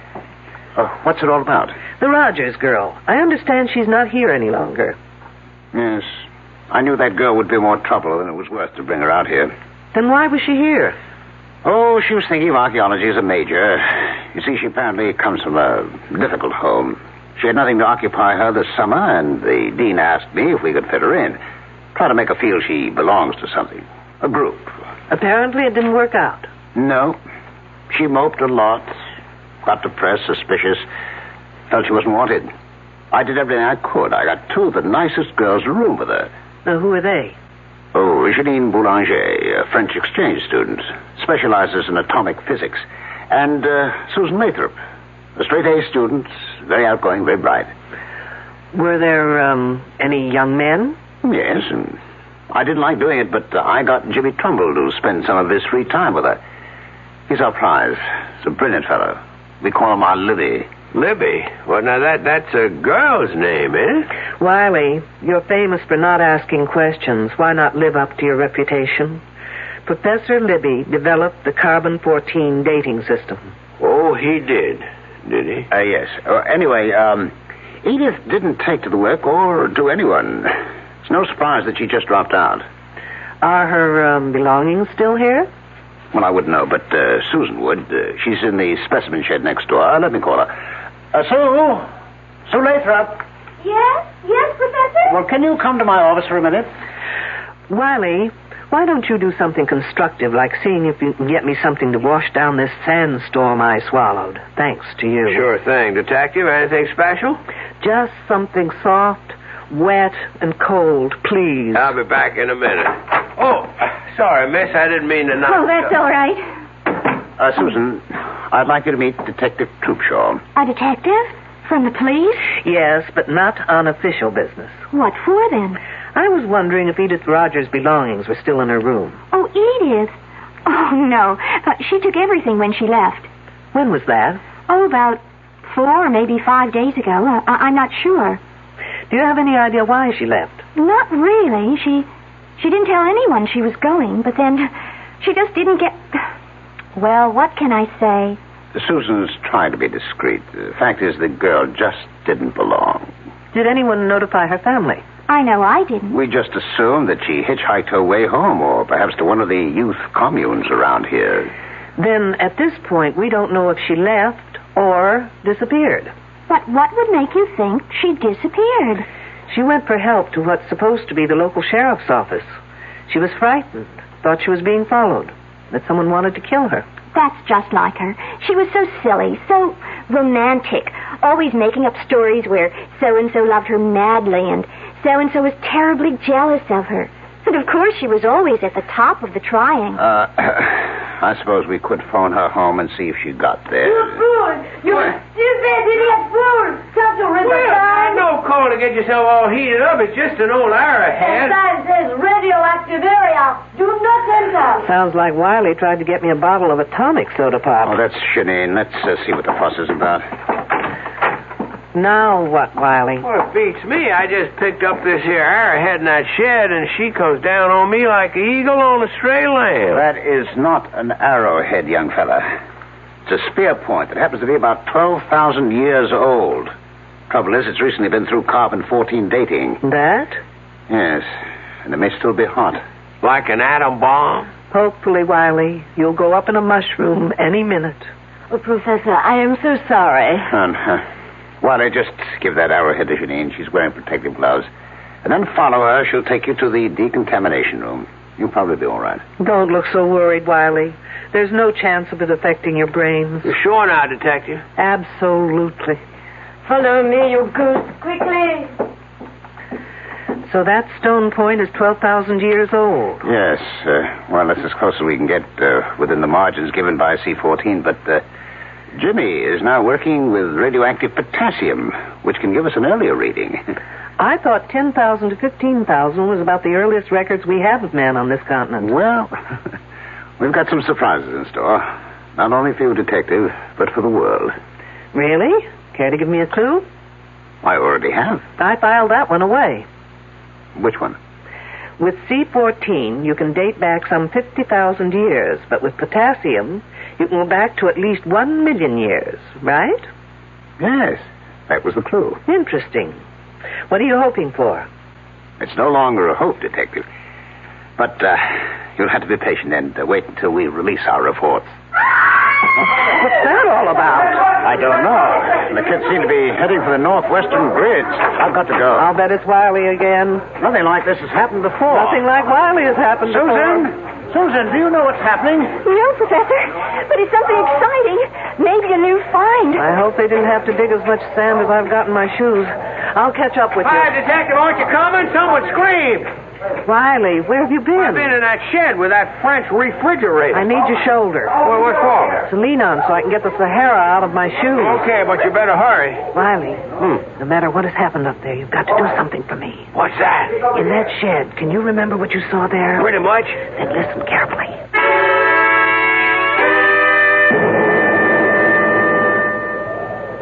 Oh, bon Dieu, it's a woman's hand. And I know whose it is. By the ring. The silver band. Well, whose is it? Edith Rogers. Oh. All right, no one touch anything until Detective Troopshaw gets here. A detective? A lady detective in here. Okay, kids, one detective coming up. Let me through. All right. Yes. Let the detective through, please. Well, from the looks of it, here's a lady who definitely needs a hand. Who found her? I did. And who are you? James Trumbull. I told you about him, remember? Oh, yes, you're Libby, as you call him. Yes. But there doesn't seem to be any digging around here. Is this the way you found her? Just one hand sticking out of the sand? No. I was on my way to the datum point to figure out what the next grid would be when I passed this place and noticed that someone had been digging around here. The sand wasn't as flat as the surrounding area and not as compact. So I began to brush away the top layer until I uncovered this one hand. Professor, have I your permission to supervise this matter until I get official regulations? Well, yes, of course. Thanks. Has anyone been able to identify the hand? Susan, she said it is Edith Rogers. What makes you think that? The silver band. I was with her when she bought it in town a couple of weeks ago. She bought a silver wedding band? I asked her why, and she said she expected to be married very soon. It just sounded like one of her crazy stories, so I forgot about it. I see. Well, rings have been known to change fingers. Can we try and uncover the rest of the body? Of course. Jimmy, get 3 or 4 fellows to help you. Do it carefully, please. There's no way of telling the body's position. Sure thing, Professor. Oh, this is awful. What are we going to do? Don't worry, Professor. Ancient bodies are your specialty. Fresh ones are mine. Yes, but this is liable to stop our work. This place will be crawling with police, newsmen, television crews, what all. Really? Why? Isn't murder a little too common to rate that kind of attention? But how do you know it is murder? Miss Lathrop, you surprise me. A suicide may dig her own grave, but you'd hardly expect her to pull the dirt in after her. Pit's very shallow, Professor. I don't think we should use shovels. Shall we use the brushes from here? Sure, but let's get a move on, eh? Ah! Look, the hand is attached only to bones, to a skeleton. Oh, no, I've never seen it. Oh, now, will you all stop crowding? You'd think this was a Hollywood opening. Oh, Janine is right. There is no body. The hands are attached to a skeleton.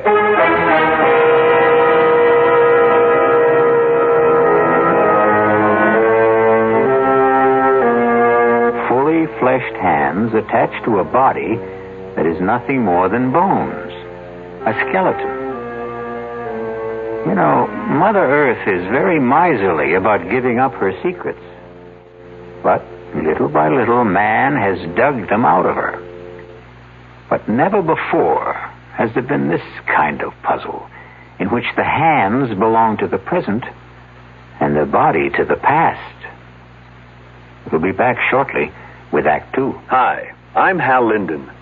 There's a lot of talk these days about America's energy crisis. Talk about doing without heat, about doing without our cars, about what's going to happen if we run out of fuel. Well, we may not have to run out of fuel if we all work together to conserve the fuel we have. That means turning your thermostats down to 68 degrees during the day and turning them down to 60 at night. It means turning off lights, TV sets, and electrical appliances the minute we're finished with them. It means driving no faster than 50, starting or joining carpools, avoiding the kind of stop-and-go motoring that eats up gas by the gallon. In short, it means saving every ounce of energy we can, every chance we get. So please, do your part to make the fuel supply stretch a little further.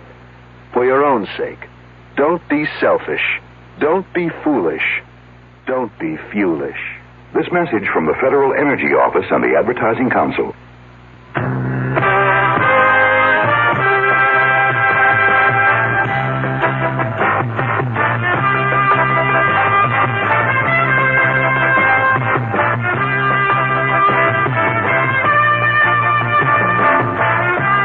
just make a profit in the beef business. You work for it. Working to keep your feeders out of a growth slump. Fighting the diseases and everyday stress that threatens your herd. And always sweating it out with a tight profit margin. Through it all, one name is there to help you. Terramycin. When the going gets rough, nothing works harder, more ways, to give you the kind of protection you need. Terramycin. Depend on it. From Pfizer.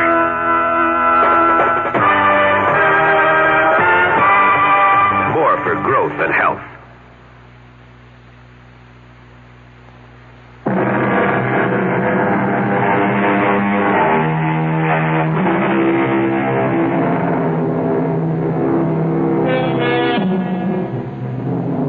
We return to our dilemma. The question is, what is a bunch of young, bright college students going to do about a body that has fully fleshed hands attached to the bones of a skeleton?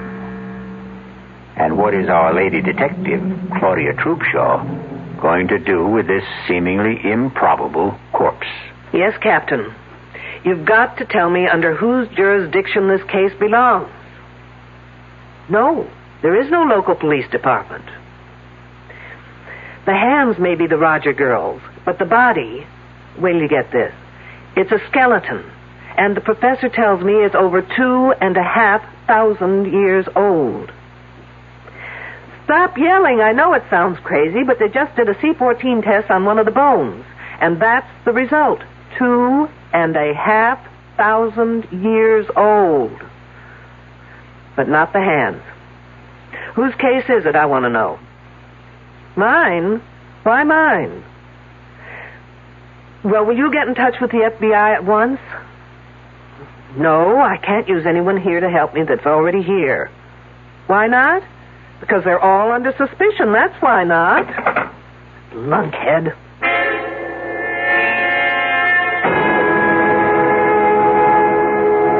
It's nice of you, Miss Boulanger, to take time off to have this little talk with me. Professor Wilkerson said I should answer all your questions to the best that I can. Do you always do what Professor Wilkerson asks? Oh, yes, he is a marvelous man. He is so brilliant. I'm sure. Tell me, do you have many friends among the other students? I don't think so. Not even Jimmy Trumbull? Oh, he is nice, but he is such a little boy. And the others? I am afraid they're all too jealous. Do you know why? Oh, they think that the professor treats me like a favorite. Well, does he? Of course not. But I have studied all this and done it in France before, so I know it very well. And they do not. I think I understand. This body we found, you've seen it? I could not bear to look. Oh, but you did. Now tell me, in all your work, both here and in France, have you ever seen anything like it? No, absolutely not. And you couldn't explain how two perfectly fleshed hands could be attached to a prehistoric skeleton? It's against all possibilities. What did you think of Edith Rogers? She was very unfortunate. In what way? Oh, she so badly needed some kind of an attachment. With a boy, I mean. And I think she almost found it. But then that Susan Lathrop got in the way and kept it from happening. How do you mean? Oh, I don't like talking gossip. But Edith Rogers liked very much this Jimmy Trumbull. But that Susan, who blows hot one day and cold the next, makes up her mind that Jimmy is her property. And she says to that Rogers girl she should stay off her property. Anything else, Janine? No. That is all. Thank you. You've been very helpful.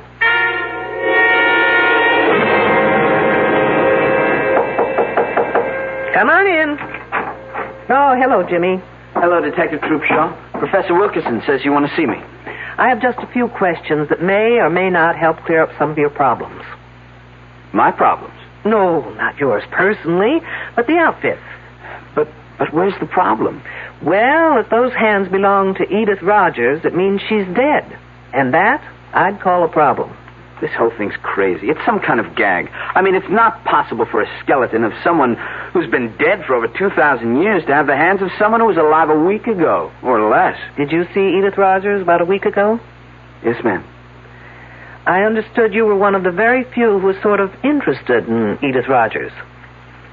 Well, I was sorry for her. She was lonely and frightened. Did any of the others talk to you about her? No, but Edith had a lot to say about us. Can you give me some idea? Edith thought Susan was a fake, that Janine was phony, and the rest of us pretty silly digging away in over 100 degrees temperature. She just didn't understand why we were doing it. Didn't that make you wonder what she was doing here? Oh, sure. But she was lonely, and she would have done anything to be anywhere. Oh, say, I almost forgot. Something funny happened this morning, and I meant to tell you about it, but with all the rumors and gossip, well, it just slipped my mind. What was it? On my way to the grid we're working on, I ran into this Indian. A really strange guy. He was dressed in some weird Mexican costume and had long drooping mustaches. And he asked me in this queer accent if I knew where Minnehaha was buried. Minnehaha? Was he kidding? Who knows? When I told him I didn't know, he became very sad. And he said his name was Tepexpan, and that his wife had died 10,000 years ago. Tepexpan, no less. The name's sort of familiar. Oh, come on, Jimmy. Even I know that for years the Tepexpan man was considered the earliest specimen of man found in the United States. Oh, of course. What else did he say? Oh, let's see. Oh, I wrote it down here. Here it is. He said, "She who seeks shall find the answers in her mind if she can find the man that is called Tepexpan." You're putting me on. No, I'm not, honestly. And then he said that she would find the star of Tepexpan in the south of Tuxpan. Can I have that paper, Jimmy? Of course. Thanks. Tepexpan, my foot.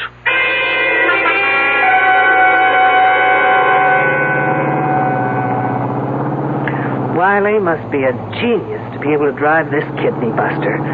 I can just about manage to keep the wheels straight. Now, where am I? Tuxpan. Ah, here it is, Tuxpan Avenue. Now turn south. How am I supposed to find the building? The Star of Tuxpan. Ah, lo and behold, a building with a star over the door.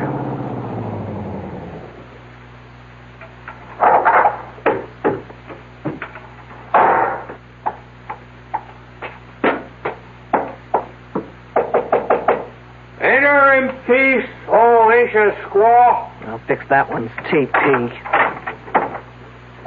I was told you've been to the ancient burial ground. You have been told well. I go to see my wife. Is she one of the workers at the dig? Oh, no, she toils no more. Your people toil for her. Hit me with that one again.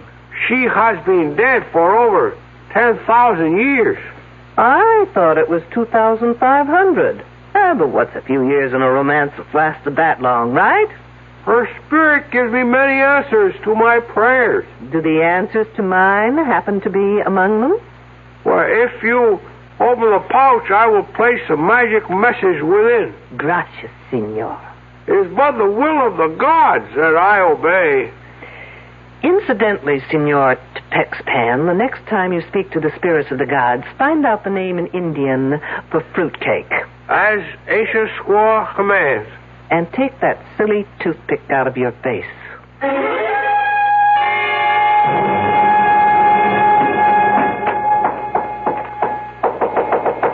Who's there? Shirley Holmes. Who? Oh, it's you, Detective. I was just being cute, Miss Lathrop. Shirley, Sherlock Holmes, get it? What's there to get cute about? I see you're packing. I'm leaving. I'm sorry, Miss Lathrop, but you're not going anywhere. Why not? Because everyone stays put until I get the answers to a thing or two. Such as? If the body we found yesterday was Edith Rogers... I told you it has to be Edith. They are her hands. Attached to a prehistoric skeleton. I don't care what the radiocarbon dating says. I was with her when she bought that wedding band. She didn't say anything about when she planned to get married. No. And you didn't ask? I thought she was clowning. So she impressed you as the sort of person who would clown about getting married? I guess she wasn't old-fashioned enough to be serious about it. But most of the girls here aren't into things like getting married. We don't have such hang-ups. And Edith Rogers was a square. Very square. You must have found it a bore to room with her. Frankly, she was a bit of a drag. How did Janine get along with her? They hardly spoke to each other. Because of Wilkerson? How did you know? Do you think either of them got anywhere with him? Janine was making points. Not that she's so hot, but her father's an important politician in France, and Wilkerson is impressed by that sort of thing. Ambitious, eh? Even at his age. Oh, come on, Miss Lathrop. He's not that old. Old enough to have a son who's in college. As a matter of fact, it was good old Edith Rogers who told me that. Did she tell you anything else? Nothing important. Have you ever seen anything like that body before? Never. Think hard. Maybe an experiment done on an animal in a lab or in the dating shed? No. Besides, I'm not allowed in the shed. Why not? I don't get to work on dating until next term. Oh, I guess I'll have to take my own advanced course with Professor Wilkerson. That's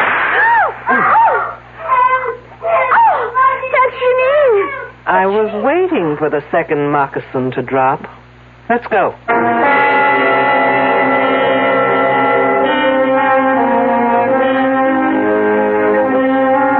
It is written in the book of Proverbs, and wisely, I believe, that whoso diggeth a pit shall fall therein. Our problem is that all our characters are diggers in pits. Even our ardent detective Claudia Trubshaw has been digging through level after level, but getting seemingly nowhere. I'll be back shortly with Act 3. There's nothing wrong with drinking Budweiser sip by sip, is there? Well, the brewers of Budweiser think there's a better way. Sipping's fine if you're drinking wine. But Bud is the king of beers, a hearty drink. Look, rinse a 10 or 12-ounce glass with cold water. Then open a can or bottle of Bud and pour it right down the middle so it kicks up a good head of foam. Now, take a big drink and then swallow big. No sips. That's how it should be done.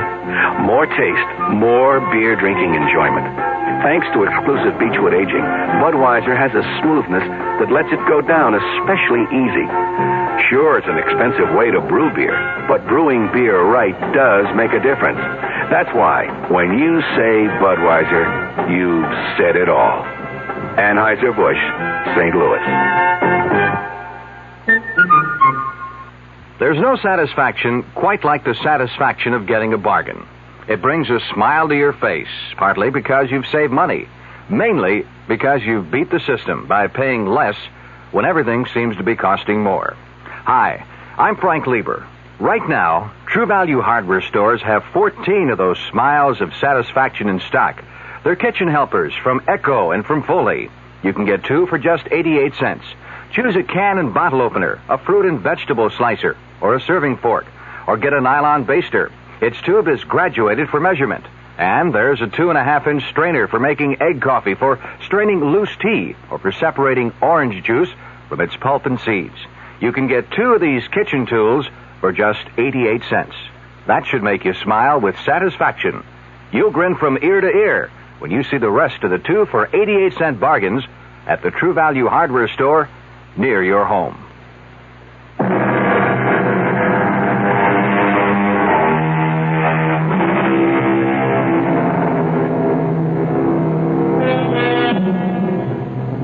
Do you realize that the gunshot we heard at the end of the second act was the first time anyone has used a conventional weapon in our story? Well, gunshots may not only be used to signify someone's end, they may also be fired to start something. Isn't that typical of a woman? She calls for help but doesn't bother to tell where she needs it. It sounded far away. Maybe from the northern grid section. You mean where the body was found? Yes. What could anyone be doing out there? Looking for clues? Or maybe hiding. Well, why didn't I think of that? There's our man. You mean Professor Wilkerson? Yes.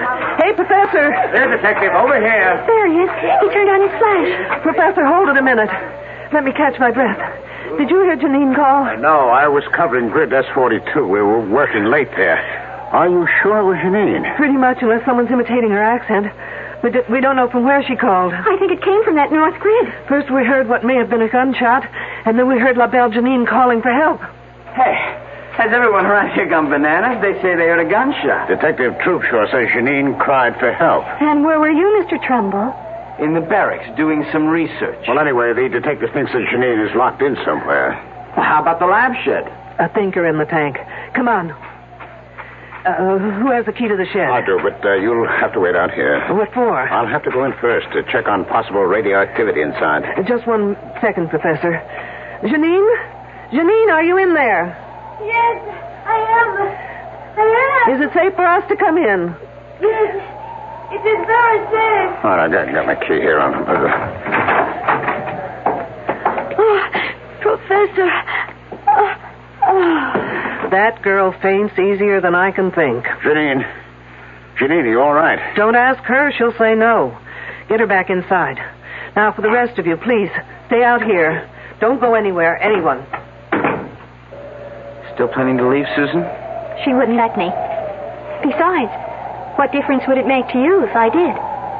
I'm just being friendly. Isn't it a little too late? What do you mean? Well, now that Edith Rogers is dead, do you think I'd be waiting around to catch you on the rebound? Look, I was just being kind to her. Kind? Isn't there a phrase about someone being killed with kindness? What are you getting at? Now listen, James Trumbull. Because Edith Rogers was a fool doesn't mean all girls are. No one ever said you were. Look, the only reason I took her out a couple of times was because the professor asked me to. Aren't you the obedient student? What professors say, Jimmy do. I don't know how else I can convince you. You can't. And if I were you, I wouldn't try. Look, you can count on my being fair and keeping quiet. I'm not out for revenge. But I'm also not about to stick my neck out for anyone, including you. I still don't know what you're getting at. I'm getting at who killed Edith Rogers.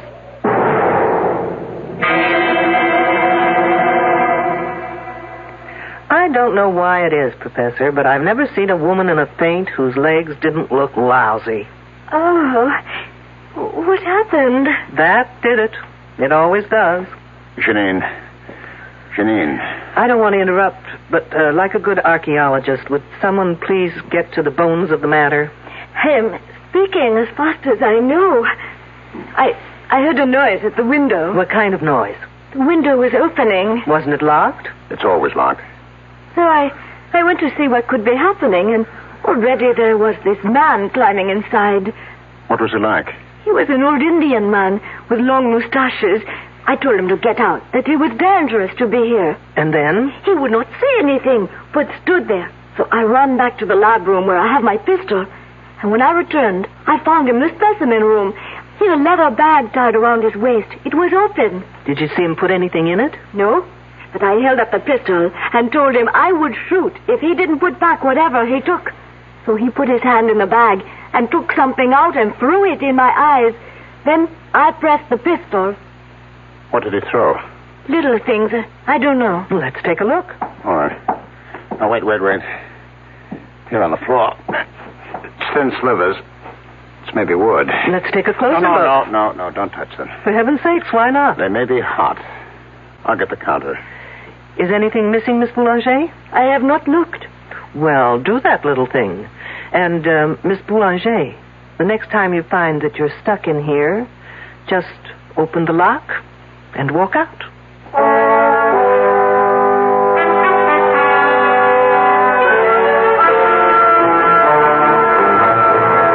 Okay, folks, time has come to stop playing games.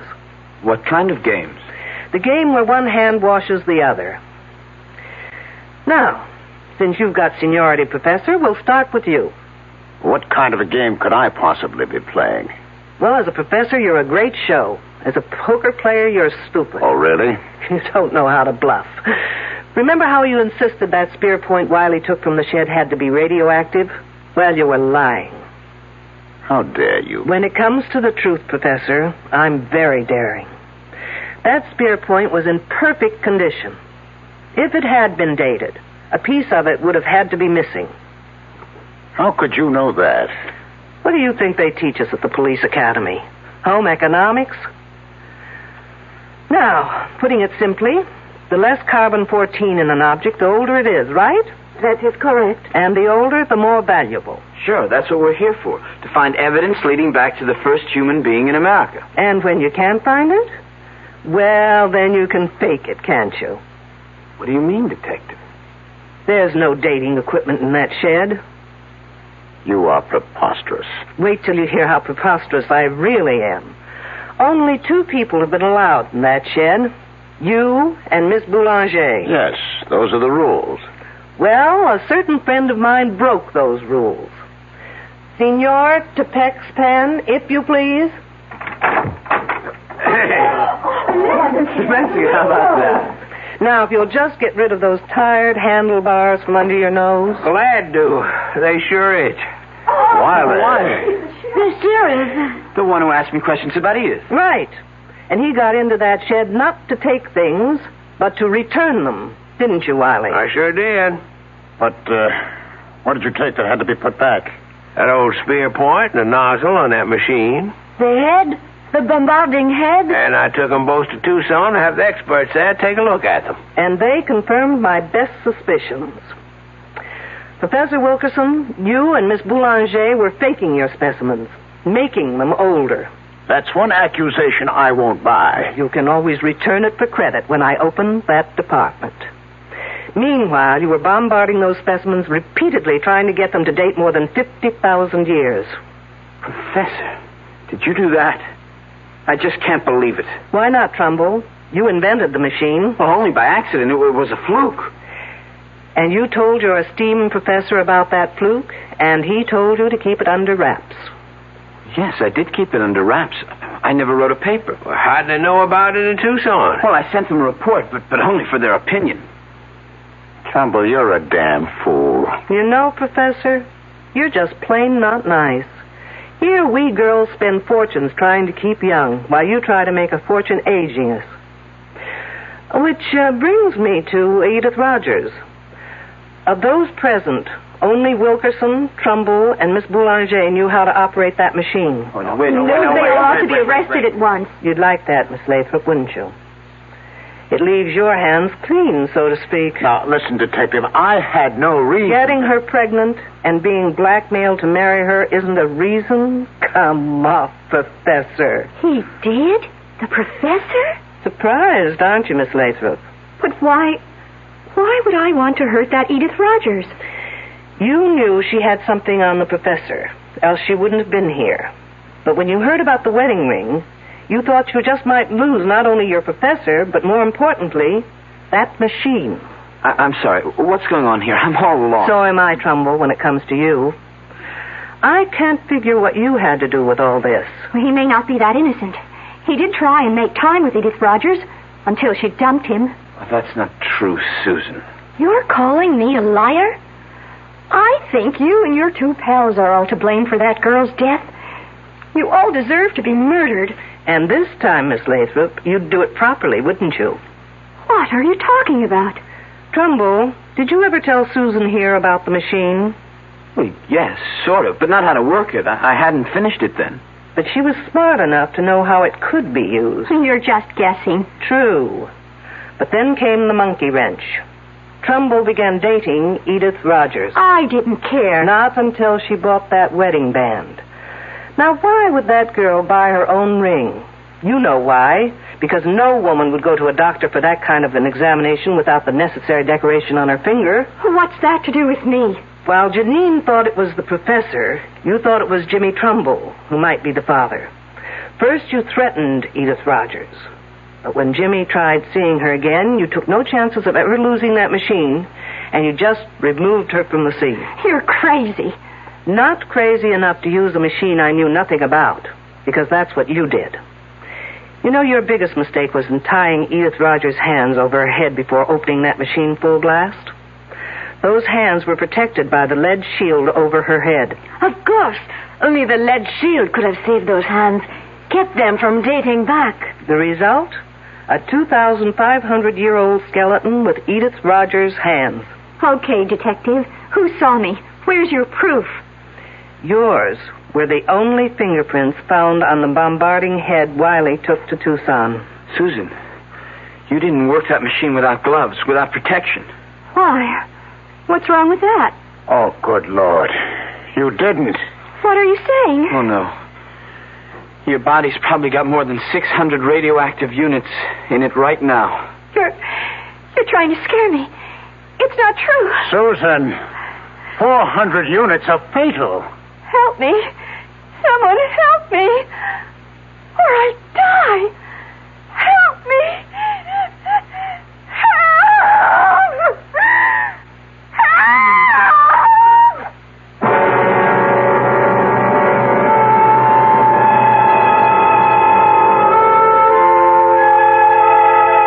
Obviously, Miss Susan Lathrop got a dose of the same medicine she gave Edith Rogers. Except in her case, its effects will be much slower and very much more painful. Sad. Very sad. But it will save the state a great deal of money. I'll be back shortly. Well, it's all right to tell one lie, isn't it? You can't. Then how about lying just a little bit? Not a little bit. You mean you can never lie? Never. Well, why not?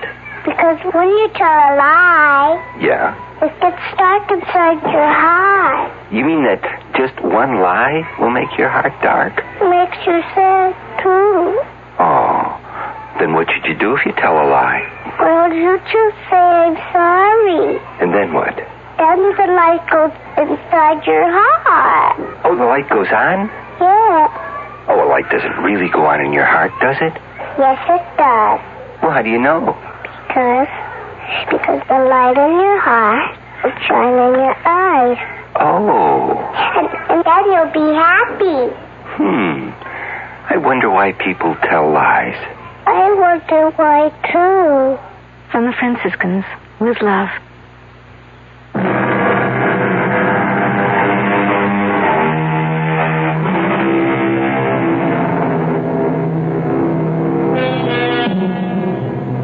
Here's a little thought to take to sleep with you. Never indulge in excesses. Eat moderately, drink moderately, and murder moderately.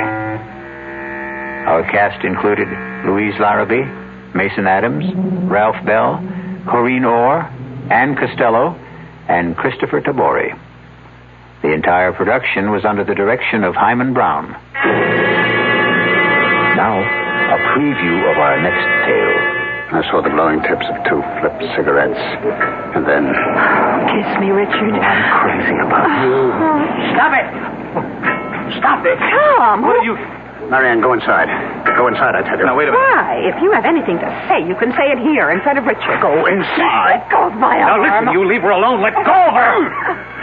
He broke my grip on her arm and pushed me away. His shove made me slip to my knees. I came up swinging at his face and missed. He pinned my arms from behind. Now, listen. What's the matter with you? Are you crazy? I broke out of his grip, stepped back from him, and fell across the shovel. I grabbed the handle, jumped up. No! And swung at Emery. Too late for me to stop the swing. No! As she rushed in between us, the sharp edge of the shovel hit her in the back of the head. Oh. I stood there, holding the shovel, unable to move. Radio Mystery Theater was sponsored in part by Anheuser-Busch Incorporated, brewers of Budweiser. This is E.G. Marshall inviting you to return to our Mystery Theater for another adventure in the macabre. Until next time, pleasant dreams.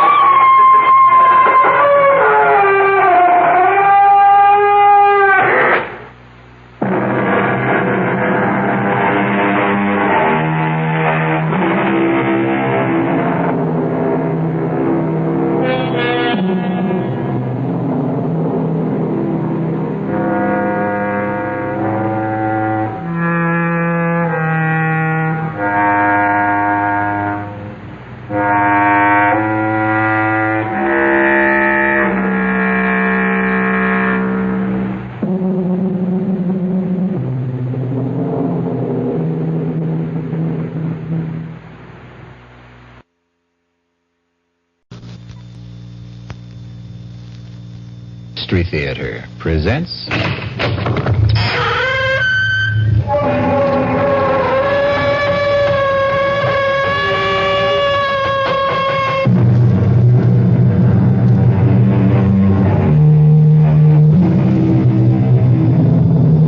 Come in. Welcome. I'm E.G. Marshall. Welcome to another hour of mystery and suspense, to a terrifying battle of wits. Our play poses a dilemma you have never faced, or are likely to face in your lifetime. Whether to commit the murder in your heart when your mind tells you to restrain yourself. Listen to what happened to one man, Thomas Drake, who did face that dilemma, and what he did about it. Professor Mallory, if you're a friend of Emery's, you've got to tell him to stay away from my wife. Really now, Drake, I don't like to interfere in the personal life of faculty. You must. You must tell him, or I won't be responsible. I don't want to kill him, but I don't trust myself. Come now, Drake. Sensible people don't solve their marital problems like that. With murder.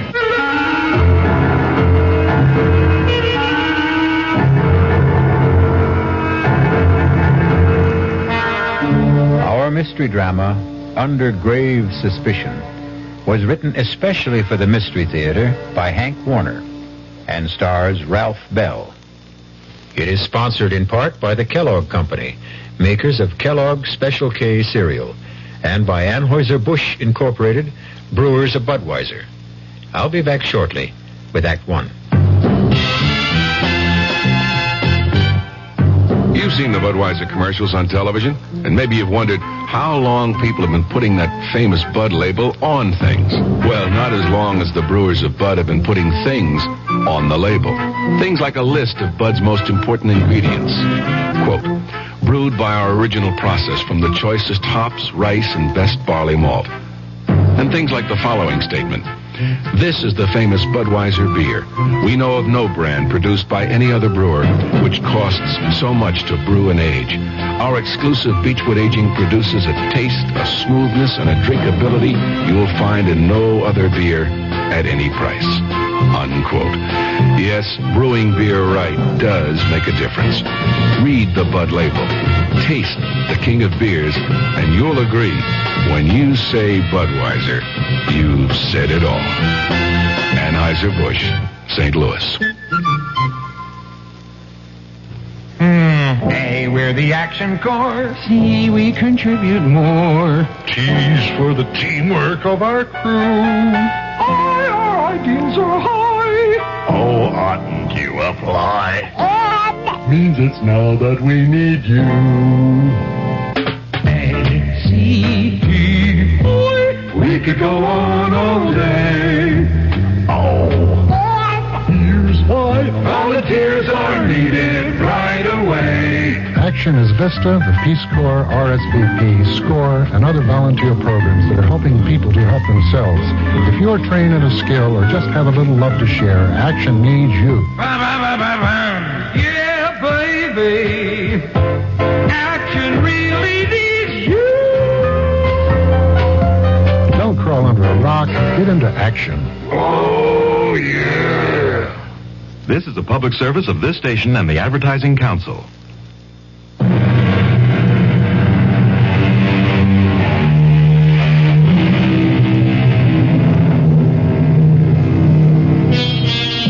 Have you ever returned home late one night and listened in the still darkness, tense and trembling, hoping and praying that you would not hear the whispered passions of your wife and a stranger, fearful that you would not control a blinding fury to kill? That man getting out of the car on that dark dead-end road on the windswept bluff overlooking the desolate Long Island Sound beach, hurrying by cloud-veiled moonlight down the winding footpath through the scrub pines and brush to his isolated cottage, is Thomas Drake. Despondent, depressed. I should have telephoned, given her some warning that I'd be home a night earlier. But deep down, I had the feeling that I still couldn't trust her. And I had to find out. I hurried towards the cottage, wondering why there were no lights on. Wondering whether she was asleep, alone, or with...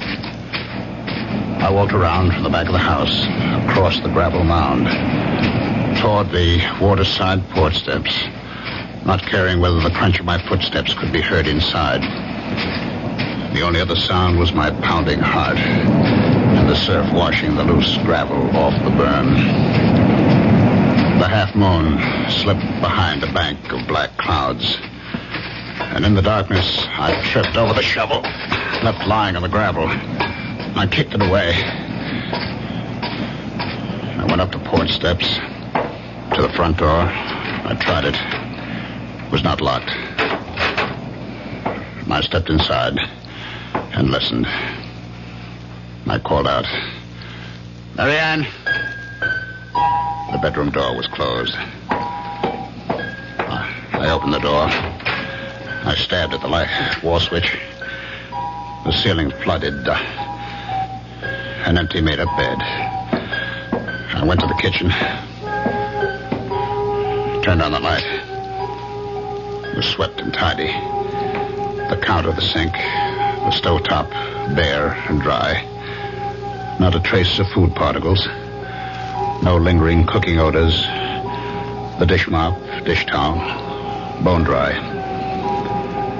I needed a drink to calm down. I reached for the bottle of bourbon in the kitchen cabinet. Poured myself a stiff one. Wondering where she was. The drink only added fuel to my slow burn. I flushed with waves of anger. I had to get out in the air to think. I put out the house lights, carried the bottle and the glass to the porch, and settled down to wait. The cool onshore wind on my face. The moon playing hide and seek with the dark clouds. The lights of Connecticut blinking across 10 miles of black water. The old field light alternating beams of green and red. It was restful. But as I nursed the bourbon, I couldn't altogether get her out of my mind. My thoughts wandering back in time. Wondering if she'd left me or would, once again like the first time, before we were married. And were living together in my apartment on Manhattan's swinging east side. Two modern, sensible singles willing to give it a try.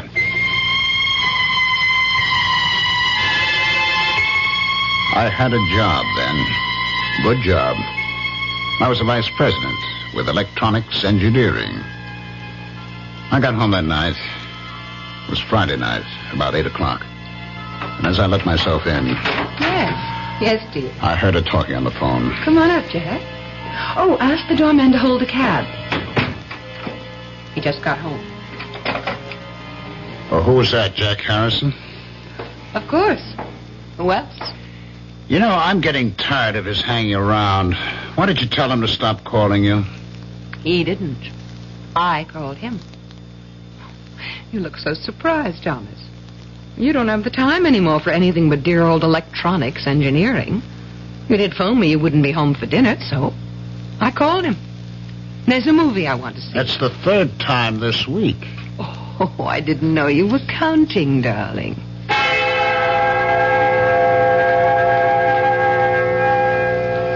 I waited that night, watching television, dozing fitfully. My mind going back to the smiles and looks they had exchanged as they left. I could see them after the movies going to the Purple Camellia for nightcaps and the wild rock of the panting cougars. And then senses-stimulated bodies pulsating with savage beats to spend the night with him.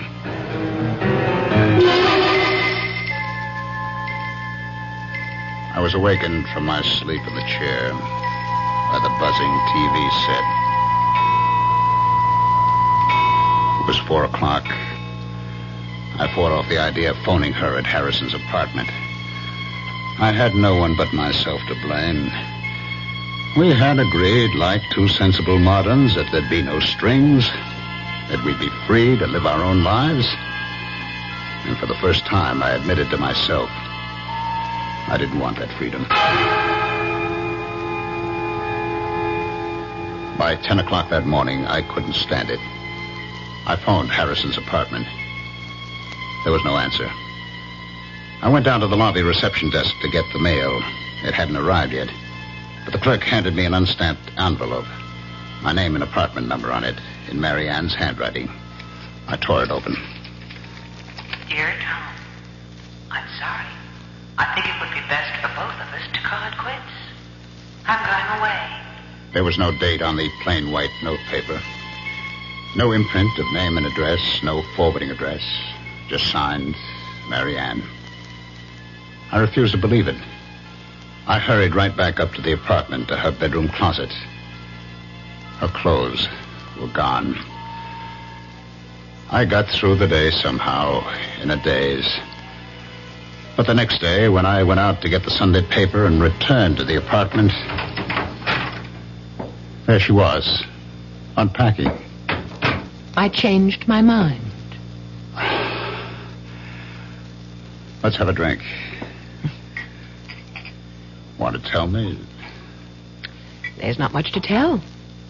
He told me he has a wife, 3 children in Connecticut, that she won't let him go, so he couldn't marry me.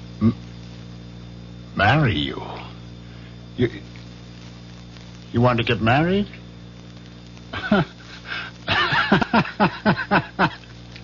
Is that all? You wanted to get married? Will you marry me? Yes.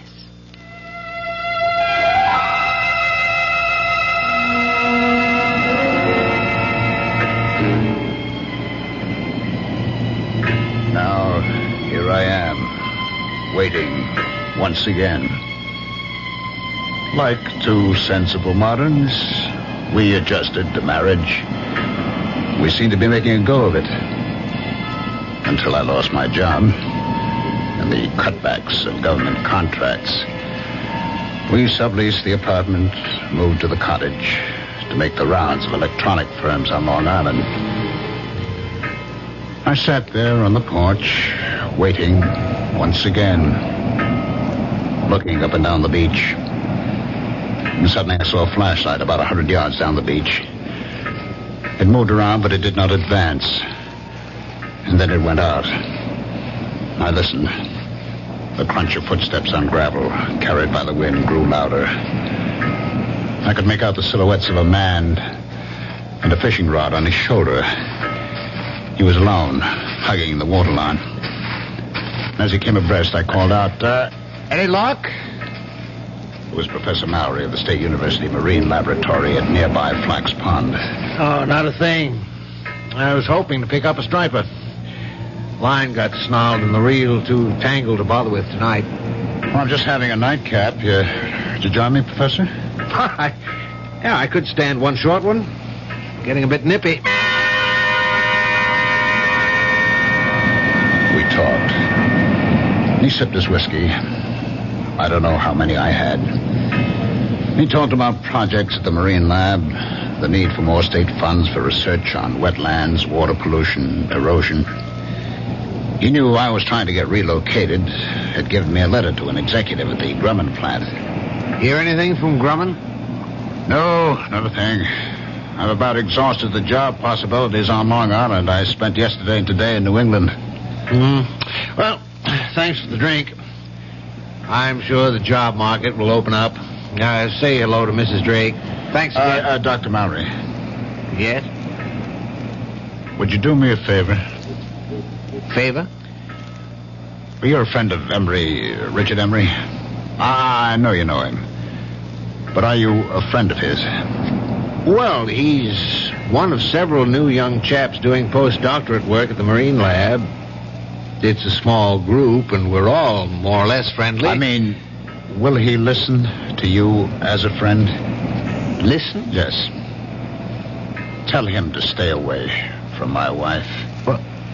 Emery? Your wife? That's right. Don't ask me how I know. Little things, I know. I come home tonight, she's not home. I know. Well, it's a rather personal matter. I don't feel I have the right to meddle in the personal affairs of a faculty member. If he doesn't, I'll kill him. Now, Drake, don't talk like that. Sensible people don't solve such problems like that. That's what I always thought, but now... Look, Drake, if you don't mind my giving you some advice, why don't you just get a divorce? Or a separation? You just tell Emery to stay away from her. You must tell her, Mallory. You must. I don't want to kill him, but I'm afraid. There'll be a breaking point. You tell him, Mallory, tell him. If you don't, you'll share the responsibility. Now, Tom, you're overwrought. You'll feel better in the morning. All right, I'll talk to Emery. Thanks. Good night, Tom.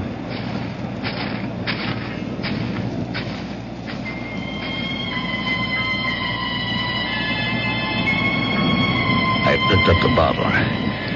It still had about one drink in it. I walked down to the waterline. I swallowed what was left in the bottle, and with swelling anger, I flung it into the waves.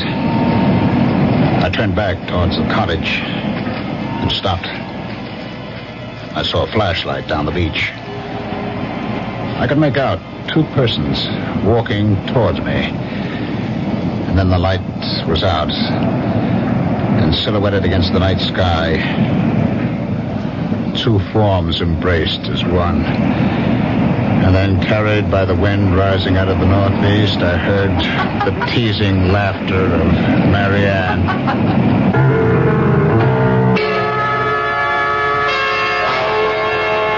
Well, there may be laughter in the wind, but for poor Tom, this is no time for levity.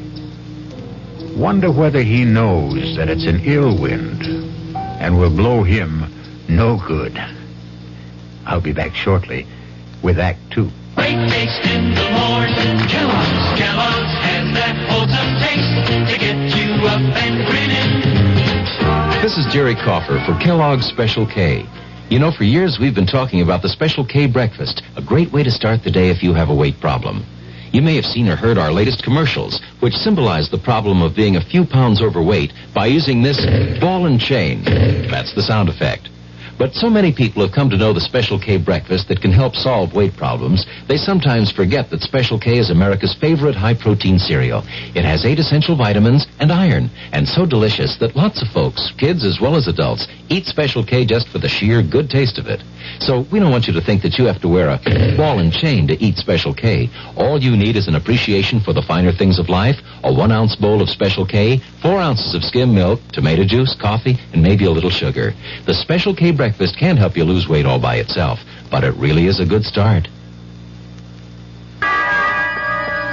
Who knows how to help you solve your shopping problems? The Better Business Bureau knows. Wednesday, 10 o'clock. I'm back at the office working on the case when my secretary brings me the mail. Thanks, kid. The usual stuff. Then I see it. It's addressed to me, resident. Inside, a fake rabbit's foot. The pitch, a $2 donation or send back the rabbit's foot. My problem, what to do about it. I'll help you with good advice from the Better Business Bureau. Oh, yeah? Spill it. If you receive unordered merchandise in the mail, you are under no obligation to return it or pay for it. Thanks, pal. You're okay. Just another consumer tip from your Better Business Bureau.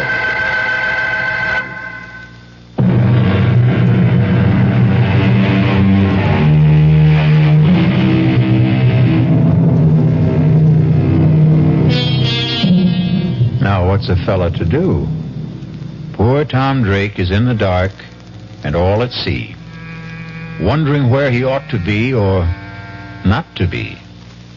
But let's not blow the man down. Just lend me your ears, and we'll listen.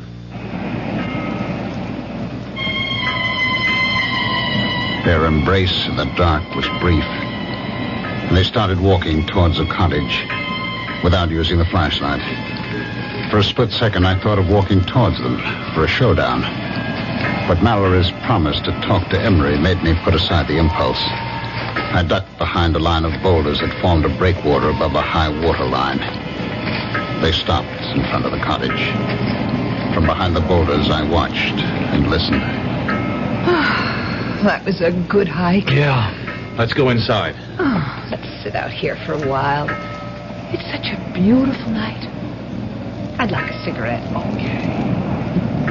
He sat down beside her, struck a match, cupped it in his hands and held it to the cigarette in her lips. In the glow from the match flame, her face flushed, her eyes dreamy with desire. I knew I would never give her up. I'm going out to Montauk next week. It's a long Monday holiday weekend. How about coming with me? I'd love to, but I'll have to figure out some excuse to be away. Figure out? Well, that shouldn't be any problem. You're pretty clever about such things. I'll think of something. I couldn't help thinking she was pretty clever about such things. Like the night she went with that very clever Harrison leading her on. I'd never forget that Friday night. And now, another Friday night. Come on, let's go inside. You said he won't be back tonight. Oh, relax, Richard. You mean to tell me you prefer this cold gravel to a nice, comfortable couch? Come on, Marianne. Oh, what's wrong with staying out here? Omar Khayyam was content with a jug of wine, a loaf of bread beneath a bough. Not bad, not bad. The laughter broke off suddenly. I saw the glowing tips of two flipped cigarettes, and then... Kiss me, Richard. I'm crazy about you. Stop it! Stop it! Tom! What are you... Marianne, go inside. Go inside, I tell you. Now, wait a minute. Why? If you have anything to say, you can say it here in front of Richard. Go inside. Let go of my arm. Now, listen, you leave her alone. Let go of her. He broke my grip on her arm and pushed me away. His shove made me slip to my knee. I came up swinging at his face and missed. He pinned my arms from behind. Now, listen. What's the matter with you? Are you crazy? I broke out of his grip, stepped back from him, and fell across the shovel. I grabbed the handle, jumped up. No! And swung at Emery. Too late for me to stop the swing. No! As she rushed in between us, the sharp edge of the shovel hit her in the back of the head. Oh my God!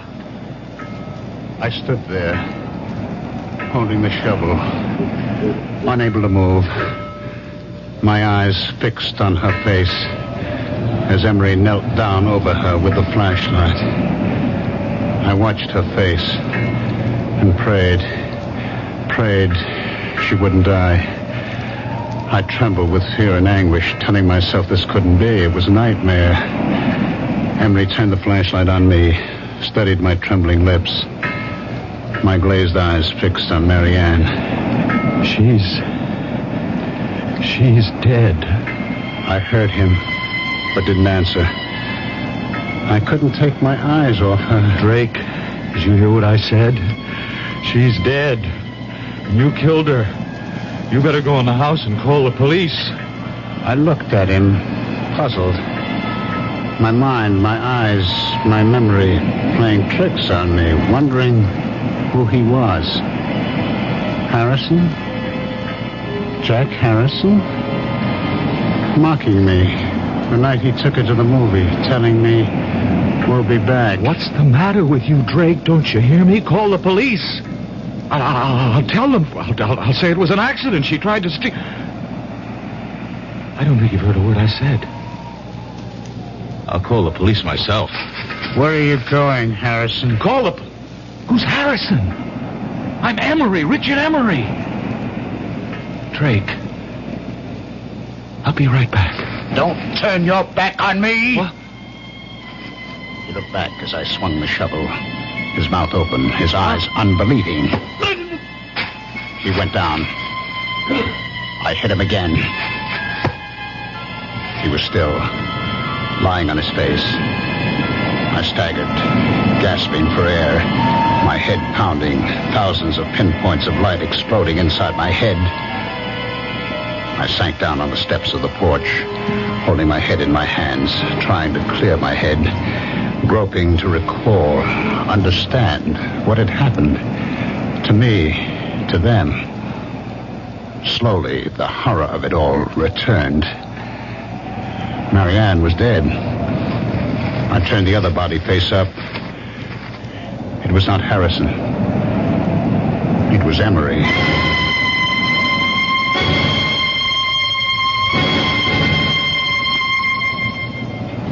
I don't know how long I sat there on the porch steps. Finally, I faced it. I decided to try to get rid of the bodies, bury them temporarily in the gravel berm. I'd have to get a small boat, that rowboat, in the woods just above the flood water line stored by one of these summer residents. I'd row the bodies out to the channel, weight them, drop them overboard on an outgoing tide. The strong current on the bottom of the channel would move them out to the sea. The loose gravel was only about 3 feet deep. It would be deep enough to hide them. I dragged the bodies over, laid them end to end, covered them, building up the gravel mound to the same height of the berm that ran parallel to the water level. I inspected the shovel. The metal glistened clean, no sign of blood or hair. I stood it against the porch rail, went inside. I sprawled out on the bed, exhausted, and fell into a heavy, dreamless sleep.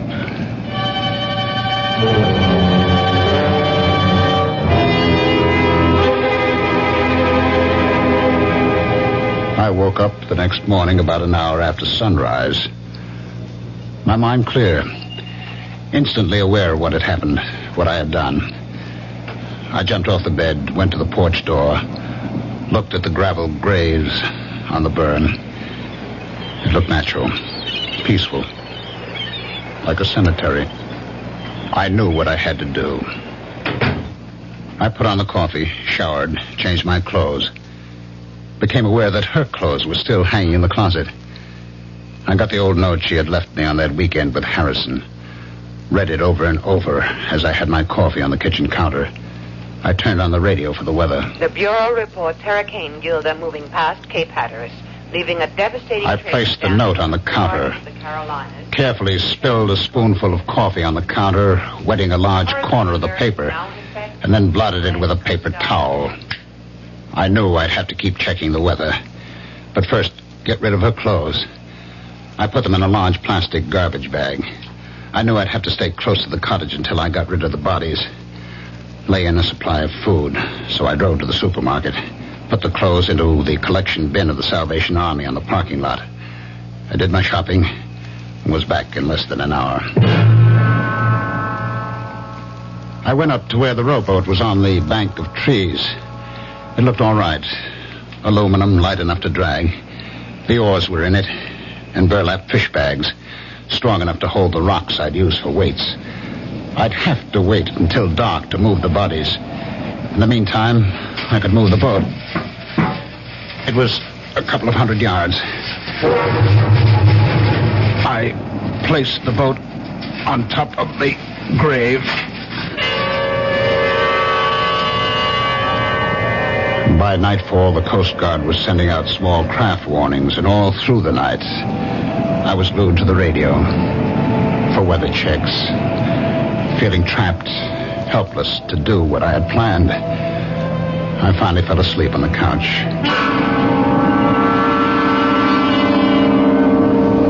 I was awakened by the Sunday morning church music and a loud knocking on the porch door. Hey! You in there? I didn't recognize the voice. I hesitated.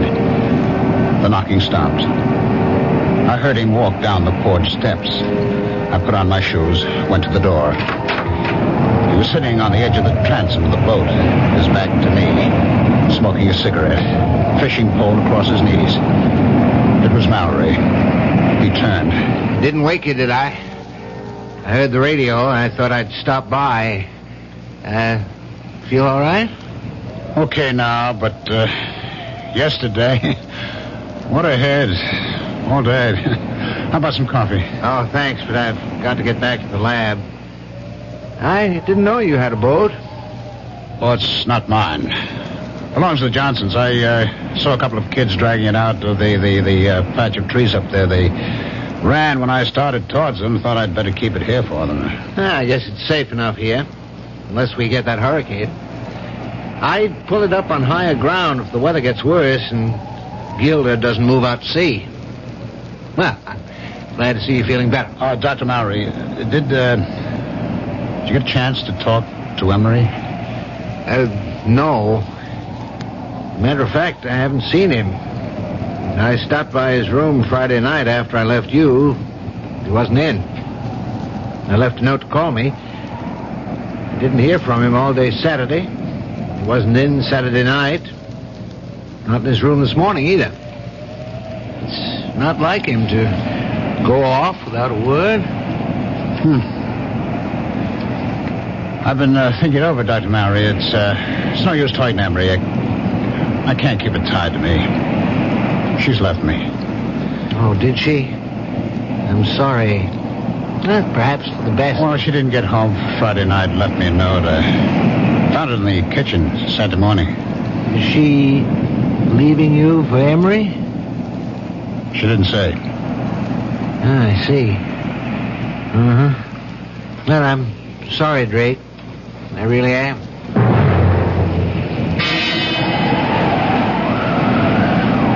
Sunday night, I was still trapped by the weather. It got worse through the night. But the weather report said there still was a 50-50 chance that the hurricane would bypass Long Island.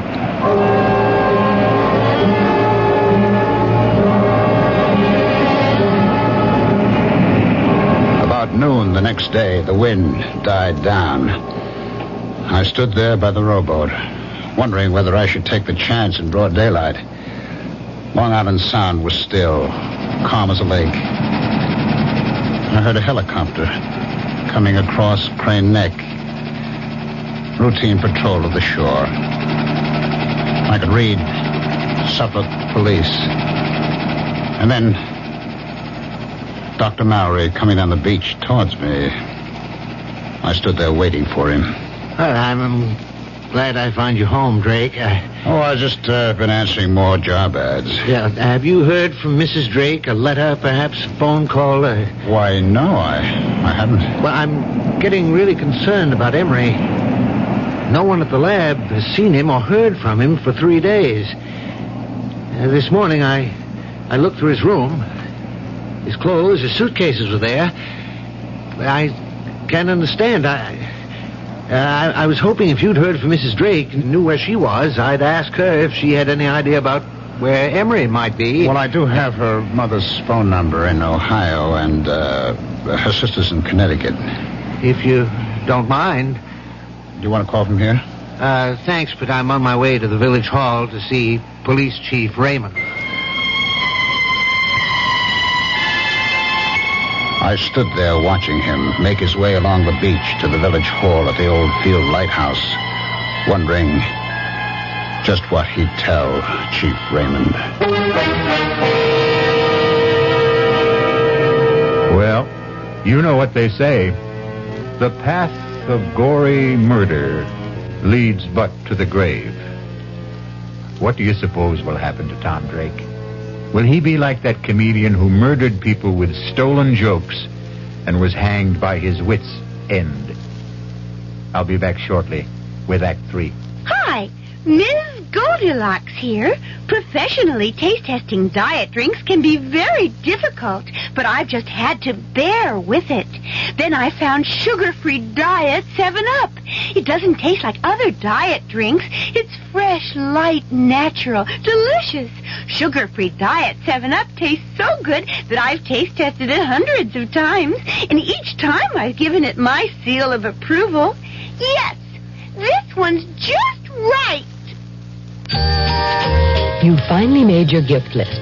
Your neighbor's child is 2, your niece is 6, and nephew is 7. But before you go to the toy store, there's something else you should do.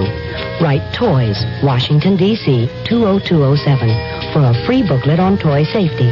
That's Toys, Washington, D.C., 20207. This message is brought to you by the U.S. Consumer Product Safety Commission.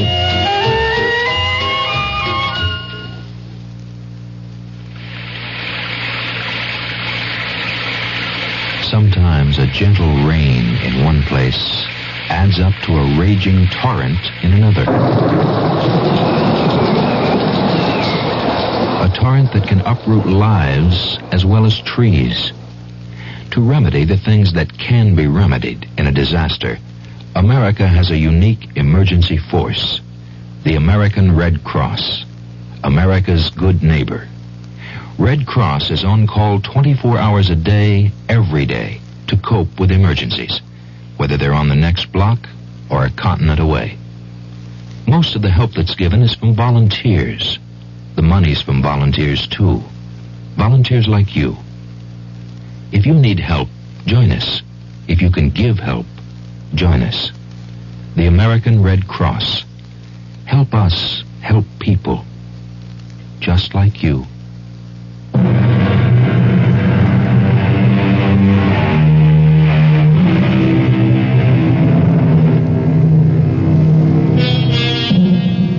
The lot of most policemen is not a happy one. Wonder how Police Chief Raymond will receive Professor Mallory. Will he use the right bait and make a haul, or lose hook, line, and sinker? Let's follow our troubled professor and find out. What's this all about? Emma said to tell me it was urgent. Well, I mean, it's not a matter of life or death, is it? I hope not. Ooh, well, you sound like you're not so sure. I'm not, but I am getting worried.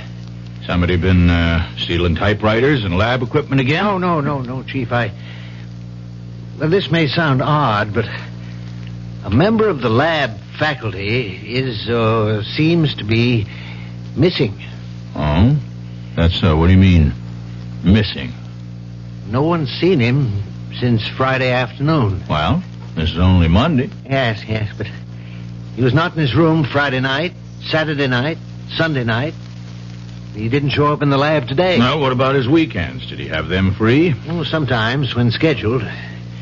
He was not scheduled to be off this weekend. Uh-huh. The chap he rooms with, Garrison, says he saw Emery Friday noon. Well, Garrison was off this past weekend. He got back Sunday night. I saw Garrison this morning. He wasn't surprised or upset over the fact that Emery hadn't spent the night in his room. Mm-hmm. It wasn't the first time. Do you know that cottage the Drakes rented? Yes, I do. It belongs to Howard. Is that the one? What about it? Well, last Friday night, I was out casting along the beach. On my way back to the lab, Drake invited me to stop for a nightcap on the porch. He'd already had quite a few. I had one drink with him, and he asked me, was I a friend of Emery's? And he asked me, the way he put it, would I do him a favor? Mm-hmm. Go on.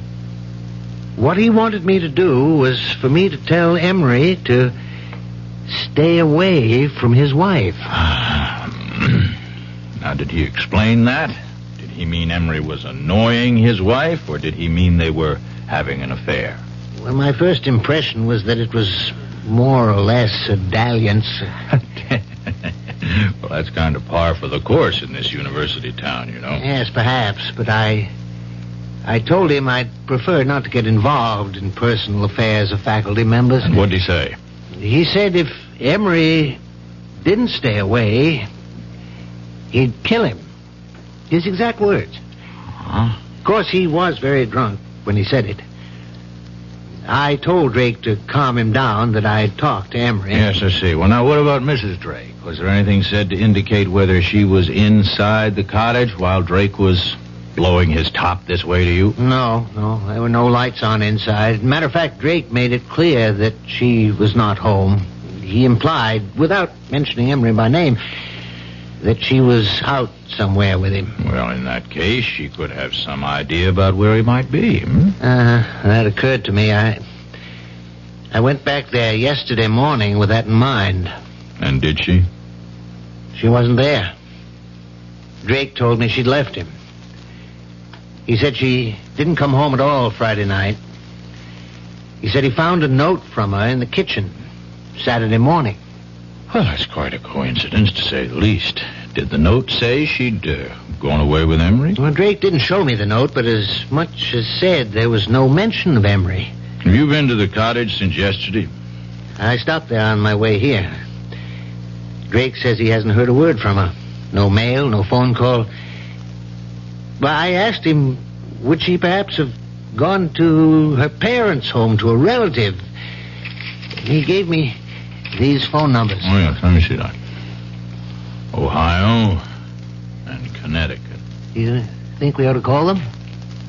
No.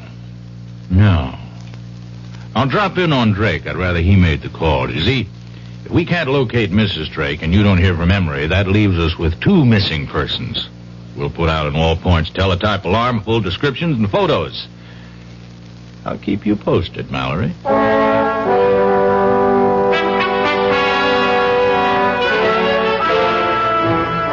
I'll come to the point, Drake. Mallory, Professor Mallory up at the Marine Lab, came to see me. And he's a bit worried about the absence of a faculty member, one Richard Emery. There's no use being delicate about this, Drake. From what he told me, it does look like Emery and your wife ran off together, doesn't it? Yes, it sure looks like it. Do you mind if I see that note she left you? Oh, no, not at all. It's on the kitchen counter where I found it. We went into the kitchen. He picked up the note, studied it carefully, looked at the back of the paper, felt the coffee stain. When did you, discover this note? Saturday morning. Well, that stain's some coffee spilled from my cup as I was reading it. Oh, I see. You mind if I, look around? Oh, go right ahead. I followed him into the bedroom. He looked through her dresser, the closet, the night table. Well, her clothes are gone all right. I was looking for a letter she might have received from a friend or relative, inviting her for a visit for a few days or a week. I mean, did she mention such an invitation to you? No. Well, if she did get such a letter, she could have taken it with her. I mean, have you called her parents or her sister? Well, frankly, no. I was hoping I wouldn't have to do that, when she'd come back, or write or phone. Well, if they don't turn up in a week or two, we might perhaps go on the assumption that they're dead. You see? And start a search for their bodies. You don't think...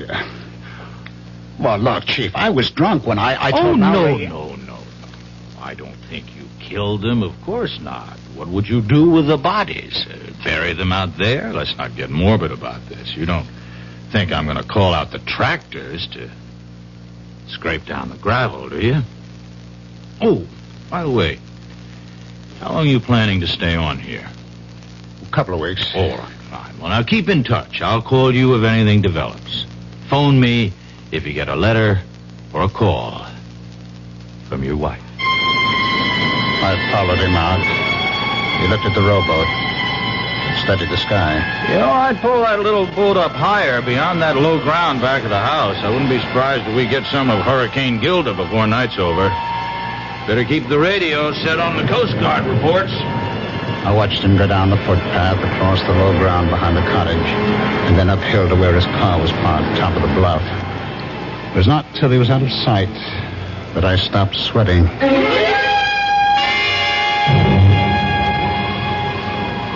It stayed calm, windless, an oppressive silence hanging over the water and the land. The sky was sunless, gray, not a cloud in sight. I'd heard of the calm before the storm, but I'd never seen it. I filled the kerosene lanterns, got candles ready. Gale warning, Cape May to Block Island. High tides 3 to 4 feet above normal with flooding along lowlands. By late afternoon, all up and down the Sound, white caps galloped shoreward from as far as the eye could see. Treetops swayed and twisted in the whistling wind. The waves crashed higher on the shore. It started to rain hard. Windswept sheets of water lashed the roof and the shingled siding. The lights went off. I lit the lanterns and candles. Winds 50 to 60 knots. Residents alerted to evacuate low-lying shore areas. The door banged open, and the wind picked up the rowboat, sent it rolling side over side across the low ground behind the house.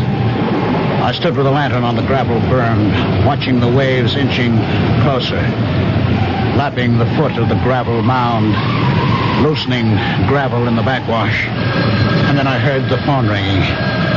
I went to it, picked it up, still watching through the open door, the waves breaking over the gravel. Hello? Hello, Drake. This is Police Chief Raymond. What the hell are you still doing out there? Didn't you hear the evacuation alerts? Oh, the phone fell out of my hand. I saw waves crashing over the grave and ran out. Now, Drake, you listen to me carefully. There's been a breach in the shore about a quarter mile down the beach. Get the hell out of there. You'll be cut off. You hear me? Be there. Hello? Hello? I must have gone dead, that idiot.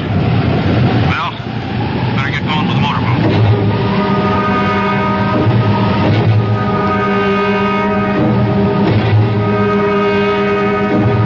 I knew I had to keep shoveling on the gravel and sand as fast as the waves washed it off. But for every shovelful I threw on the grave, the waves washed off too. I lost track of time. I knew I had to keep at it to keep the grave covered.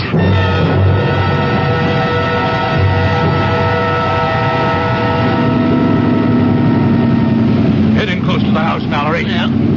Ray! All right, let's go ashore. Nose it into the bank. You better bring your flash. All right.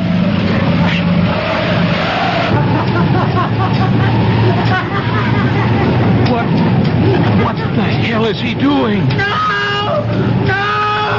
You can't come back! Never, Harrison! Never! God of mercy.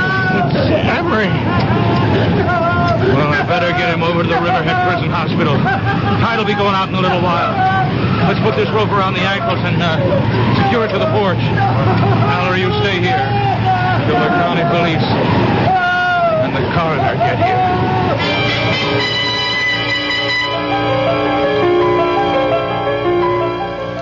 Chief, I'm at the morgue at Riverhead. Dr. Henderson of the police lab gave me an envelope to get to you. He said you wanted an analysis report in a hurry. That's right. What's it say? Read it to me. It says, the coffee stain is less than a week old. The ink is at least a year old. Well, thanks, Mallory. By the way, do me a favor, will you? Leave a note to Highway Superintendent Murphy in the State Office building. And tell him I said, I won't be needing those tractors.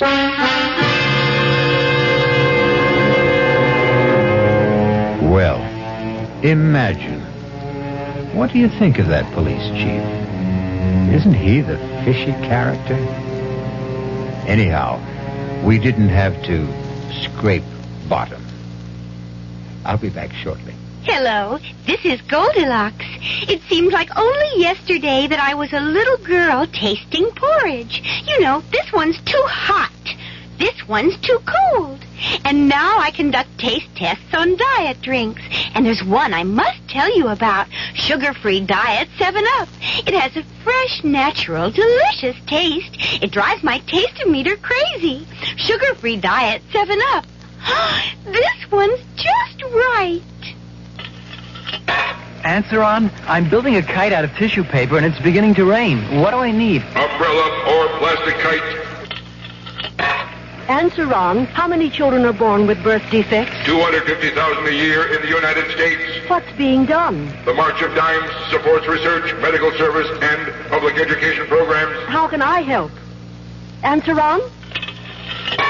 Like me, the March of Dimes needs money for answers. Give to the March of Dimes.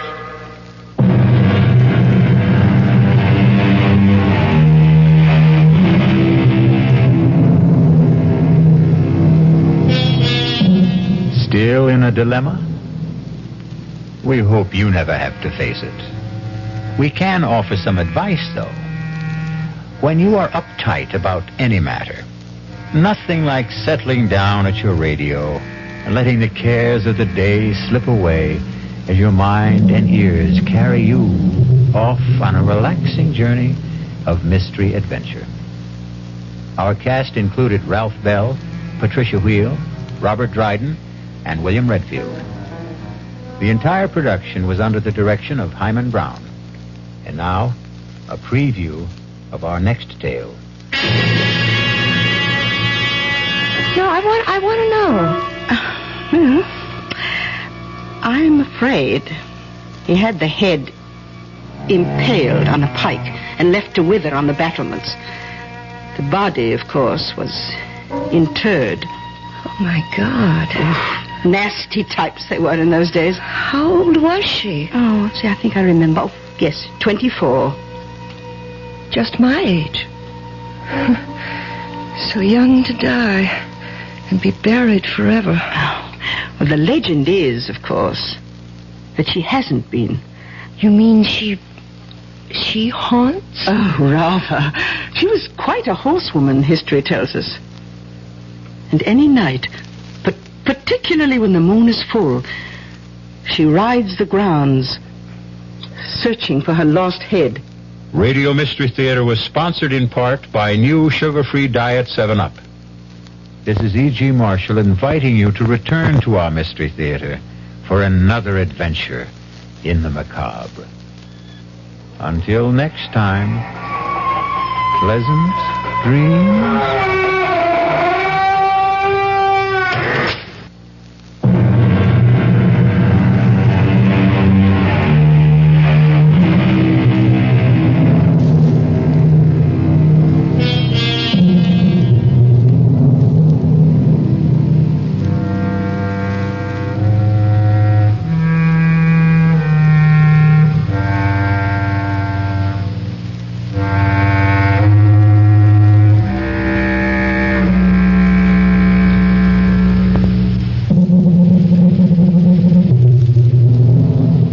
WDAF, Kansas City.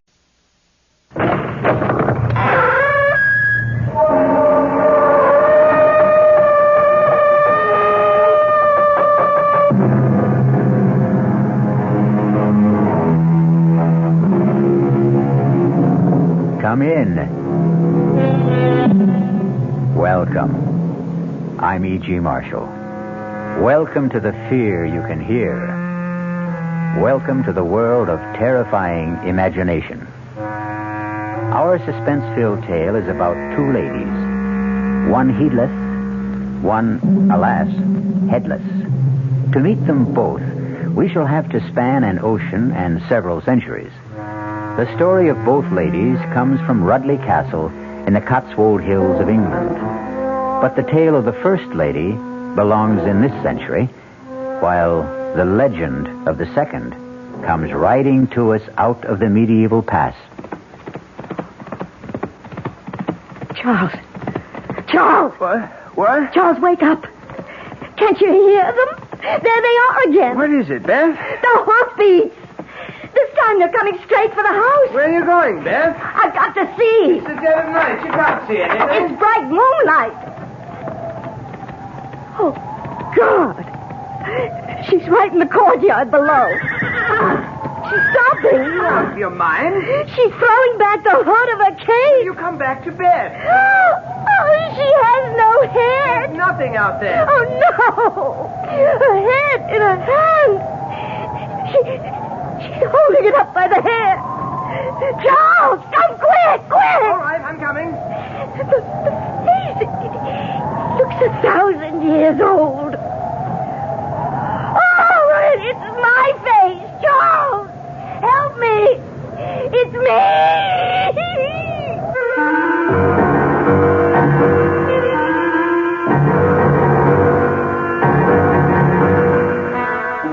Our mystery drama, A Lady Never Loses Her Head, was written especially for the Mystery Theater by Ian Martin and stars Kim Hunter.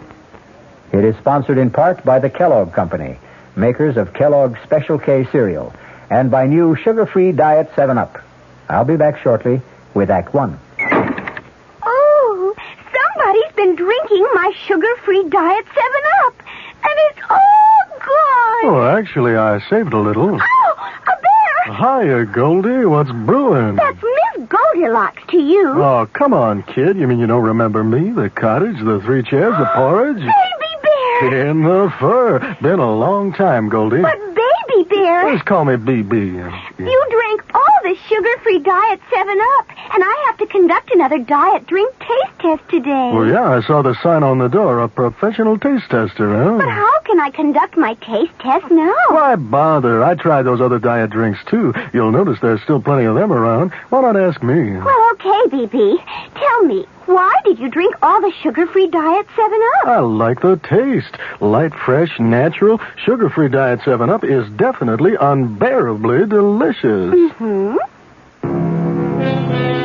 The title of our tale is A Lady Never Loses Her Head. This has been an accepted dictum since the beginning of recorded history. But in the literal sense, in feudal times, a lady unfortunately could, and frequently did, lose her head. Thank heavens, of course, that is no longer possible. Or is it? Let's travel to London and start our narrative in the gloomy, gray atmosphere of Scotland Yard. Excuse me, Inspector. Yes, Carlos, what is it? Young lady outside to see you. Most attractive. Blue-eyed, blonde hair, about 24. American, about 5... Yes, I can do without the vital statistics. Does she have a name? Yes, sir. Beth Stanton. Miss. Beth Stanton? Stanton? My old friend Biff's daughter. Well, don't just stand there, man. Bring her in. Right this way, Miss Stanton. Thank you, Sergeant. My dear girl, you are Biff Stanton's daughter, of course. Of course. Oh, how nice to meet you. Come in, come in. Dear me, this is a pleasure. Oh, do sit down. Oh, thank you, Inspector Finchley. Tell me, what are you doing in England? Well, first, before anything, following Dad's orders and coming to see you. Also, I brought you something from him. Really? I should have brought it earlier or sent it, but well, after he died, I was a mess. For so long, it had just been the two of us. It took me a year to paste myself back together again. I wish I could have helped. At the very least, I should have come over for the funeral. Oh, there was none. Dad wouldn't have wanted that. I can imagine. Anyway, he wanted you to have this. Oh, no, I can't. No, you have to. Biff Stanton's wings. Any idea what they mean to an old fogey who went through the Battle of Britain shoulder to shoulder with him? I can tell you something, my dear. These mean more to me than the crown jewels. You know, you're everything Dad said you'd be. Hello for real, Uncle Alfie. After that, what can I do to make England yours? Not a thing. It's already mine. Oh, how so? Well, it's mad, wild, out of sight. Here I was on the boat coming over, still fighting all the trauma of Dad's death, and suddenly I met this marvelous Englishman. Well... Only a little less marvelous than you turned out to be, of course. And just like that, I did a crazy thing. What was that? I married him. I'm not really Beth Stanton anymore. I'm Mrs. Charles Rudley. Well, dear me. Congratulations. I deserve them. I'm so lucky. Well, I'd like to meet your husband. What's he like? Too much. He's tall, black-haired, blue eyes, and just so Englishy English. Well, now, will you live here or in America? Oh, it has to be here because of Charles. Ah, what's his line of work? He doesn't have to work, actually, although he is a very fine artist. Well, I envy this chap in more ways than one. Why doesn't he have to work? Oh, well, because most of his time is spent in managing his estate. Oh, which reminds me, I've got to run. I'm off to the ancestral home in the Cotswolds to take up my position as Lady of the Manor. Ah, Dorset, eh? Lovely country. Whereabouts? Chauncey Castle. I expect you know it. Well, I'm afraid I'm a bit shaky on Burke's peerage. Oh, Charles isn't an earl or a duke, really. It's just his family line. I don't even know what his title is exactly. Well, would you like me to find out? No, in this day and age, what does it matter? Now, Uncle Alfie, I must go. Charles went on ahead of me with his sister. Nora insisted she had to have a day to get things ready, and I told Charles I needed a full day to shop for a sort of late trousseau. So he drove her up with most of my bags. All right, my dear. I shan't keep you. Give me a few weeks to get settled, and I promise you'll be our first house guest. You only have to ask me. Bye-bye. Yes, sir. A very tasty young lady. And a hasty one. How's that, sir? Marion Haste repented. Beg pardon, Inspector? Oh, nothing. Too many years a policeman, I suppose. One tends to fall into the habit of looking for trouble. Still, she is the daughter of the best friend I ever had, and she must be a very rich young woman. I say, Crothers, rustle me a copy of Burke's Peerage, will you? Something I'd like to have a look at.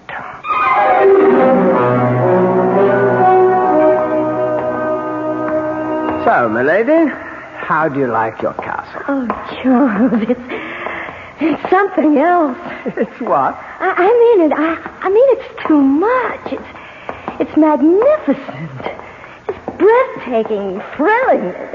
There just aren't enough words. But it's sort of creepy, too. Creepy? Well, you know, everything's so old and so big. Yes, and so very drafty. I'm glad we won't be living here. Well, we can if you want, my darling. Oh, no, please, no. I feel like an exhibit. It's so comfortable at the gatehouse. Yes, except for poor Nora. She is sort of underfoot. Oh, come on. It's not that small. And I'm not going to put Nora out of her own home. You're sure you don't mind, dear? Are all these paintings legitimate ancestors? Yes. Charles? What is it, Beth? Who was that? Ah, yes. I thought that one might pique your curiosity. That was the Lady Elizabeth Chauncey. Beyond question, the most attractive of all the family. Until now. But she looks just like me. A very pallid copy, my darling. Besides, she was very dark. Not like my fair and golden-haired American beauty. Well, still, imagine all those years ago, someone in your family who... Oh, when did she die? Oh, somewhere in the middle 1500s. She died very young, as the story goes. How? Oh, accidentally. Darling, I think we ought to get back to the gatehouse. It's almost time for tea.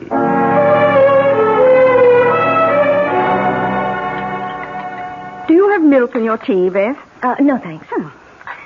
Well, how did you like the castle? Oh, it's great. I mean, it's terribly impressive and fascinating and inexpressibly gloomy, damp, and musty. Well, I didn't say that. Oh, but it was what you were thinking. Oh, no, you're marvelous. Yes, I thought all of those things. I just hope Charles doesn't want to live there. Oh, heavens, dear, not a chance. You see all the rebuilding, refurbishing that's going on there? Yes, I did. That's why I thought maybe... Oh, not intended for private life, Beth. Strictly for the public. Beg pardon? Well, the only way of supporting these charming and historic white elephants is to open them to the public for a small fee, which mounts up. Oh, what a shame. Your own home. Poor Charles. Oh, he doesn't mind any more than I do. The place is much too big and full of cobwebs and ghosts. It gives me the shivers. Ghosts? You mean real ones that actually haunt? Well, if you want to believe in such things, the usual clanking of armor and dragging of chains. Except, of course, for the Lady Elizabeth. The one whose portrait I saw today? Oh, I'm not sure if I know you did. We've had a great many Elizabeths. Well, the very young one. The one who looked like me. Oh, that would be she. Yes, you do favor her. You know, Charles was so funny about her. I mean, he didn't seem to want to talk about how she died. Jolly right, I should think. Gruesome, silly story. Well, she was married to one of the first Earls of Chauncey. A man quite literally, believe it or not, old enough to be her grandparent. And so, quite naturally, she fell in love with one of the young bloods who traipsed around in the retinue. Oh, what was his name? Oh, heavens, dear, I haven't the foggiest. No one remembers him. At all events, sex being just as urgent in those days, if not quite so publicized, the two of them were caught cavorting in flagrante delicto, I think is the polite Latin phrase. And the elderly Earl was quite put out about it. So much so that he had the poor little thing beheaded. Oh. Violent times, you know, violent measures. Even that wasn't quite enough for him. What do you mean? What else could he do to her? Well, it gets a bit bloody, dear. Maybe we'd better just... No, I want to know. Well, I'm afraid he had the head impaled on a pike and left to wither on the battlements. The body, of course, was interred. Oh, my God. Oh, nasty types they were in those days. How old was she? Oh, see, I think I remember. Oh, yes, 24. Just my age. So young to die and be buried forever. Oh. Well, the legend is, of course, that she hasn't been. Our parlor legend. You mean she haunts? Oh, rather. She was quite a horsewoman, history tells us. And any night, but particularly when the moon is full, she rides the grounds, searching for her lost head. She's quite famous locally. I must admit, when the wind's from the west, I sometimes swear myself I can hear the hoofbeats.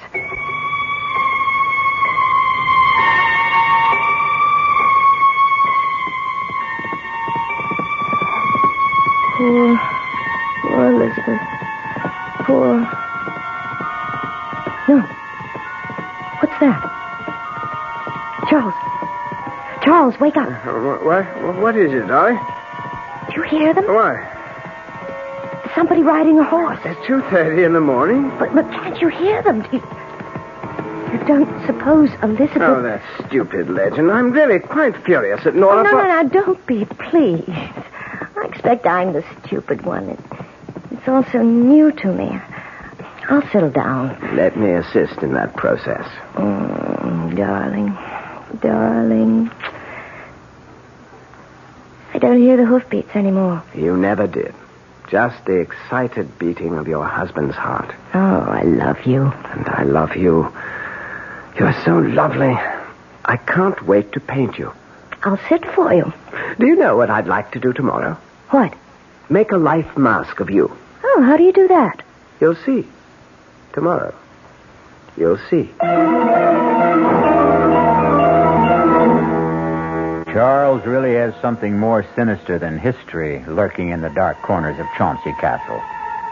And what, if one examines it, is a life mask? A mold of the features, once done in plaster of Paris, today in modern plastic, a technique often employed to perpetuate someone departed from this life and originally named the death mask.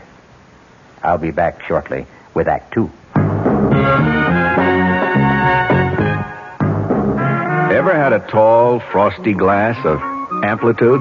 Well, if your beer is Budweiser, you've had it often. Amplitude is a fancy word for the entire taste phenomenon, the total experience of flavor. Next time you take a healthy swallow of Bud, watch what happens. Think about the sensations you're experiencing. Notice how the flavor of Bud comes on nice and easy. Not too strong, not too quick, just right. Notice the clean, crisp togetherness of Bud's taste. Everything in perfect balance, with no single element jumping out at you. And there'll be no aftertaste either, no hanging on. And you'll be refreshed and ready for another glassful. Actually, Bud drinkers have been experiencing Amplitude for years, but they never phrase it that way. They just say, Budweiser, and that says it all. Anheuser-Busch, St. Louis. Hey, Mom, what's for dinner? Hey, Mom, what you got? It's time to get ready for the great outdoors, and your ShopRite supermarket has everything you'll need for cookout dinners and fun in the sun.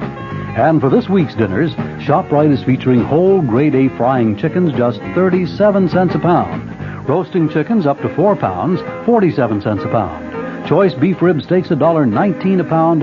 ShopRite Franks 89 cents a pound. Get all your outdoor cooking equipment and many great food values at your ShopRite supermarket.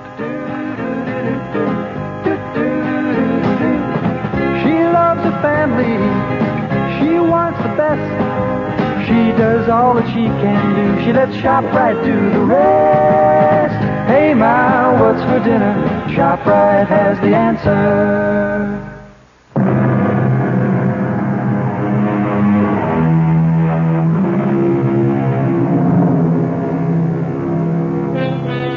Have you ever had a mask made of your face?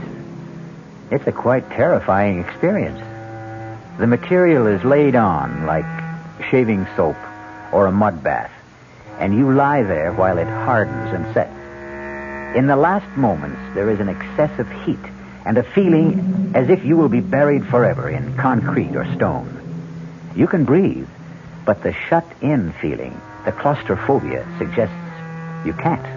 That maybe whoever it is making the mask wants to kill you, smother you, like Beth, wordless, speechless, helpless at this moment. Hand me the straws, Nora. Here you are.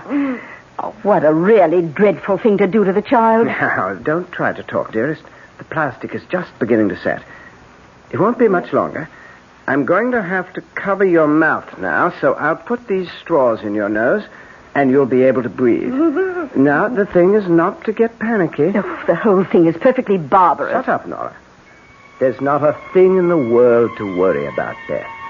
It just sort of draws, and there's a feeling that it's clamping down. But it's soon over.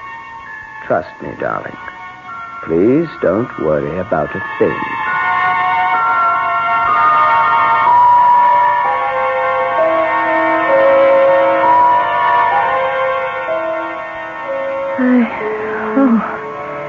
I thought I was going to die. I've got the most beautiful mold of your face. You'll see it was worth it. Oh, honestly, darling, I was scared. I'm like Elizabeth. I'm much too young to die. Will you forget her? Yeah, I'd like to, but she haunts me. I never ever thought about death before, and now suddenly... Darling, have you made a will? Good Lord, Beth. You are morbid. No, since you ask. Well, you should. And everyone should. Well, I expect you're quite right. I'm rather careless about money matters. I'll take care of it first thing in the morning. May I come with you? Why, if you want. But... I want to make one too, Charles. It's really quite important. Well, my dear, if you insist. You see, I never told you, Charles, that I'm really worth an awful lot of money.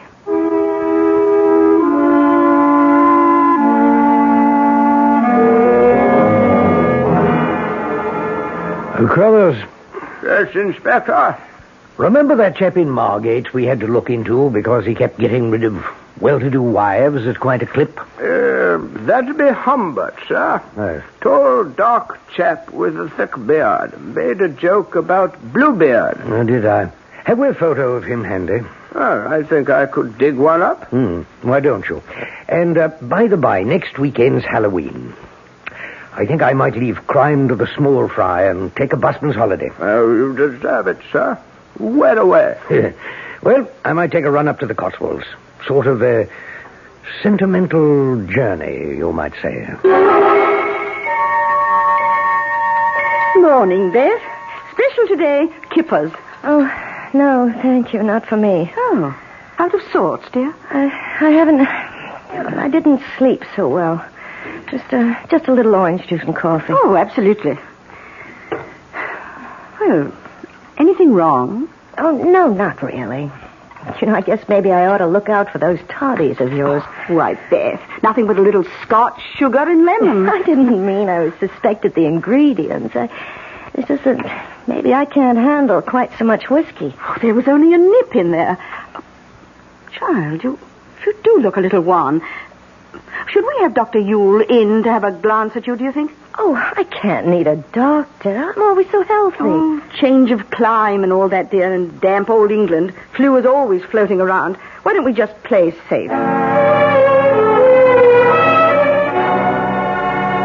What do you think, Doctor?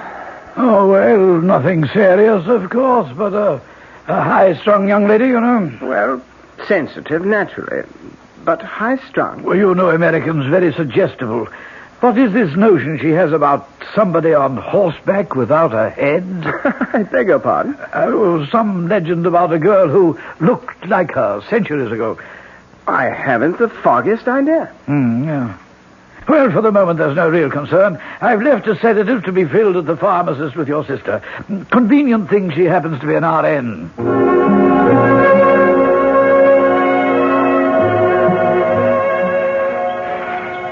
You're sure you're up to this, Beth? Oh, Charles, I simply had to get out of doors and away from the cottage.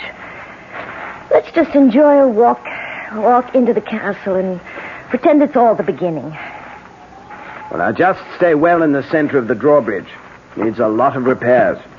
It's just incredible to think that knights in armor rode across this bridge. How far do you suppose it's down to the bottom of the old moat? 50, 60 feet, perhaps. A mess, isn't it? All those weeds and jagged rocks. Can we go in and poke about? Your wish is my command. Beth? Right here. Where on earth have you got to? Like a magnet. Right back to her. The Lady Elizabeth. She fascinates me so. Well, there really isn't all that much resemblance. Oh, I don't agree. She could be my twin. It's funny. What's funny?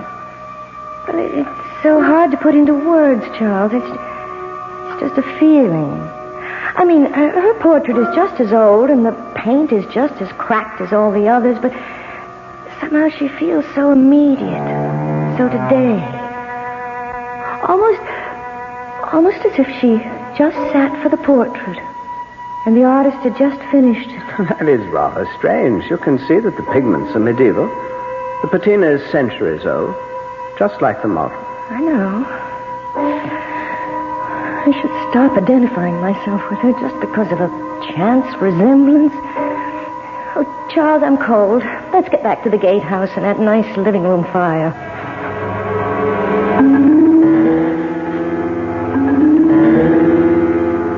Oh, you do look a bit knocked about, Beth.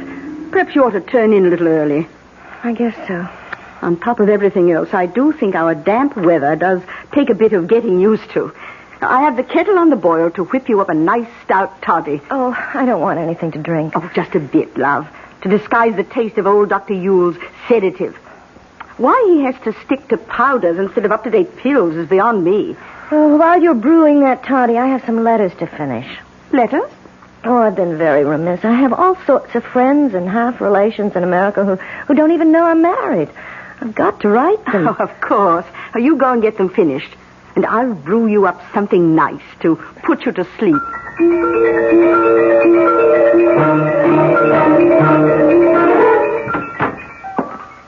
Here you are, darling. Nora's best. Plus Dr. Yule's guaranteed potion for a restful night. Thanks, Charles. Oh, I'm sorry to be such a bother. Hush. Get all your letters finished? Yes. I must mail them first thing tomorrow. Let me have them, darling. I have to run into the village to pick up the post. I'll send them off then. Okay. And by the by, I hate to bother you with this, but as long as you have pen in hand, want to look this over and sign it? What is it? That last will and testament that you insisted on making. Technically, I suppose I should have John and Nellie witness your signing, but I'm sure they'll take the will for the deed, if you'll excuse a complicated pun. Sign it later. Oh, yes, let's get it out of the way. I have enough morbid thoughts as it is. What morbid thoughts? There. I hope to God it never has to be executed. Amen. Now drink your toddy, and it will relax you. All you need is a good night's sleep. I'd give anything for that. If I could just stop dreaming about her, or hearing those hoofbeats. Charles. What, dear? You don't think I'm going crazy, losing my mind? Oh, now, come on. Drink up, and I'll hold you tight till you go to sleep. It's strong. But he does feel good. Charles, you're so good to me. How can I ever repay you? You will, darling. You will.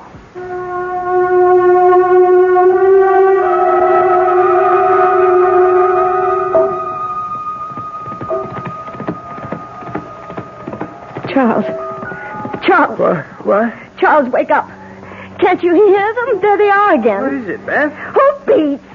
This time they're coming straight for the house. Where are you going, Beth? I've got to see. It's the dead of night. You can't see anything. It's bright moonlight out.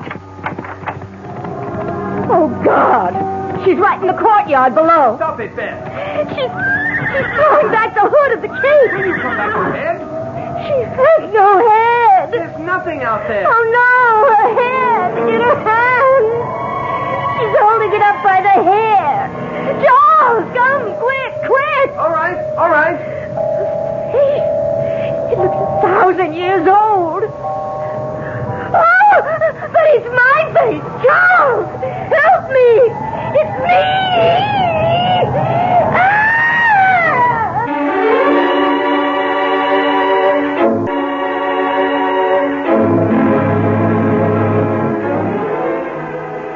More and more, the question narrows itself down to a very simple one. Which lady has lost her head completely? Elizabeth from the past, who will not stay at rest? Or Beth from the present, who seems bound to raise her from the grave? I'll be back with at least some of the answers when I return shortly with Act 3. And now another story of the ball and chain as Kellogg's Special K presents Veronica and Jack. Oh, Jeffrey, isn't this romantic? Out in a quiet lake at night with you rowing the boat. Yes, Veronica, it's really neat. Jeffrey, what was that? Frogs. Frogs that go bonk? They're pretty weird frogs. Oh, Jeffrey, you're such a card. You have a ball and chain, like the ones they use in those Special K commercials. Yes, Veronica. It symbolizes my few pounds of extra weight. But I'm going to get rid of it. How? By exercising. You know, like rowing this boat and eating smart at every meal, starting with a Special K breakfast. You mean a 1-ounce bowl of high-protein Special K, 4 ounces of skim milk, orange juice, and coffee? Precisely. It's less than 240 calories, and it tastes delicious. It'll help me get rid of this ball and chain. I'll help too, Jeff. After all, we're all in the same boat. You have a ball and chain, too. Your happy ending could begin with the Special K breakfast from Kellogg's. This year, Italy gives you the one thing every vacationer wants for his money. More. In fact, your dollar buys more in Italy than in 85% of the tourist countries of Europe. Take restaurants. There's one in Rome called Ambasciata d'Abruzzo. Without asking you, the waiter brings a whole ham, 24 kinds of sausage, a huge antipasto, and 3 courses of pasta. When you've consumed all this, the waiter finally asks, "What would you like to eat?" You order the meat platter and get 6 kinds of roasts. After a salad, cheese, fruit, and cake, the waiter now asks, "How much would you like to pay?" You agree to $5 a person. And how do you get to this feast? On Alitalia. No other airline flies only 747s nonstop from New York to Italy. Call an expert, your travel agent, or Alitalia, and come to Alitalia's Italy, where you get more than you dreamed of for less than you thought. based on exchange rates as of April 1st, 1974. North Jersey is certainly getting a higher yield this spring, especially with Suburban Savings' special high-yield savings certificate that you can raise for fun and profit. All you have to do is plant a modest $2,500 minimum in Suburban's limited-issue 7.50% savings certificate. Then put your certificate in a nice, safe place. Suburban takes care of the rest by compounding interest continuously from day of deposit, paid quarterly. You'll get a nice, healthy 7.90% effective annual yield on your 7.50 savings certificate when you let it grow from 4 to 10 years. Early withdrawal prior to maturity is, of course, subject to a substantial penalty. So for a nice, healthy 7.90% annual effective yield, grow Suburban 7.50% savings certificate for fun and profit at any Suburban saving office in Bayonne, Edgewater, Elmwood Park, Emerson, Hackettstown, Morris Plains, Nutley, Paramus, and Sparta.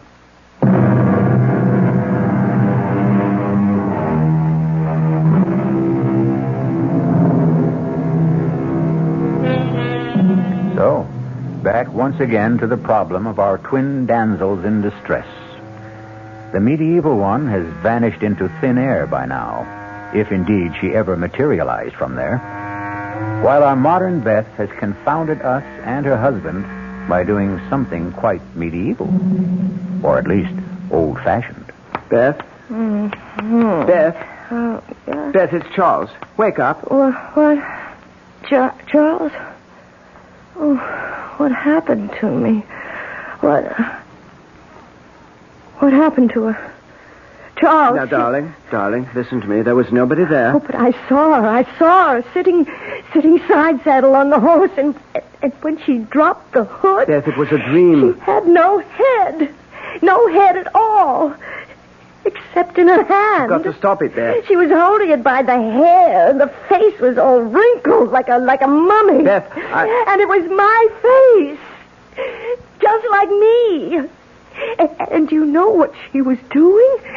Do you know what she was doing? Beth, you've got to stop this. I can't... She was beckoning to me, Charles, calling me down. She wanted me. She wanted my head. Stop it, Beth. Stop it, Beth. Beth. Do you know the awful thing? I could feel myself being tugged, pulled toward her. If I hadn't fainted, Oh, God, Charles, what's the matter with me? What's wrong? What's that? Beth, get hold of yourself. It must be Nora. Yes? Charles, has something happened? Come in, Nora. The door's open. Oh, bless us. What's the matter with the child? She just had a bad dream. It wasn't a dream. The headless Elizabeth again? Yes, she thought she heard her ride into the court below the window. I did see her. Oh, let me take the child, Charles. No. Get her sedative powder. We've got to calm her down. I don't want any medicine. Just let us take care of you, Beth. We know what we're doing.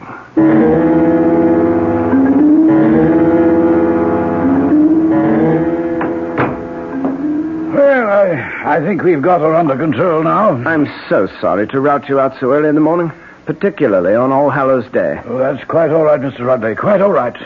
You'd never have gotten her calmed down without a shot from me. Oh, silly children and their Halloween pranks. I can't imagine how they got this far out of the village. Did you see this apparition that scared Mrs. Rudley so? Oh, good Lord, no. By the time I got to the window, the yard was bare. How the young'uns could have disappeared so far? Oh, I don't think this was any childish prank. What? No, it's something much more serious, I'm afraid. You don't mean sleepwalking? Oh, dear me, that too. I see. Now, you say she lost her father recently. Yes, a year ago. And they were very close. Yes, extraordinarily so, I would say.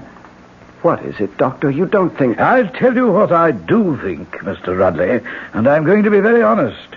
This case, your wife's problem, is far beyond a country doctor like myself. I think she needs psychiatric help. Oh, no. For her own sake. If it weren't for the fact that your sister is a registered nurse, my recommendation would be to have her immediately hospitalized. Psychiatric diagnosis is still my recommendation. I believe it's vital to keep her from harming herself. Harming herself? How? Oh, I don't know that. But I do know that for whatever reason she is, well, in layman's terms, a nervous wreck. Hypertense, in spite of all the sedation I've been giving her. Subject to delusions and the victim of a death wish. You must get help very quickly. Help from a specialist. And she should not be left alone for a moment. Well, that's quite a blow. I'm sorry, but even suicide is not out of the question. Good Lord.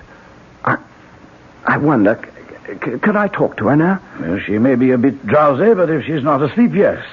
Now, I'd like to suggest some doctors... Doctor, I want you to. I have to go into the village to pick up the post. Would you mind dropping me? We can talk on the way. Splendid. I'll only be a minute. I want to go back to Beth. Meet you at your car. Oh, it's you, Charles. Is she asleep? No, I'm awake. Charles? Yes, darling. Don't leave me. Stay with me. Don't leave me. Of course I won't leave you. You can't get rid of me. I've been very silly, haven't I? I can't quite remember. There's nothing to remember. What you need's a nice long sleep. And while you're having it, I'm going to the village for a few minutes, get the post, and a few things we need for dinner. And the post? Mail. Oh, yes, don't forget to mail my letters. I should say not. Have them right here in my pocket. You won't be long. No, not over an hour. And Nora will be right here with you every moment I'm gone. Beth, dear, don't you worry. Charles and I know just how to take care of you.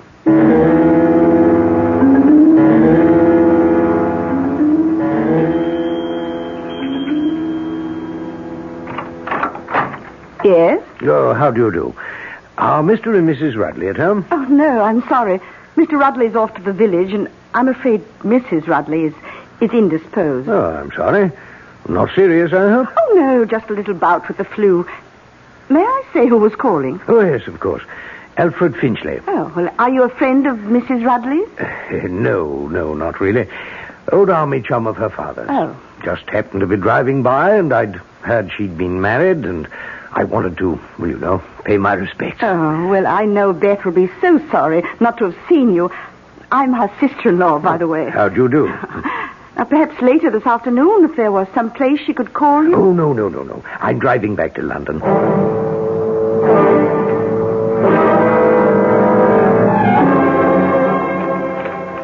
Well, that's the lot, Mr. Rudley. You owe me tuppence on the one overweight letter. There you are, Mr. Morgan.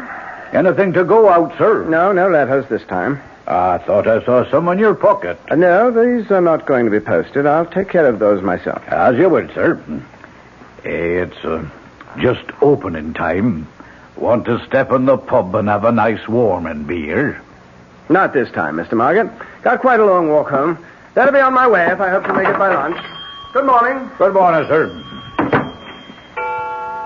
Hey, that's it. 11's. All open for business. Not one ruddy customer. Oh, afternoon, Governor.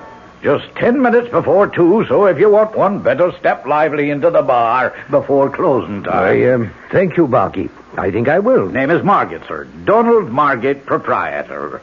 And what'll it be? Well, I think I shall have a gin and, if you don't mind. Yep. Coming right up.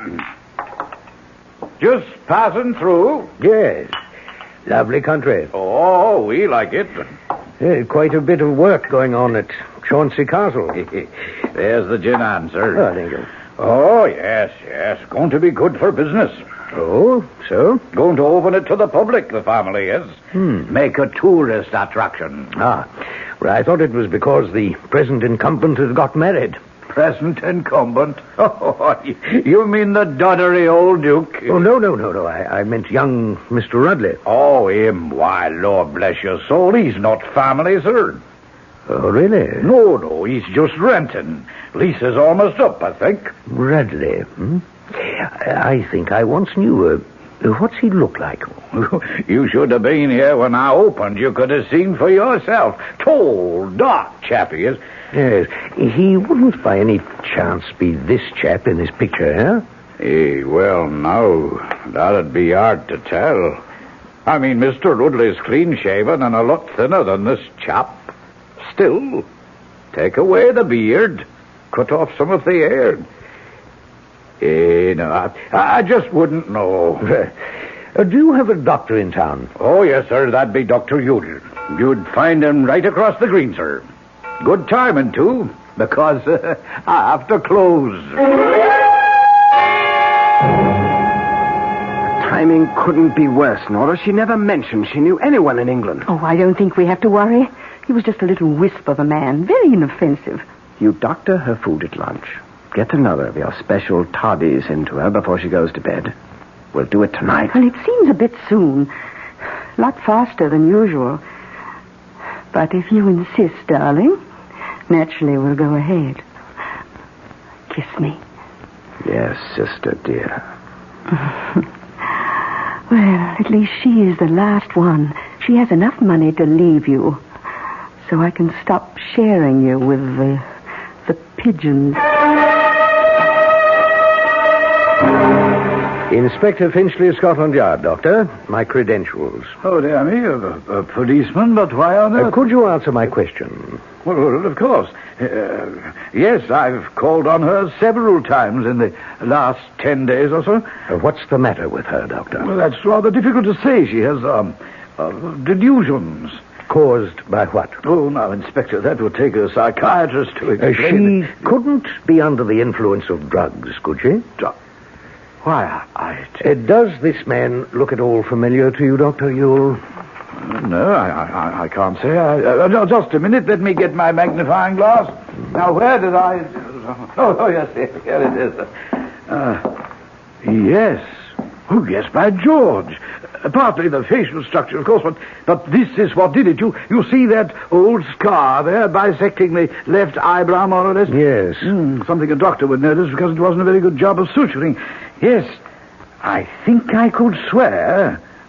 Shave off the mustache, the beard, and the sideburns. And by George, you'd have Charles Rudley. Or George Humbert.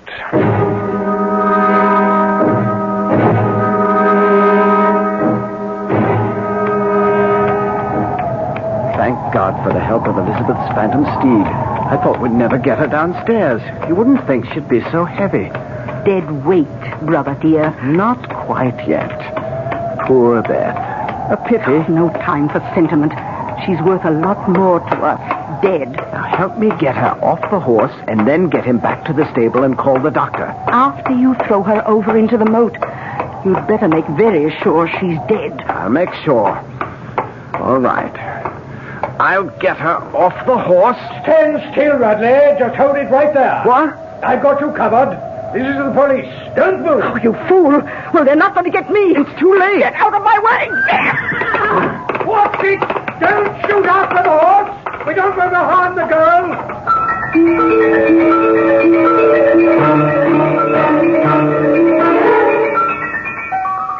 I just can't believe it, Uncle Alfie. Well, I can't blame you, my dear. Nasty chap you got mixed up with. 3 others before you he got away with. The same way? With variations. He got a little too fancy on this one. The false portrait, but the apparent nervous ailments and the sleepwalking were the key to all of them. I feel as though I'm going to be sick. A little pass, dear. He was a bad lot. Worth not one single tear. And Nora, she was the one on horseback? With the costume rigged to appear as if the wearer was headless, and a papier-mâché head made from your life mask. I think she's almost worse than him. And to think she got away scot-free. Not quite, my dear. We'll catch up with her. Now, you rest a while and don't worry. I'm right outside. As long as I'm around, you'll never have to worry again. Good night. Good night, Uncle Alfie.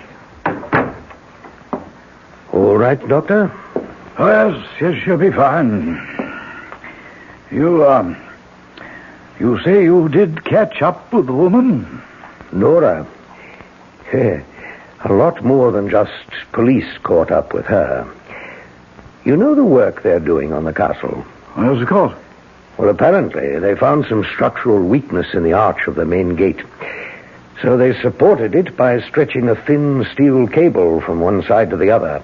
Well over normal head height, of course, if you're walking.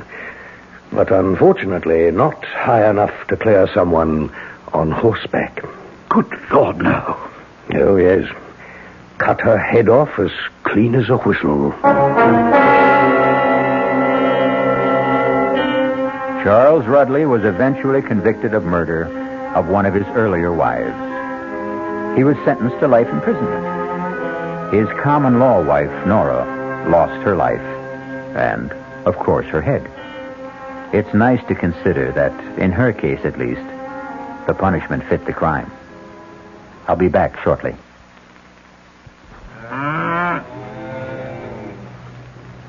Well, good evening, Mystery Theater fans. This is Gene Shepard, and we're sitting here having a very friendly roundtable discussion with many of our listeners who gather nightly here at the 710 spot on the dial.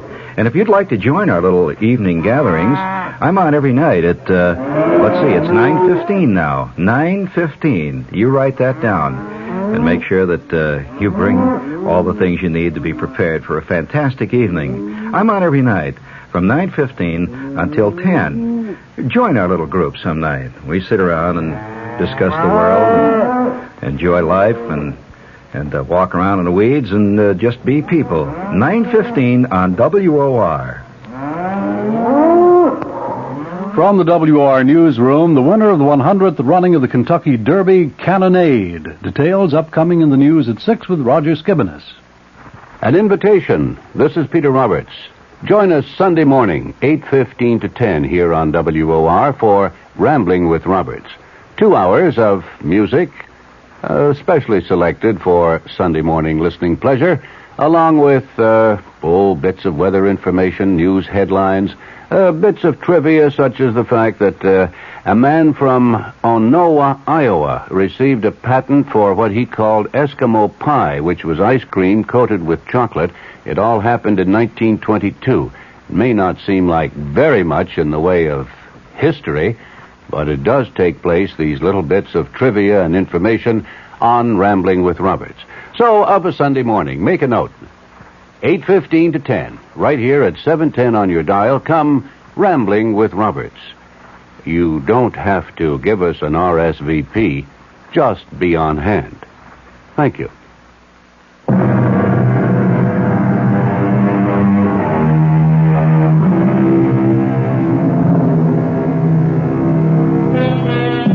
Uncle Alfie proved to be right about the resiliency of youth.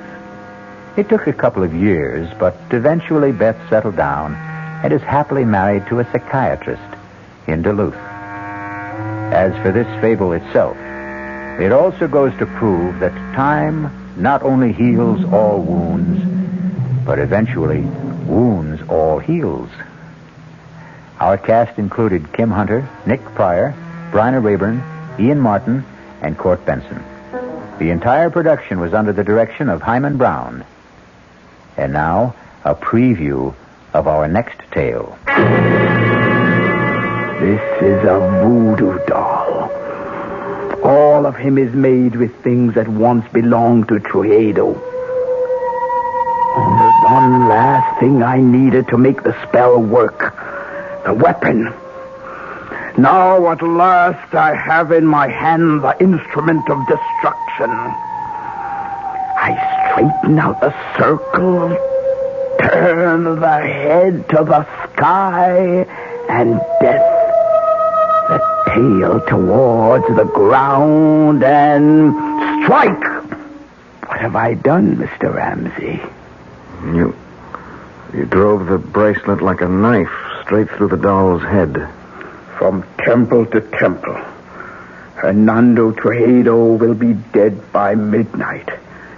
And we will all be free. Radio Mystery Theater was sponsored in part by Anheuser-Busch Incorporated, brewers of Budweiser.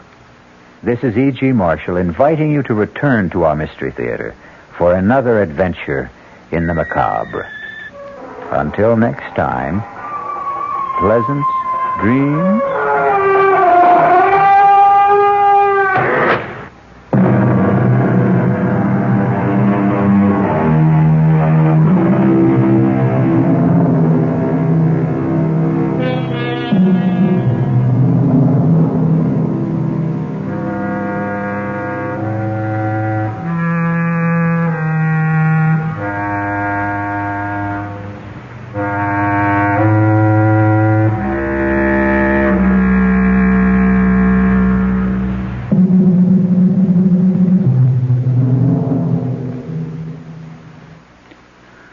The WR Mystery Theater has been brought to you by ShopRite Supermarkets, where you get a lot more for a little less, and by Suburban Savings, with offices throughout North New Jersey.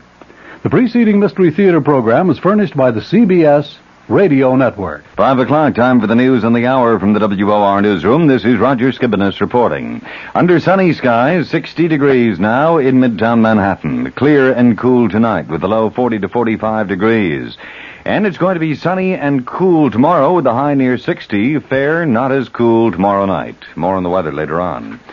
Some $20 million in art treasures were recovered today in Ireland. Police in Dublin say the masterpieces stolen a week ago in what has been described as the biggest art robbery in history were found in West Cork. A woman is now being questioned. Yesterday there was a ransom demand for $1.2 million. Also, the note sent to police insisted that 4 persons imprisoned in New England be transferred to Irish jails. The owner of the painting, Sir Alfred Beat, refused to pay any ransom, and the British refused to transfer the prisoners. The paintings, all of them, all $20 million worth, were described as not being harmed. Ron Ziegler, President Nixon's news secretary, today accused those the Watergate transcripts and believe former White House counsel John Dean over President Nixon as being partisan. Ziegler, speaking to newsmen in Spokane, said the transcribed Watergate tapes show numerous and serious contradictions in the testimony of John Dean. 2 Republicans on the Senate Watergate Committee, Howard Baker of Tennessee and Lowell Weicker of Connecticut, have made the comment that the transcripts seem to support Dean's testimony before the Senate panel. The President is in Spokane, Washington this afternoon for the opening of Expo 74. It follows on the heels of a public appearance in Phoenix, Arizona last night, where he addressed a Republican rally and said it's time to move beyond Watergate and get on with the business of America. Seattle police have in their custody this afternoon a 21-year-old soldier from Fort Lewis, Washington. He was picked up with 2 weapons and a hefty supply of ammunition. He's accused of threatening the president's life. From Washington this afternoon comes word that the president has decided not to reduce the 10-year sentence against Lieutenant William Calley, charged with the killing of civilians during the massacre at My Lai in South Vietnam. Calley, presently out of jail on bond, would be eligible for parole after an additional 6 months confinement. Here in New York, a 15-year-old is presently undergoing surgery for a bullet wound in the thigh. An unidentified woman was treated for a gunshot wound and discharged from Morrisania Hospital in the Bronx. The injuries occurred when transit police on a stakeout apparently intervened during an attempted holdup of a change booth at the 167th Grand Concourse station of the IND. According to police, the youth drew a gun, pointed it at an officer. The transit cop then fired 5 shots. It was later determined that the pistol pointed at the officer was a toy gun. It's believed that the 3 youths were involved. 1 apparently got away. Another is being questioned at the 44th Precinct in the Bronx. A citywide search is on at this hour by police in an effort to recapture 2 men who managed to escape from the Brooklyn House of Detention last night.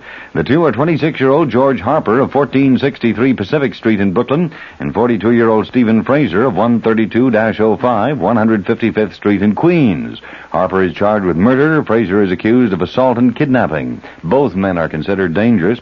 2 other inmates attempted to break out with Fraser and Harper, but were captured almost immediately. Before the weather, this word.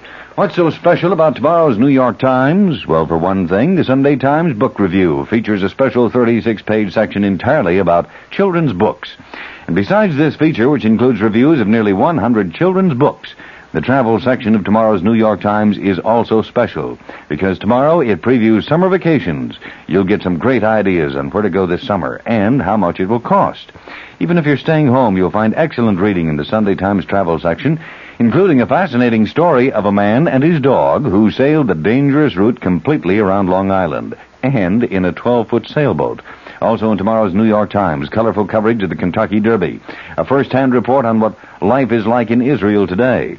And helpful tips on how to get rid of plant diseases as well as weeds in your lawn. So be sure you get your copy of tomorrow's New York Times. And for information on home delivery of the Times, just call MU7-0700. That's area code 212, then dial MU7-0700. The New York Times. The WOR Weather Watch update, clear and cool tonight with a low 40 to 45 degrees. Tomorrow sunny and cool, the high tomorrow near 60 degrees. And tomorrow night the low near 50. Monday increasing cloudiness with a chance of showers. Right now 60 degrees under sunny skies in Midtown Manhattan. And that's the news at 5 from the WOR newsroom. Roger Skibinis reporting. For news as it happens, keep tuned to WOR New York, the talk of New York.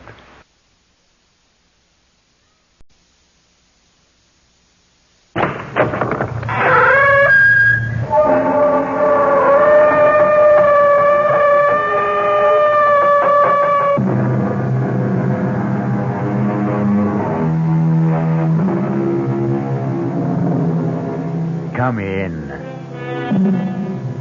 Welcome. I'm E.G. Marshall. Welcome to the world of terrifying imagination. To the fear you can hear. Tonight, I hope you have strong stomachs. For we're bound on a Caribbean cruise. Oh, we don't expect rough sailing on the way. So if you are easily seasick, have no fears.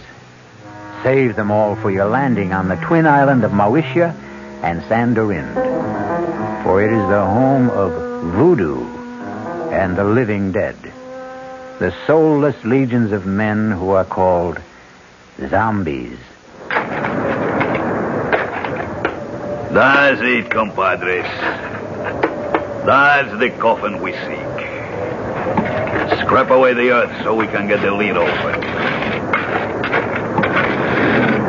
Soon we can steal another corpse for the witch doctor. That's it. Now break open the lid. Swing it back. Muy bueno. Shine the light. Oh, must have been strong as an ox. He'll make a fine zombie brother for El Generalissimo's elite guard. Está bien, Senor Ongan. Here is another carcass for your living dead.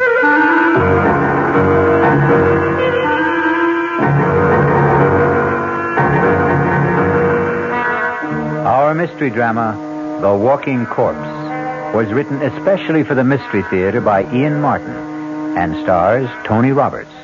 It is sponsored in part by Anheuser-Busch Incorporated, brewers of Budweiser, and by the Kellogg Company, makers of Kellogg's Special K cereal. I'll be back shortly with Act One. Breakfast in the morning, Kellogg's has that wholesome taste to get you up and grinning. This is Jerry Crawford for Kellogg's Special K. We've been having some fun in our television and radio commercials by using a ball and chain to symbolize the slight overweight problem common to so many of us.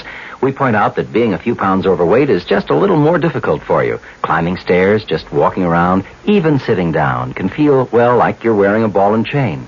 In case you missed the message, it's this.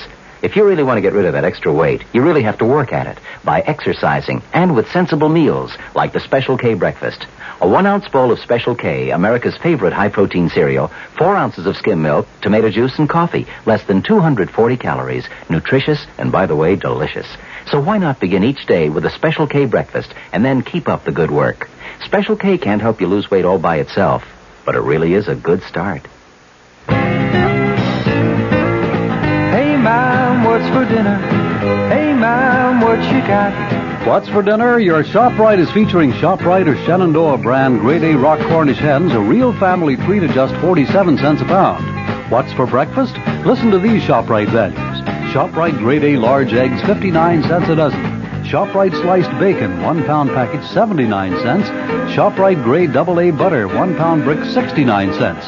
Crown Top white bread, 22-ounce loaves, 3 for $1. Save on every meal at ShopRite.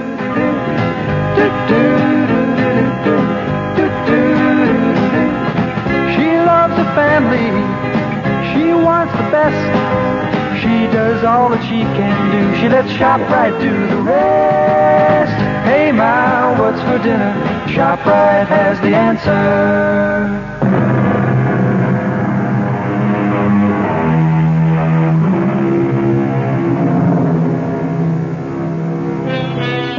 The body of a dead person, given the semblance of life, usually for some evil purpose.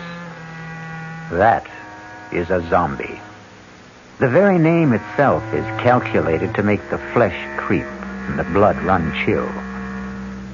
But on a plane headed for Miami, taking them to their honeymoon, nothing could be further from the thoughts of Steve Ramsey and his new wife, Pat.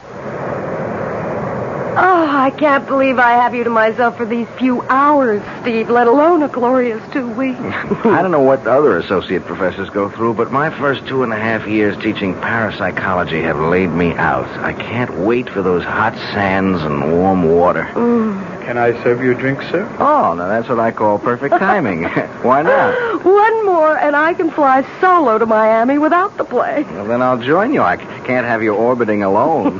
May I get by, please, stewardess? I'm sorry, sir. Just let me move the cart. Oh, thank you. Chris! It is Christopher. It's all right, stewardess. I'll join my friend here for a moment. Hey, Steve, man, good to see you. Here, I'll move over. Sit down. Chris, you look something else. It's great to run into you. Only just for a moment there, I thought you were thinking of giving me the brush. You? Never. I'll explain in a minute. Oh, Pat, this is Christopher LeClaire. I want you to meet my brand new bride. Oh, this is a pleasure, Mrs. Ramsey. Let me congratulate you on your impeccable taste, Steve. And both of you on your marriage. I'd like to buy some champagne, but you already have your drink. No more champagne, thank you. We've had enough in the last few weeks to float a battleship. At least let me get a drink for myself to toast the bride and groom. He's your old football buddy, right? Yeah. Greatest running back I ever saw. All-around athlete. He could have made it big in the pros. Any sport. Isn't he a prince or something? And his father is the king of Mawisha. I wonder what's bugging him. This is better. A toast from my country. To be a good man is first to have a good wife. Abusantes. Thank you, Chris. And to yours. Yours, too. Oh, yes. Drink to my good health, please. What is it, Chris? You want to talk about it? I wish I still had you calling the plays for me, but this is a different ball game. You know about my father? No. What? He's dead. Oh, no. What can I say? Hang in there, man. Oh, I will be tough, all right. Was it recent? The day before yesterday. I didn't see anything about it in the papers. It wasn't in the papers. He didn't die. He was assassinated. Oh, no. Any idea who did it? There is no proof, but I know. Who? Oh, maybe not by his own hand, but at least on his orders. Hernando Trujillo. The Generalissimo? But I thought he was your father's best friend. And my godfather.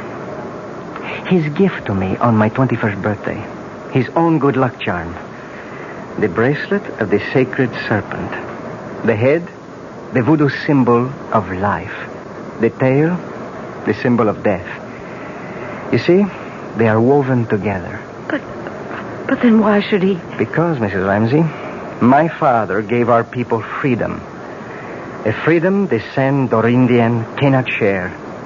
Why not? Because if they had it, they would tear the man who rules them by terror to pieces. So he's planning to move in on Mawisha and annex it. The moment my father's assassination is revealed. A coup d'etat while the people are in confusion with no leadership. That's why I've given up any dream of becoming a doctor and am going home. A private plane will meet me in Miami to fly me to Mawisha. To save time, I took this commercial flight under an assumed name. You think Trujillo might... I was warned just in time. Less than an hour after I left my apartment, a bomb gutted it. I'm a dangerous man to know these days. So, before I do cause any... Oh, my God! Steve, what is it? 2 hoods with machine guns. Looks like a sky. Signore. Ladies and gentlemen. Oh, my God. May I have your attention, please? That's Juan Garcia, Torredo's hatchet man. What can we do? Nothing. It's me. Everyone quiet. If you do as I say, no one will be hurt. We are commandeering this plane. Quiet! Quiet! There is nothing for any of you to fear. The plane will land at Miami, and all passengers will be discharged, except for the flight crew and 4 hostages. I repeat, there is no cause for alarm if all of you keep your seats and your heads.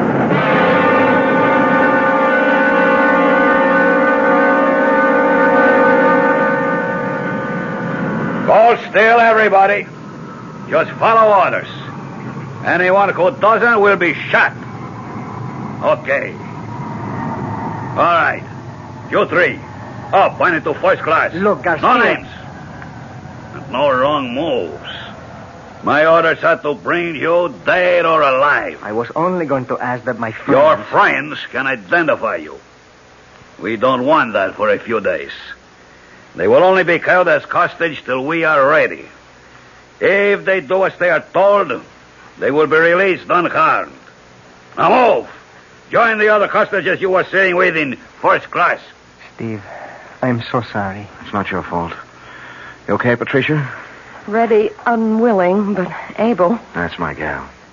Let's go. Just walk ahead of me, nice and steady.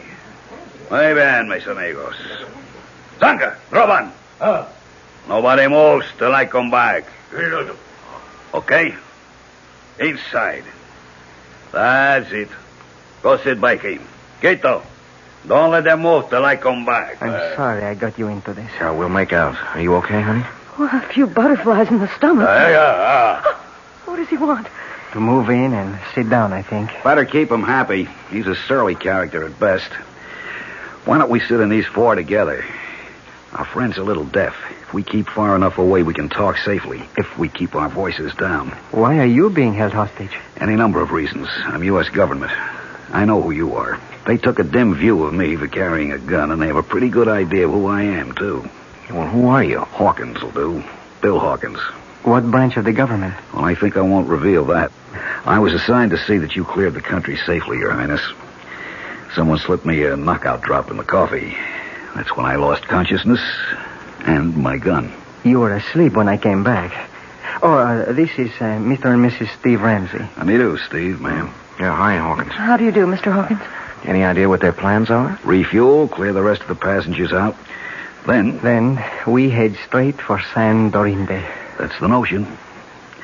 So, the moment they get our friend Christophe here to San Dorinde, he's a gone goose. He'll just drop out of sight suddenly and for good. Now, my guess is they'll set up one of these goons as a fall guy, have a big show trial, and in the meanwhile return the plane with us aboard. Only, somewhere on the way, we'll all disappear in a puff of plastic bomb smoke. We're just as long gone as the king here. What's the alternative? Distract Ugly there long enough for one of us to disarm him. Garcia and his other boys can only get at us through the narrow passageway between tourist class and here. I can keep them pinned down till you get out the emergency exit. He's a big guy, but I'll admit... Okay, no time to argue. Now, how do we distract him? That's my job. Pat, please, stay out of this. I'm in it just as much as all of you. Watch this. Hey, mister, come here a second. Well, okay, then, I'll come to you. Take it easy. I just want to ask something. Well, if you can't hear me, I can't speak any louder. Oh, please, come closer. That's it. I just want to ask where the ladies... Watch it, he's strong as a bull. God, he's broken my arm. It's all right. I have the gun. Stay where you are. Don't let him near you. I'll shoot. What are you waiting for? Stop him! No! Good, stay like that. Don't move. All right, Kilo. Bring up your gun. Chris, you shot him, Garcia. You killed him. They talking dead or alive. It makes no difference. But that other man, Chris shot him twice. Point blank. It should have killed him. Quito? Oh, no. Don't you know you can kill a zombie?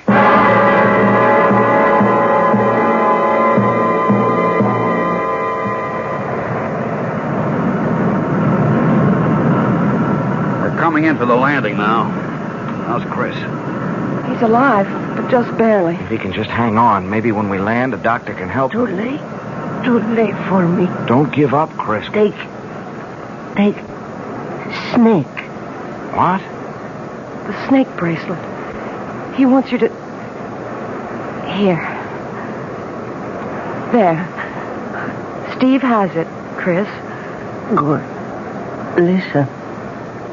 You go down Solange. She hide you. Save you. Give her bracelet. But where do we find her? Où est votre tante? Quelle rue? Quelle place? Pense Avenida de las Muñecas. Avenue of the Dolls. Yes, what number? Up there. Ugly serpent. Take me home. Take me home. Don't Solange. Help. This sign of the black boat. We're about to land. Pretty short runway. Better fasten your seatbelts. I'll get yours for you.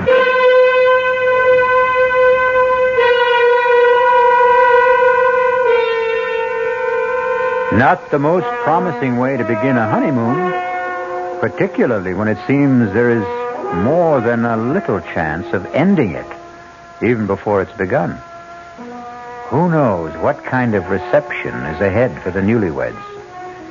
I'll be back shortly with Act 2. Oh, sure. You can talk about good-tasting diet drinks, but I know. I'm Goldilocks, and here at my taste-testing laboratory, I taste-test them all.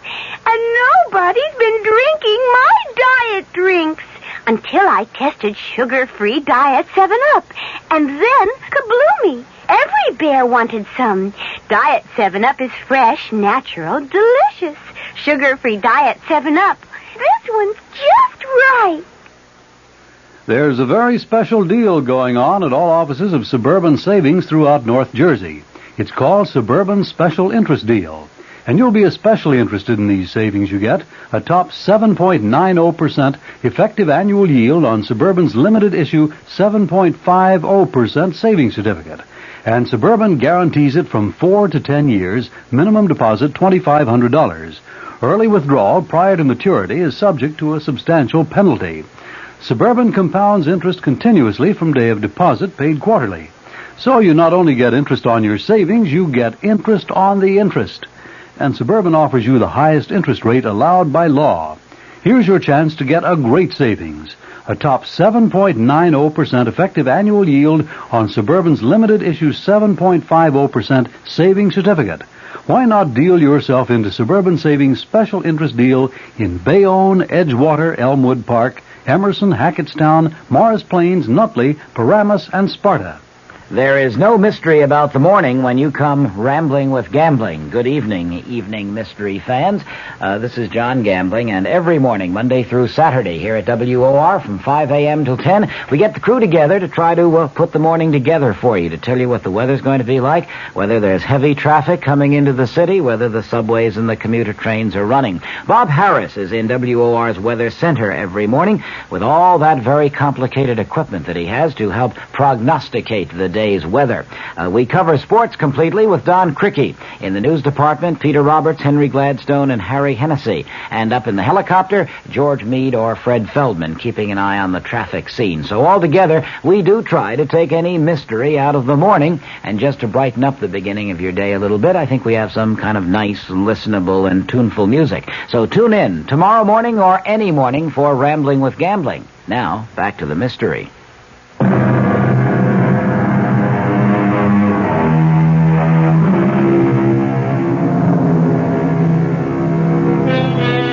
Under other circumstances, Pat and Steve would have no complaints about their accommodations on the island. Drained and exhausted, the silk-sheeted bed in an expensive suite is an alluring invitation to sleep. Except, even if you're dead to the world, who wants to become part of the world of the dead? Oh, Steve. Is it possible? Could there really be such a thing as a zombie? No, of course not. It's just a superstition. But you saw Chris fire 2 bullets right into his body. Yes. And he didn't even flinch. Cogito ergo sum. What? I think. Therefore, I am. Pat, look, under any other circumstances, I'd be fascinated. But, I mean, this is my field. And you do believe that there are walking dead? Do I believe that a man can be exhumed from the grave and life breathed back into his corpse? No. No, I can't accept that. That's beyond my credulity. But I've seen things in parapsychological experiments and in psychic research that... Honey, the power of supernatural belief is beyond belief. The right subject, particularly one of low mentality, under hypnosis, is capable of incredible feats. Superhuman strength, no sensation of pain, no shock reaction. Oh, Lord. Now what? The knock wasn't at the door we came in. It's that one over there. Oh, wait a minute. Stay where you are, Pat. Yes? Who is it? Bill Hawkins. I'm in an adjoining room. Is there a bolt on your side? Yeah. Half a sec. Hi, Bill. Listen, we've got to talk. What's the sense in talking? Hello, Pat. Hello, Bill. How's your arm? Feels fine. They did a real good job of patching it up. I just wondered before we all turned in if you had a radio in here. There's one right over there. Good. Mind if I turn it on and see if I can catch some news? Uh-oh. Only one band. Well, let's see what it's got. Hey, I see they provided you with a meal, too. I never even noticed. Pretty good grub. You should try it.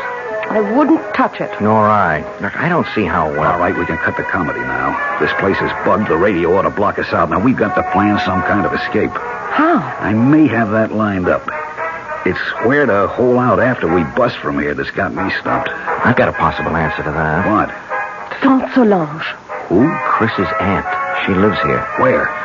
Avenue of the Dolls. It's a long, winding street. Any idea where? You know it? Well, I spent 6 months on Secret Service here before we closed down our embassy. Did he give you a cross street, a number? He was pretty incoherent before he died. When I asked him, he just sort of rambled on about the great serpent and the black bull or something. The serpent is the basic symbol of the voodoo religion. Black bull I never heard of in this liturgy. Wait a minute. The chicken in the Obeah cult is a sacrificial animal considered to... Maybe it was the black pull. He was trying to say black pullet. Does that mean anything to you, Bill? Yeah, wait a minute. It's sort of a souvenir shop. You know, a typical tourist trap with straw hats and dolls and voodoo drums, you name it. Yeah, well, could you find it? Sure, it's not far from here. But how do we get out first? You got slacks on. Good. You got a dark scarf to cover that blonde hair? Right here. All right, come with me. Walk soft. Keep your voices low. Turn up that radio a little. Roger. I'll get the door.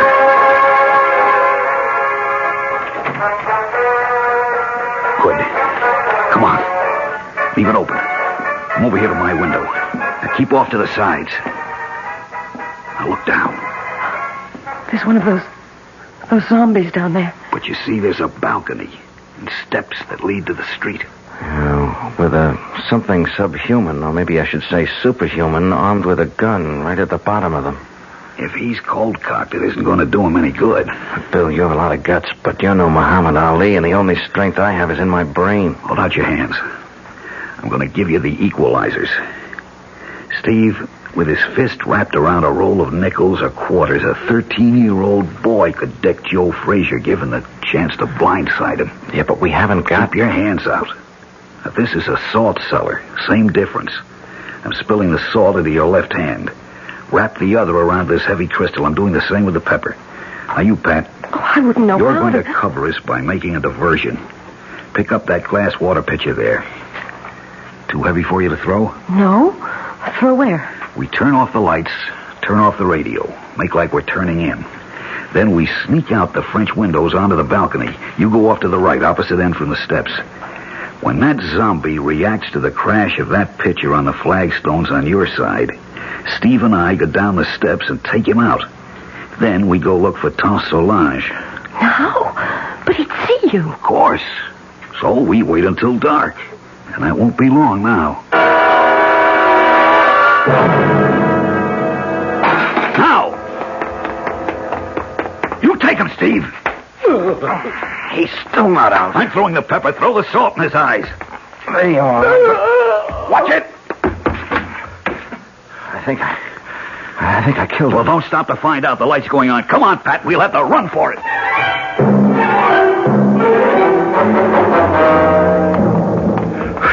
Hold it. We'll have to chance a light. Which way? Ahead. To the right. Go to the next block. They're right on our heels. Give me that flashlight and you get out of here, both of you. What about you? Don't be a fool. Somebody's got to be a decoy. You have a wife to think of. Now hurry. Come on, Pat. Run. To the left! They went to the left! Follow that light!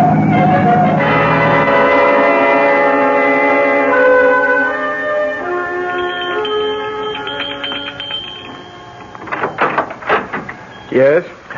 Tante Solange. Who wants her? I am Christopher's friend with my wife. We are running from Tuxedo, the Generalissimo.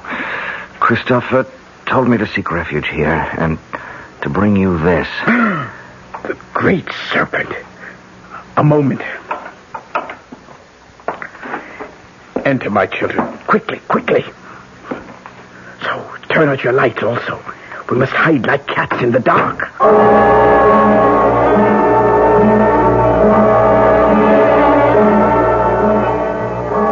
So, they have killed little Christophe. First my brother, then his son. Well, he will be made to pay. An eye for an eye, a heart for a bleeding heart. Now shall the tyrant bleed. Now at last my curse shall enter his vitals. Now will the great serpent uncoil and strike Hernando Tuxedo dead. Oh, it wasn't the Generalissimo who shot Chris. It was a man named Garcia. Garcia! That jackal puppet dangled by the strings. That less than nothing with no mind or will of his own. Is he a zombie, too? What do you know of zombies, my child? Nothing, except what I saw on the plane and what my husband tried to tell me. Oh, you are a teacher in college, Monsieur Ramsey, no? Yes, and much of my studies are in the supernatural. You believe in zombie? Well, no, not altogether. Very well. We shall put our beliefs to the test. It's a doll, like the ones you sell in the store here. Not quite the same. This one is like the souvenirs of El Generalissimo, with this difference. I've been a long time making him. You see, the straw is from his favorite horse's stall. The beard is made from the combings of his hairbrush. The eyes, J-chips from a dress coat button. The boots from the fingers of an old glove. This is a voodoo doll. All of him is made with things that once belonged to Tuxedo. Only one last thing I needed to make the spell work. The weapon. Now at last I have in my hand the instrument of destruction. I straighten out the circle, turn the head to the sky, and death. The tail towards the ground, and strike! What have I done, Mr. Ramsey? You drove the bracelet like a knife straight through the doll's head. From temple to temple. Hernando Tuxedo will be dead by midnight. And we will all be free. You still do not believe.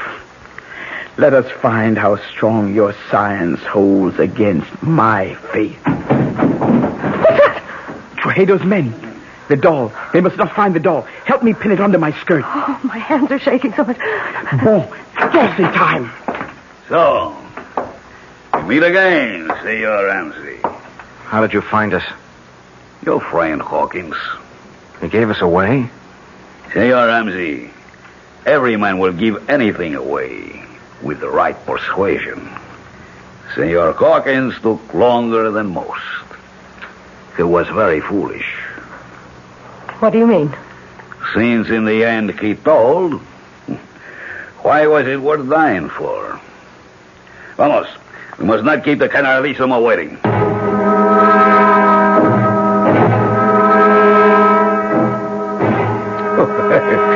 Please, let me assure you that you have nothing to worry about. I ask you all to relax. Now, the table is set for a late supper.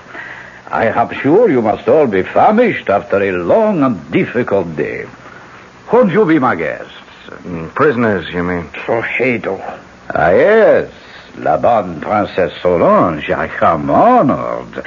I had no idea you had come to live among us. I have been here longer than you know.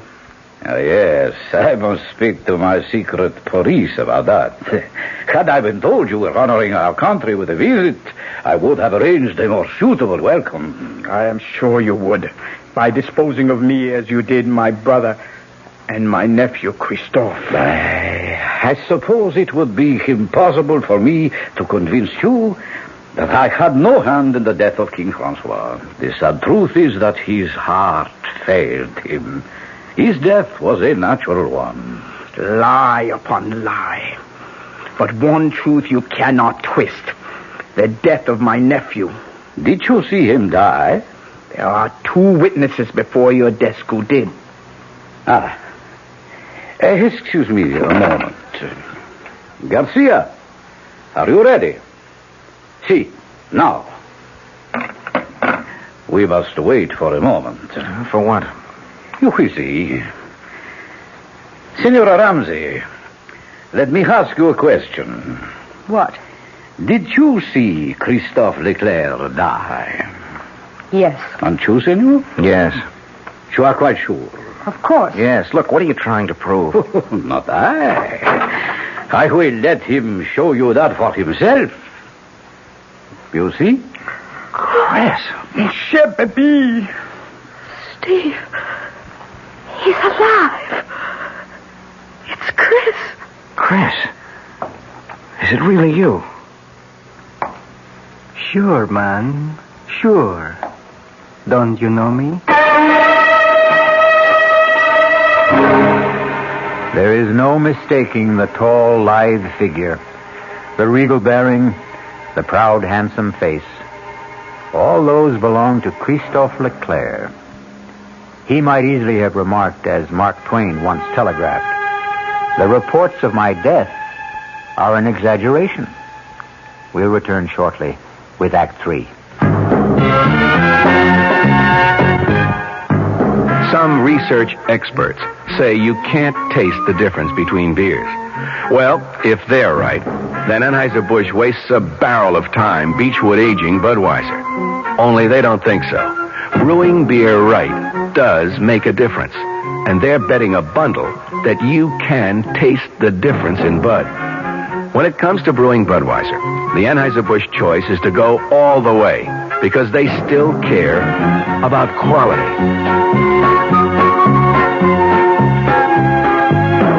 Look at it this way. If the Bud people have a choice between what some experts say and what beer drinkers say, well, you'd better believe they'll go with you beer drinkers every time. When you say Budweiser, you've said it all. Anheuser-Busch, St. Louis. Tomorrow, Monday at Abraham & Straus, huge savings on broadloom and on broadloom remnant rugs.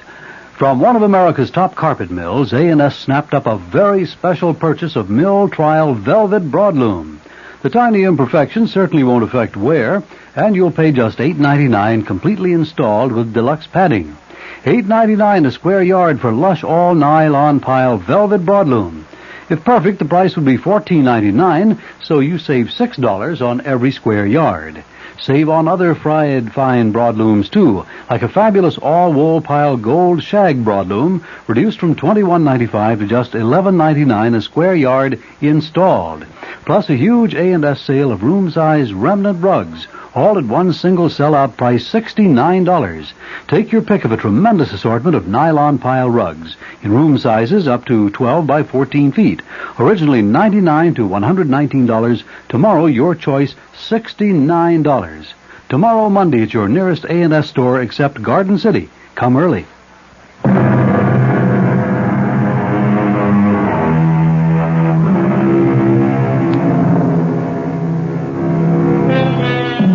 At the shock of the reincarnation of a dead man appearing from the grave, it is not surprising that his friends and relatives are literally frozen in their tracks.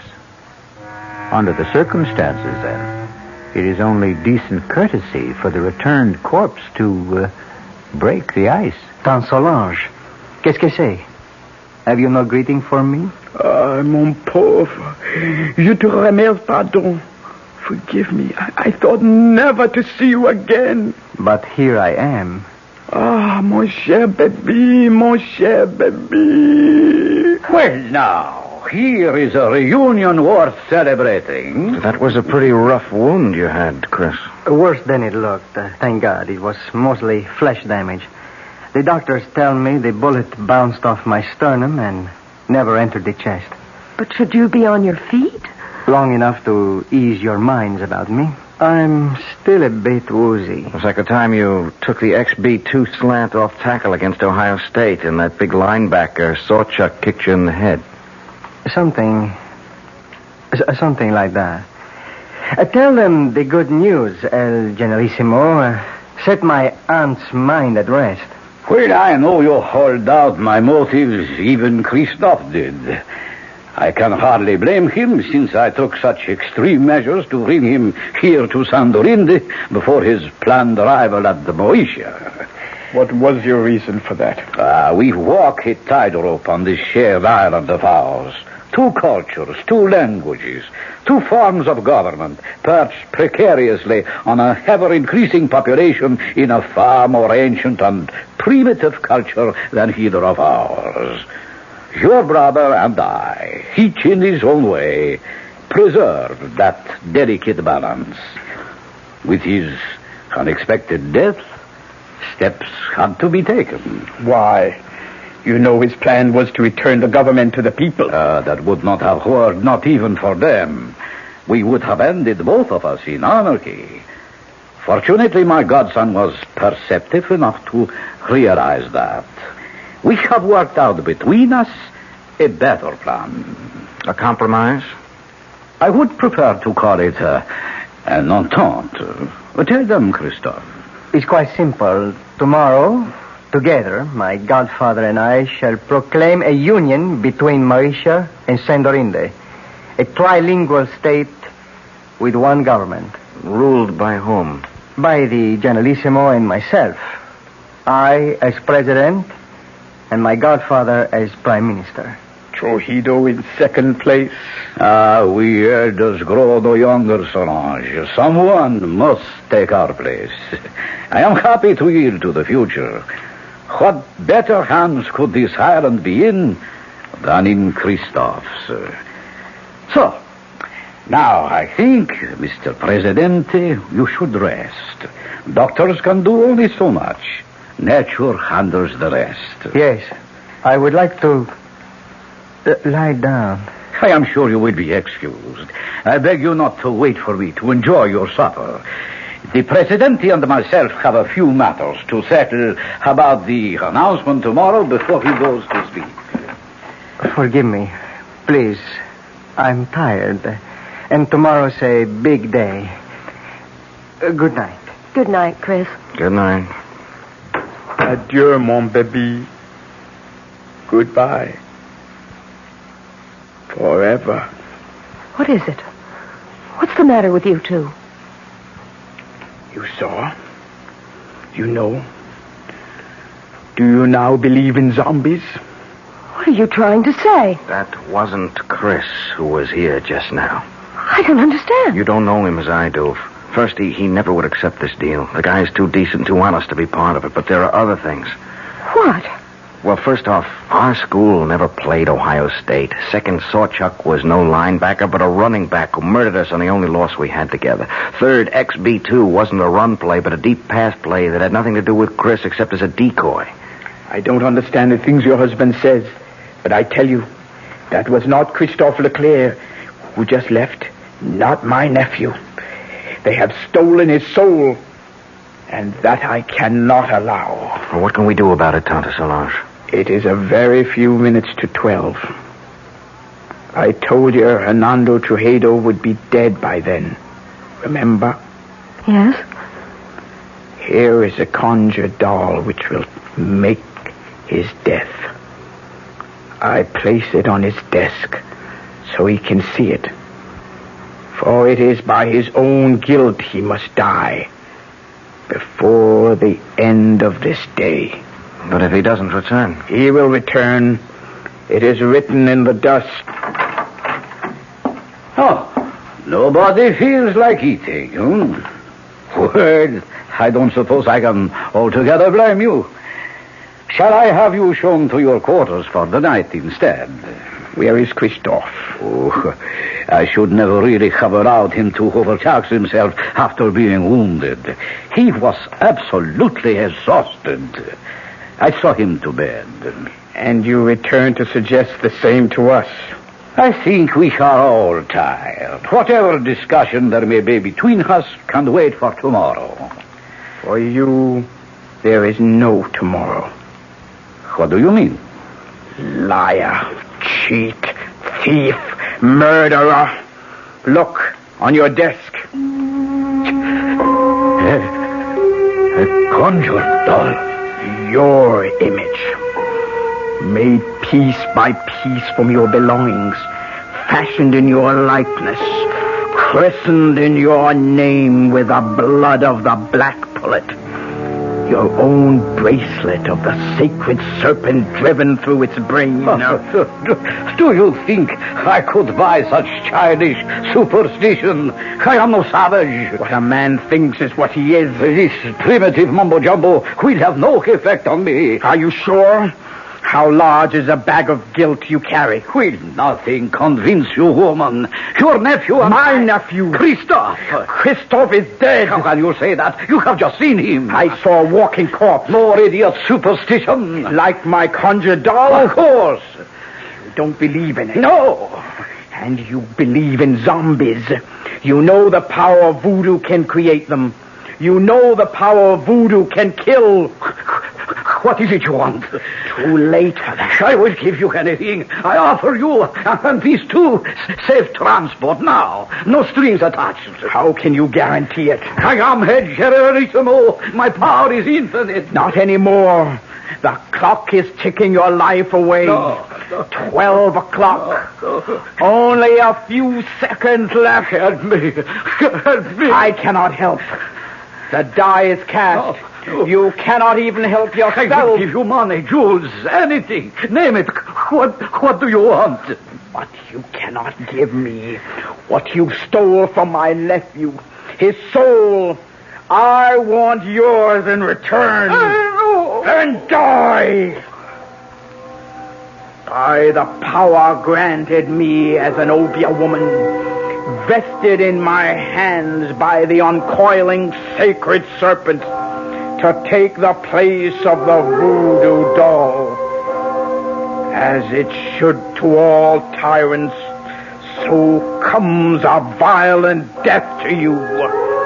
I condemn you to everlasting fire and death by the serpent writhing in your face. No! I cannot die!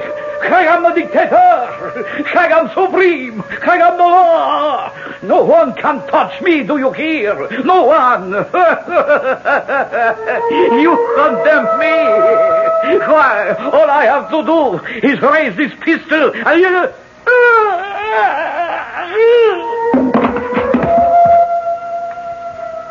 What happened? I wouldn't like to guess. Does it matter? He's dead. Are you sure? Well, he's dead, all right. Now what? Got to get away. Escape somehow. Yeah, only how do we get through the palace guard? At least I have his gun. We'd better try and make a run for it. We have to rescue my nephew first. But Tante Solange, he's our enemy now. I still must rescue him. Mi pardon, el generalissimo. Watch him, Stevie, on the gun! That's for Bill Hawkins. Pat, Tante, run for it. I'll try to hold him off. You can't kill dead men with that. Garcia, yes, but not a zombie. Hand me that salt cellar. Here, but what good... Salt is the only thing that will kill a zombie. It's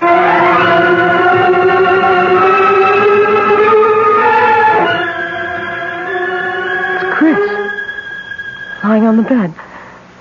Is he... No, he's still breathing. He's just asleep. Leave me alone with him. Go if you want to, but leave me with Christophe. Will you be long?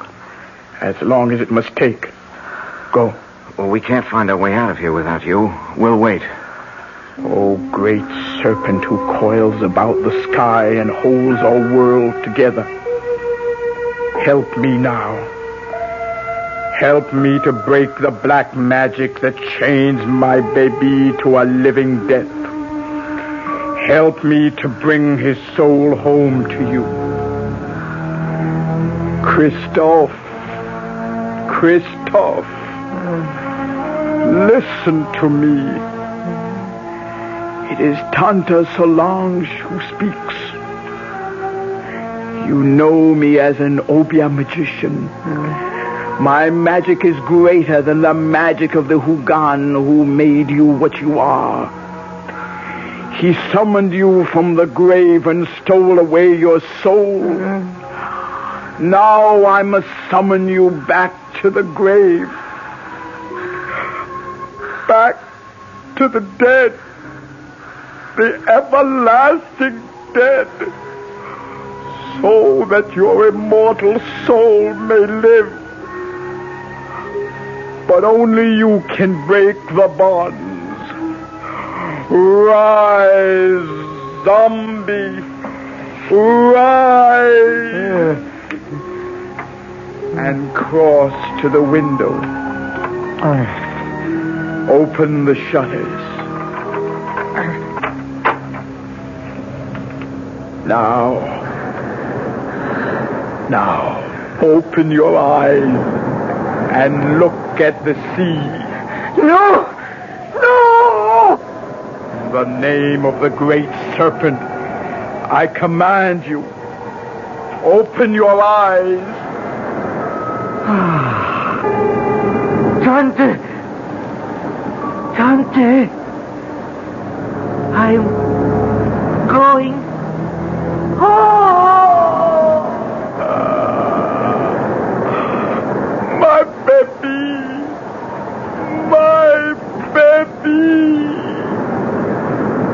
Tante, are you all right? What happened? Is he... His body may be dead, but his soul is safe. Christophe is home at last.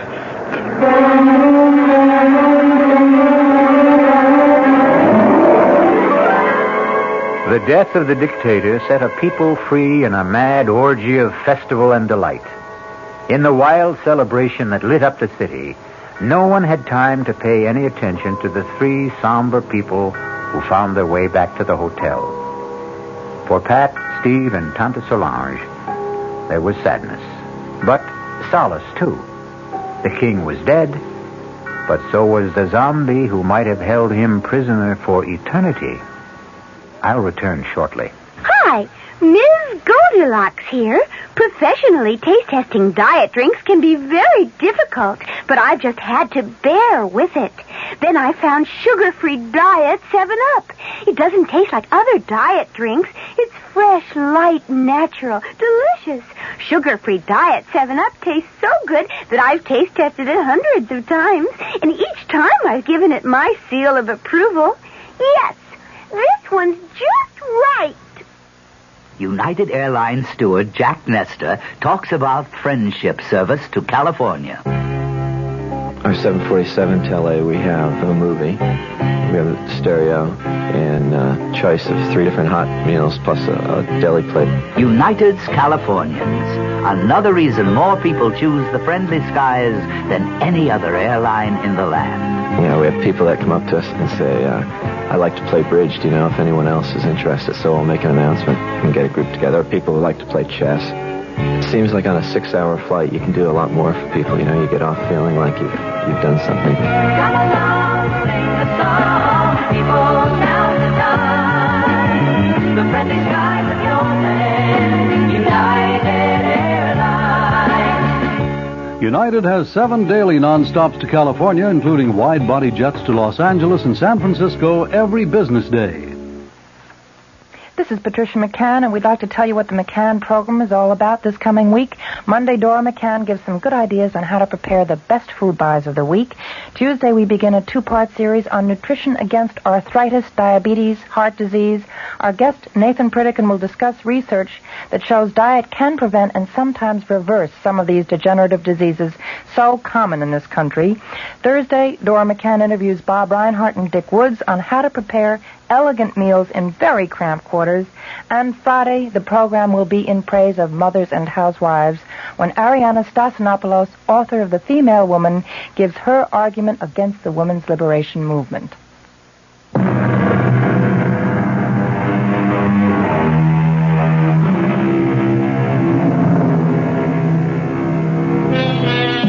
Power of suggestion, hypnosis, superstitious fear, overpowering guilt complexes, terror of the unknown. Do any or all of these explain the events of the tale I've just told? Or are there really such terrifying things as a walking corpse? Are there really zombies? Well, let's hope you and I never have to find out. Our cast included Tony Roberts, Suzanne Grossman, Vinette Carroll, Bob Caliban, Jackson Beck, and Ian Martin. The entire production was under the direction of Hyman Brown. Radio Mystery Theater was sponsored in part by new sugar-free diet 7-Up. This is E.G. Marshall inviting you to return to our Mystery Theater for another adventure in the macabre. Until next time, pleasant dreams.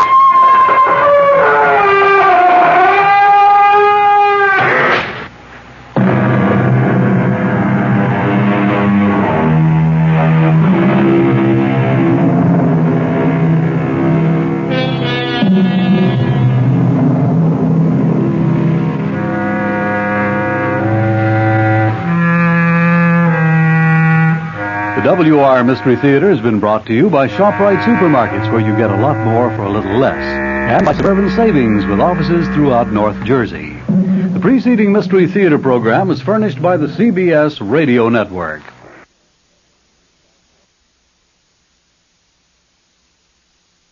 The CBS Radio Mystery Theater presents...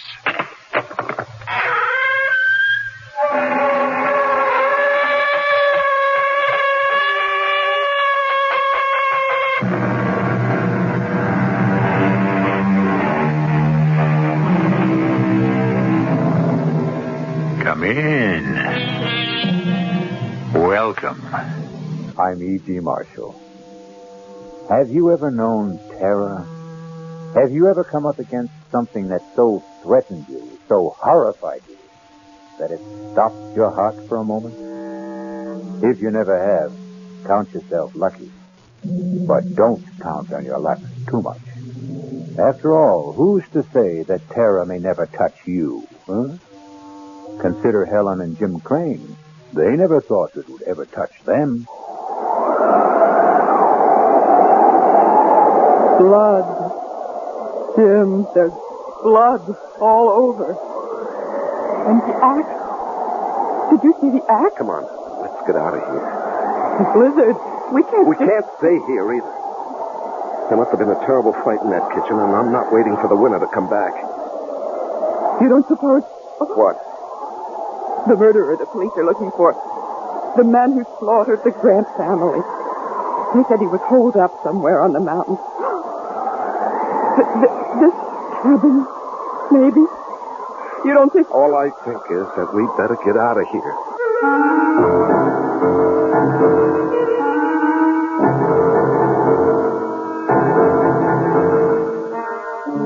Our mystery drama, Blizzard of Terror, was written especially for the Mystery Theater by George Lothar and stars Lois Smith.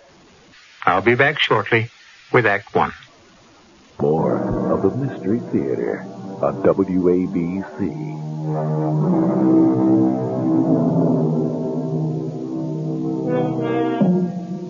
Dare you join me now in a blizzard of terror?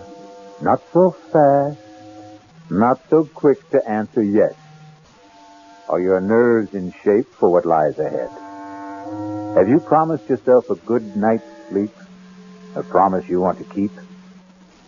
In simple brief, are you who now listen to my voice ready to cope with terror?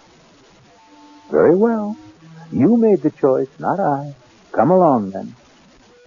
Well, come on. That China will form no coalition with Russia in the foreseeable future. That's the world news. Now I have a special bulletin from the big Indian Sheriff's office. Jim, turn the radio Sheriff off. Ed Ralston warns all motorists to stay off the roads on Thunder Mountain. Not only because of the blizzard, but also because the man sought for the brutal murder of the Grant family is believed to be hiding out somewhere on the mountain. Jim, please, shut Slaughtered, it off. all of them, with a kitchen carving knife. The Grant family... Thank you, Mr. Crane. You're welcome, Mrs. Crane. We don't need to be told again and again that we're in a blizzard on Thunder Mountain. We know we are, thanks to you. I'm sorry. Okay, skip it. Maybe it is my fault. Jim! Wow, that was a close one. You know, I can't see the road. All I can see is snow. What's that? What's what? There, just ahead, back under the trees. A cabin? So?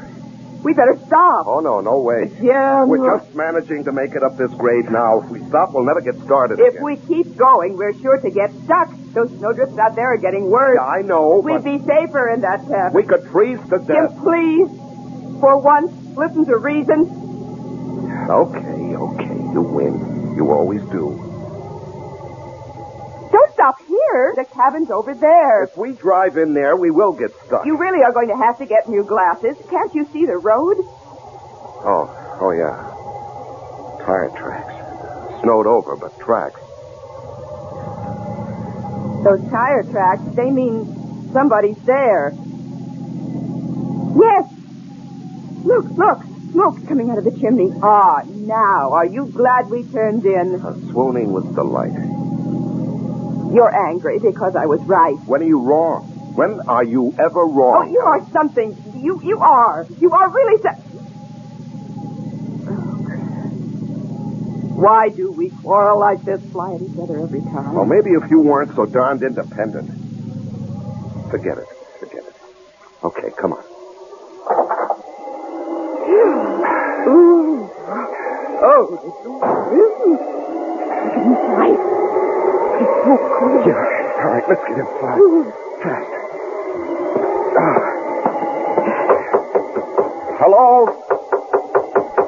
Hello? Anybody home? Hello?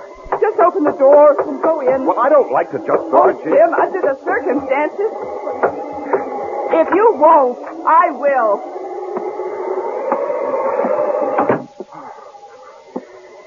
Hello? Anyone here? Hello? There must be somebody here. There's a fire smoldering in the fireplace. Here, look, there's a pipe in this ashtray. The tray is full of pipe ashes. Yeah. Oh, here's a coffee cup, half full. Uh-huh. There's a book open on the table. Huh. Jung's Psychology of the Unconscious. Whoever owns this place must be a brain. Hello? Anyone here? Hello? Helen, don't do that. You've got no right to go nosing around. Bedroom. Nobody in it. Must be the kitchen. Behind that door. Helen! Yes. Let's just sit down and just wait for whoever owns this place to come back, huh? I just want... You've got no right, Helen. Now, the owner of this place must be the kind of person who wouldn't like people nosing around. Oh, now, I'm telling really? you. Just look at it. This isn't just a cabin. It's a kind of lodge. Here, that wall lined with books. There, a hi-fi. Stacks of records, all classical. And those paintings on the walls. Helen, please. I want a cup of coffee, and if this door leads to the kitchen... Just won't ever live. Well, what are you standing there for? Now that you've opened the door, go on in. Oh. Good Lord. What is it? Oh. Jim. Oh, Jim. Helen, what is it? What? The kitchen. Oh.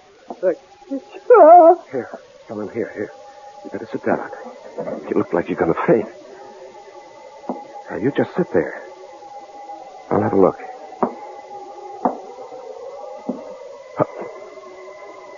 Oh, no. Oh, Helen, come on now. We better get out of here. My God. Oh, Jim. Blood all over.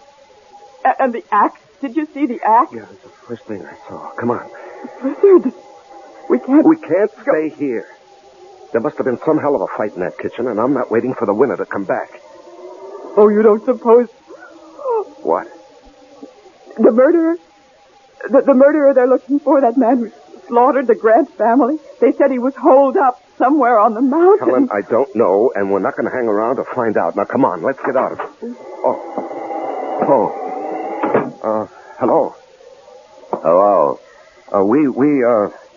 I'm Jim Crane. This is my wife, Helen. We got caught in a blizzard, and we saw your cabin, and we just came in. We were over at Big Mountain for a skiing weekend, and we started back too late, thanks to my husband. Oh? Yeah, I guess it was my fault. You see, I don't ski. My wife does, but I don't, and, well, I got into this poker game, and I was winning, and I couldn't quit when I was ahead. You know how it is? You don't have to make any excuses to me, friend.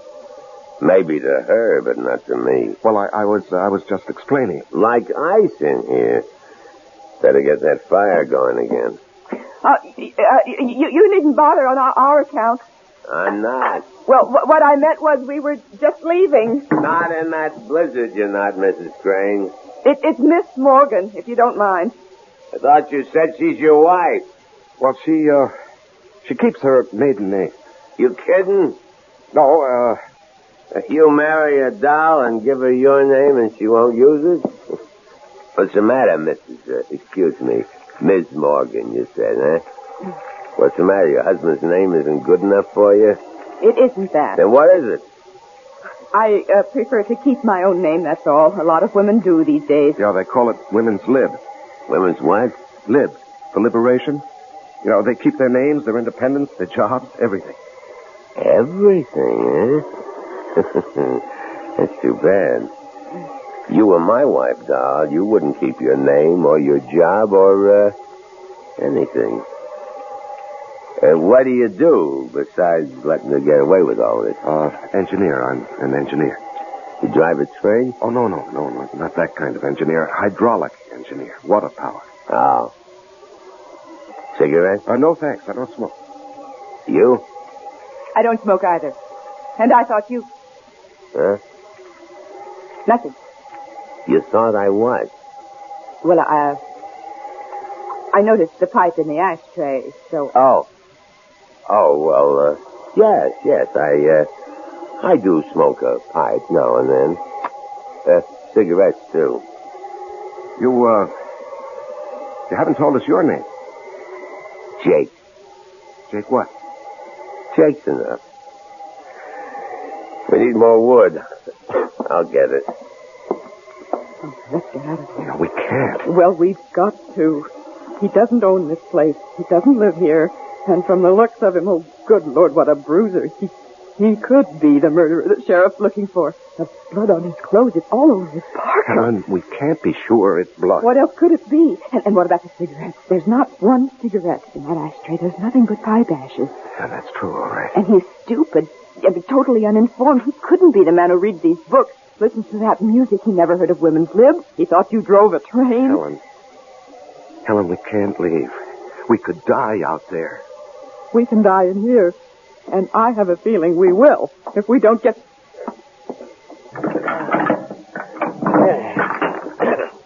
That'll hold us for a while. And enough wood in the shed to keep us warm through the night. As though with a little lady like this to keep you warm, you wouldn't have to worry too much, would you? Well, don't look so upset, Jimmy boy, would you? I wouldn't. But then I'd see to that. Not a bad idea, come to think of it. How about a drink, sweetie? Or don't you do that either? I could use a drink, yes. You, Jim? Thanks, yes. What do you do, Jake? Right now, nothing. Well, I mean when you do something. Let's see, we got scotch, bourbon, vodka. What'll it be? Helen? Scotch. Huh? I said scotch. No, please? Excuse me, please. Jimmy boy? The same. Please. One thing you gotta say for men. They got better manners than women. Well, come on. Pull up to the fire here. Let's all get, cozy. That okay with you, Helen? It'll certainly be warmer by the fire. That isn't what I said. I know what you said. What'd I say? Here you are. Thank you. Showing better manners. Good. Thanks. That's better. Easy chair, warm fire, drink. That's much better. Nice place you've got here. It's all right. You must do a lot of reading, all those books. I read some, yes. Mm-hmm. I see you like classical music, too. Hmm. Who are your favorites? Composers, I mean. Oh, Beethoven, maybe? Yes, I like Beethoven. Oh, me too. I'm especially fond of his 10th Symphony. Oh, yes, I go for that, too. Well, I don't know about you two, but I'm getting hungry. Could use some supper. How about it? Yeah, I could eat. You, sweetie? Oh, I suppose. Yes. Good. But first, we'll have to clean up the kitchen. It's a real bloody mess out there, and I mean bloody. What do you mean bloody? Just said there's blood all over. All over me, too. See? Oh, yes. How, what happened? I didn't want to kill him. I had to. I surprised him out there in the kitchen, and he came for me. It was an axe, and it was the handiest thing, and I used that. I sank it into his skull, deep. I couldn't help thinking of the Grant family. The Grant? Yes, you haven't heard about that. Whole family down in the valley. Slaughtered. Blood all over. Like out there in the kitchen. Well, we better get to it. You mean me? There's a lot to clean up. I can't do it by myself. Jim will help you. No. You will. I'd rather not. I didn't ask you whether you'd rather or wouldn't. I'm telling you. I'll give you 2 minutes to get out in this kitchen with me and get to work. There is no Beethoven 10th. Oh, Jim, what have we got ourselves into? Helen, better humor him. Go on now. You better go on out into that kitchen. I'm scared. I just can't be in that kitchen, not alone with him. Oh, you saw the way he looks at me. The things he says. Oh, don't worry. I'll protect you. You? Well, how about it, dollface? Are you coming? Yes. I'm coming.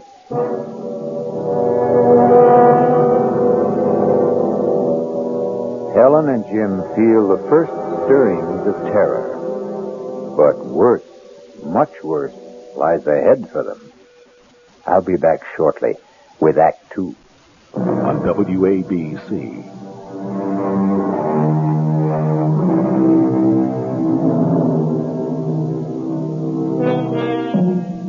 Suppose now that you, not Jim and Helen Crane, but you had sought shelter from the blizzard in that forsaken mountain cabin. You had met this strange and quite obviously murderous man who calls himself Jake. Suppose you, not Helen, are helping him, against your will, to clean up the shambles in the kitchen. The bloody shambles.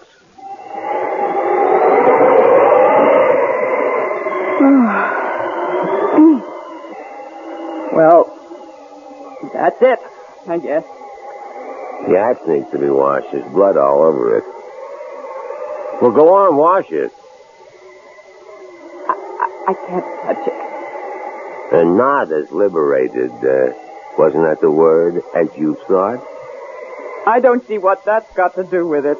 I kind of got the impression you felt you could do anything a man could do. All right, I'll wash the axe. You start making supper. Well, what are you standing there for? Get busy. I don't know where anything is. Lots of canned stuff in that closet, and there's a can over on the wall. Think you know how to use it? I'll try. Spunky, aren't you? Spunky. You know there was a killer in this kitchen this afternoon, and I was the one who used this axe. You know that, but you got the nerve to stand up to me. Maybe too much nerve. There's beans and spaghetti, stew, and that's about it. What do you want? You decide. I figure you're good at deciding things. That's what's wrong between you and your hubby? How do you know there's something wrong? No sweat.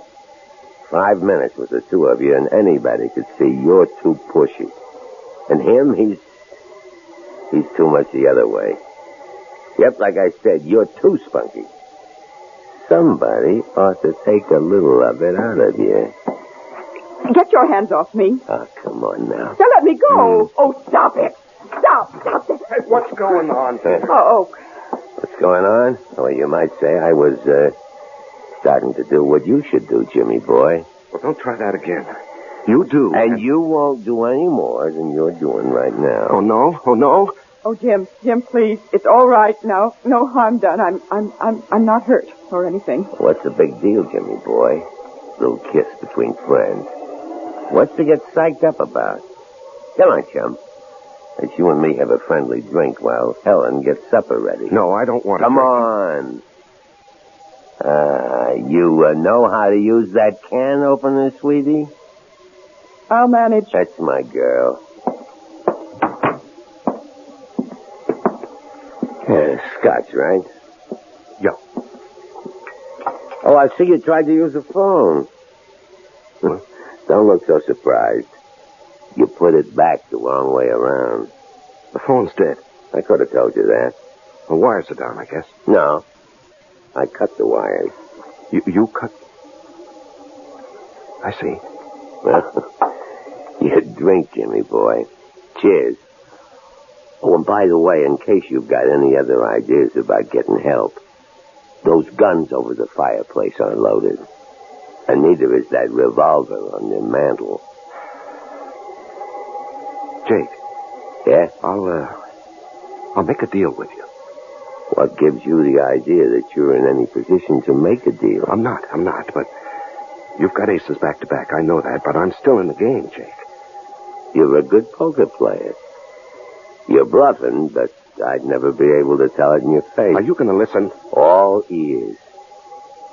Let us go, Helen and me. Let us go, and we won't say a thing, not a thing, to anybody. About what? What? You know. I don't know. Look, I don't want to spell it out. You got no choice. I hold aces back to back, like you said. All right. My wife and I, we have a pretty good idea who you are. You know that, or I wouldn't be telling you. Uh-huh. So, what you're thinking, once these two leave here, they'll contact the sheriff and give them a lead on me. Well, all I want to say is, Just give us a break and we won't say a word to anybody. Thanks. I appreciate that. And in return, you just let us go. Who's holding you? Well, you know what I mean. We can't go now, not with that blizzard out there. I mean, tomorrow or the next day. Whenever the plow comes through and clears the road, I want you to let us live. What for? Answer me that, Jimmy boy. What for? Well, that's a crazy question. Yeah? Let me tell you something. Tell me. You in love with your wife? You can't answer that, huh? She in love with you? Can't answer that either, huh? Can you? How long you been married? You can answer that. 3 years. What happened, Jimmy? What happened between the time 3 years ago you two couldn't wait to get married, I'll bet, and now, when you can't wait to get divorced? You are thinking about divorce, aren't you? Well, we don't get along, that's for sure, but... For what? You're at each other's throats day in and day out, right? Nothing but fights, arguments, frustrations on both sides. From the minute you get up till you go to bed, right? Am I right?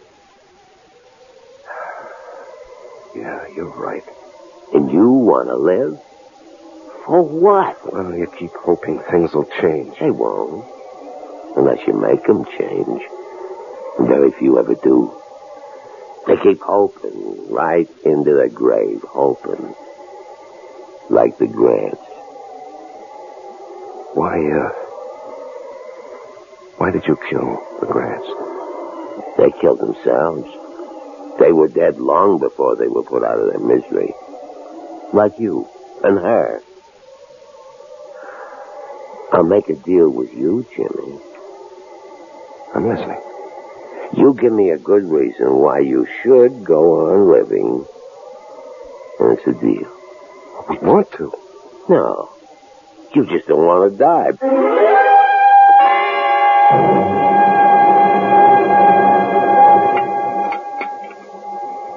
Now,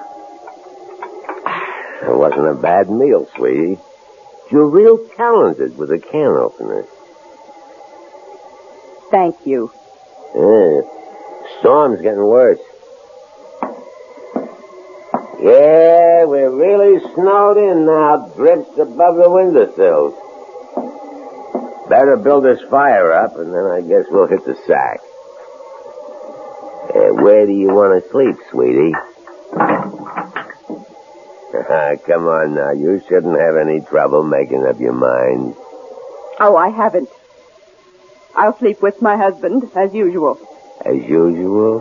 What kind of a crack is that? Now, cool it, Jimmy boy. Well, I won't have my wife insulted. I don't care how big you are, Jake, or how tough or cold-blooded. I won't have you insulted. Jim, now stop it. This is no time for gallantry. You're no match for him. He'd kill you. Besides, you took me the wrong way. All I meant was... Well, come on now, be honest. How long has it been since you two did sleep together as husband and wife? That's no business of yours. Long time, huh? Well, the minute I laid eyes on you, the way you acted toward each other, looked at each other, the way you talked, anybody could see you hated each other. We don't hate each other. You love each other? You see, that's what I mean. You two. You don't hate, you don't love. You don't nothing. And you ask me, that's a nutty way to live. So how about it, sweetie? How about what? There's a nice big double bed in that bedroom, and it's going to be a cold night. And me, I sure appreciate it. I warn you, Jake. Oh, Jim! I'll sleep out here on the couch. Come here, sweetie. What? Oh. Let old Jake see if he can change your mind. mind. Hey, now, Get what your are you hands off her. Come here. You dirty... Jim! Oh, you shouldn't... little creep. Hit me, would you? Oh.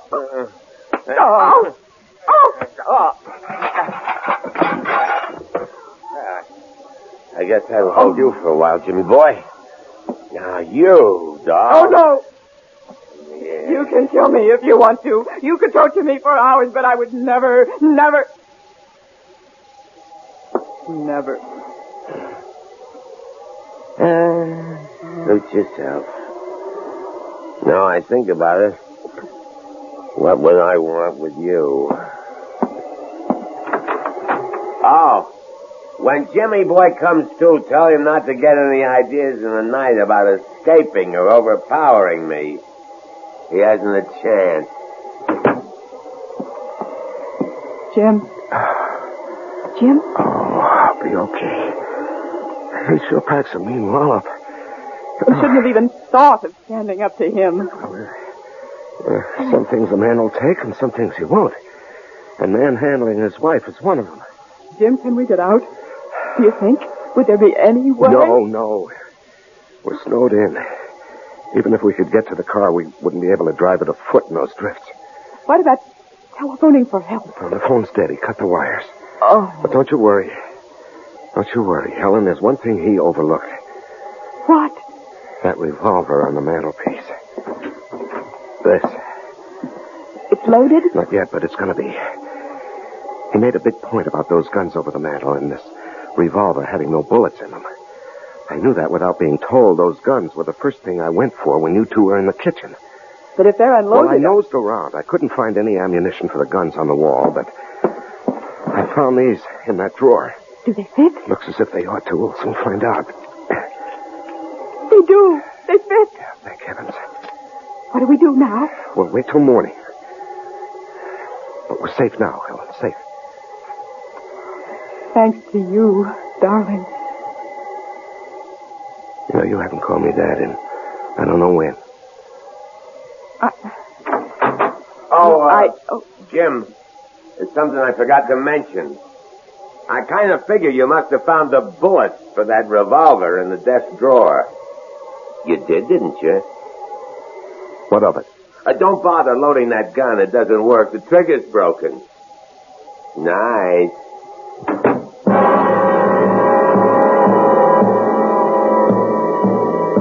Helpless once again, Jim and Helen can only stare at each other as fear touches them with icy fingers.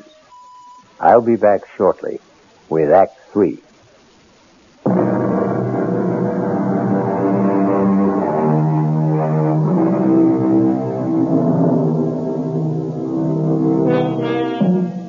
Terror's icy fingers grip Helen and Jim Crane as they face all but certain death at the hands of Jake.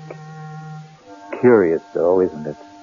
Even strange that their fear, shared in common, brings them closer to each other than ever before in the 3 years of their marriage. Strange. Curious. Jim? Oh, I didn't know you were awake. I've hardly slept. I'm sorry. I've done the best I could with this fire through the night to keep the room warm. I know. I watched you get up out of that chair again and again. Thank you, Jim. What? You did it mostly for me. For my comfort. Thank you. Oh, nonsense. I need a little warmth, too, you know. You don't get much, do you? From me. Could be I don't rate much. I think you do. Then why do you withhold it? I only just found out. Found out? It wasn't the cold that kept me awake through the night. It was thinking about Jake and us. Yeah, well, we'll manage a way out of this. I don't know how, but we will. I wasn't thinking about that. I was thinking about something he said last night. He said, we don't hate each other, we don't love, we don't nothing.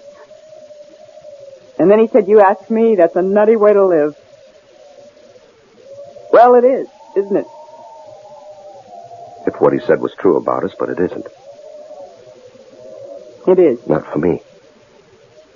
I did a lot of thinking, too. I love you, Helen. I always have. It's just that... Yes? I don't know. It seems I can't reach you anymore. Something happened to us along the way, and I can't figure out what it is. I think I can. Tell me. I don't know. I think maybe it's just the times we live in. I mean, oh, well. Take women's lib. I don't see anything wrong with women's lib. The fact is, I'm all for it if it doesn't go too far. It did with me, I think. Oh, I don't know. I do. I wanted to be... I still want to be my own person. Myself. Me. The last thing I wanted was to be dependent on anyone, and I guess especially on you. But last night, oh, Jim, I was scared. And when you fought for me, when you, well, you just went for him like a raging animal, Jim, and you did it for me. I know you wouldn't have done it for yourself, or maybe for anyone, but you did it for me. Oh, Jim, I needed you. I really did need you. Well, maybe the truth is... The simple truth is that we need each other. I don't mean just you and me, but everybody. I mean, we're all in the same boat, aren't we? Same world. We are dependent on each other, so... Why do we fight it? I'm not fighting it anymore. I made up my mind to that during the night. Jim? I love you. You are a wonderful husband, only I just never gave you the chance to be. Oh, Helen, sweetheart. Oh, I do love you. Oh, Jim, I do. Oh, I do. Oh, dearest. Well, look what's going on here. When did you two scrappers become lovebirds? Never mind. The fire needs building up. Get some wood, Jim. It's out back in the shed. Okay. So, you think you've fallen in love with your husband all over again, eh? You were listening. You overheard. Blast myself sick. I don't see anything funny about it. You wouldn't. You believe it. So does he. Fact is, the two of you in the same boat, and no, you better row together or else. Or else what? You'll find out, sweetie. What will you take to let us go? Kind of putting the cart before the horse, aren't you? Go where? The blizzard has stopped. But those drifts out there must be 6 to 8 feet high. They must plow that road. They have to keep it open. A plow is sure to come through, if not today, tomorrow. Could be. Well, then. Well, then what? Don't kill us. Let us go. Why should I? I'll give you anything you want. I'll do anything you want. How do you know what I want? What makes you so sure you can supply it? You've made that plain enough. Jake, I beg you, let us live. At least, let Jim live. And I'll do anything. Anything. Oh, Jim! Oh, what happened? Jim. Oh, I was bringing an armful of wood, and I stepped on a log. Oh, twisted my ankle. Here, let me give you a hand. Just lean on me. Now, take it easy. Jim, dear. Easy now, easy. Yeah, sit right there. Get that shoe off. Let him get it off himself. He's no cripple. You get out in the kitchen and scare up some breakfast. You heard me. Oh, the pain. See if you can stand on it. Stand? Try it. I can't. I'm helpless. Yeah. Real helpless.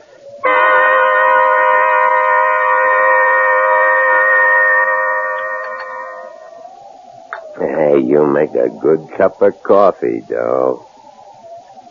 Thank you.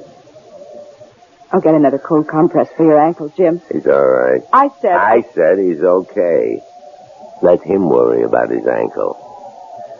You and me have some unfinished business. What is this? Helen, what is this? It's the only way. What only way? What are you talking about? Jim, I made a deal with him.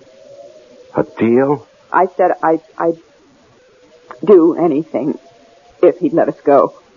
Are you out of your mind? He's going to kill us. Now, you know that. You're crazy.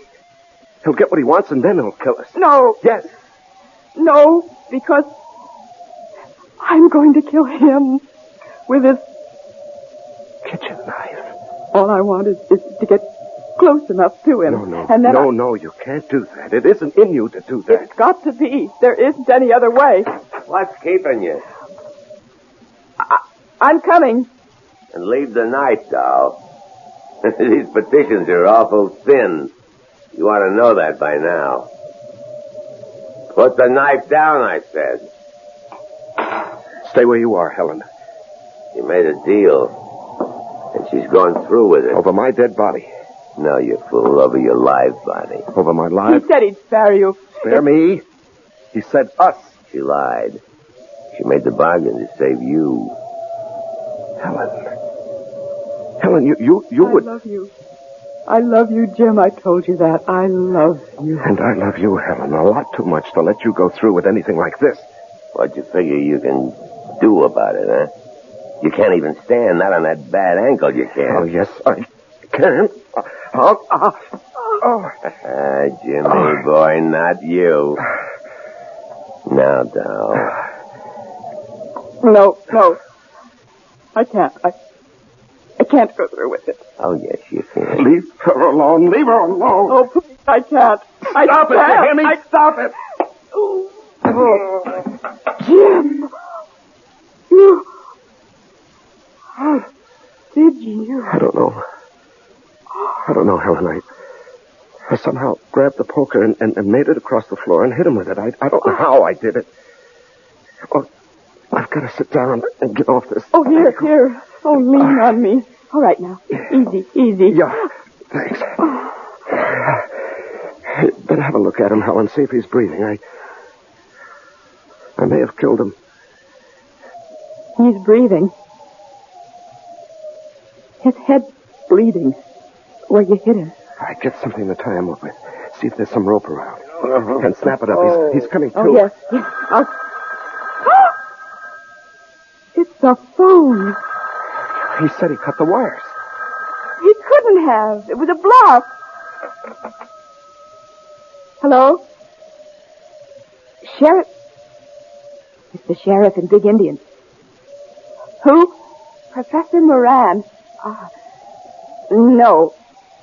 There is a man here. I'm afraid he's hurt. Me? My name's Helen Crane. My husband and I got caught in last night's blizzard, and we managed to get to this cabin. And we found... Well, there was blood all over the kitchen, and an axe. Helen, look out. Jake, It's all right. All right. The poker. Helen, the poker. Hit him again. No, you've got it all wrong. All wrong. Helen, hit him. Give me that phone. Hello, Ed. Yes, it's Jake. No, it's okay. Everything's okay. No, I'm not worried at all. I knew you'd check as soon as they got the service back on. What? Oh, man. Bobcat. Yeah, Bobcat. Surprised him in the kitchen. Killed him with a wood axe. Handiest thing. Yeah, I guess so.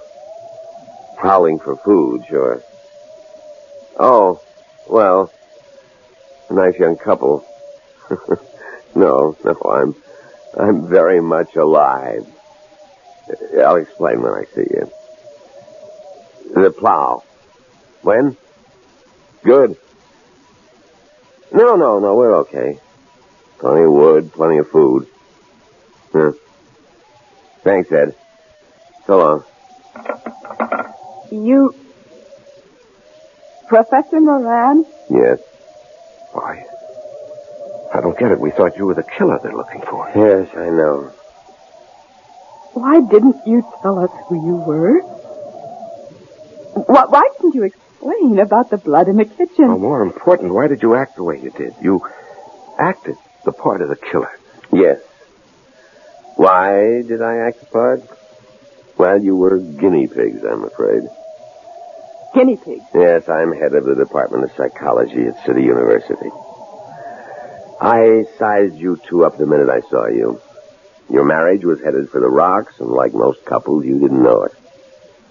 No, I guess we didn't. Like any other young marrieds in this day and age, you'd lost contact with each other. We're going separate ways.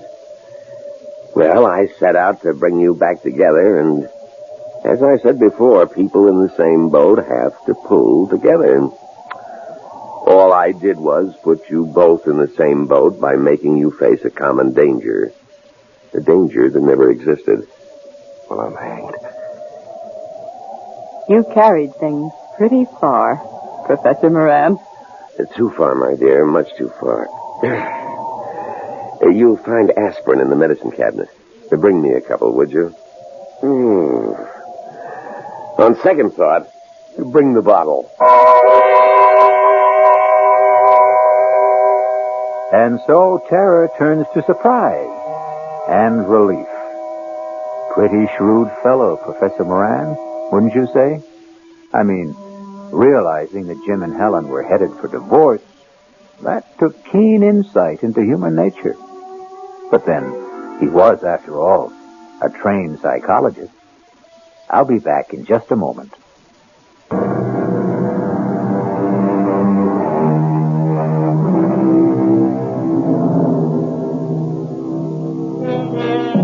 Marriage is two people in the same boat. A cliché, of course. But the very core of every cliché is truth. All is not gold that glitters. A stitch in time saves 9, and so on.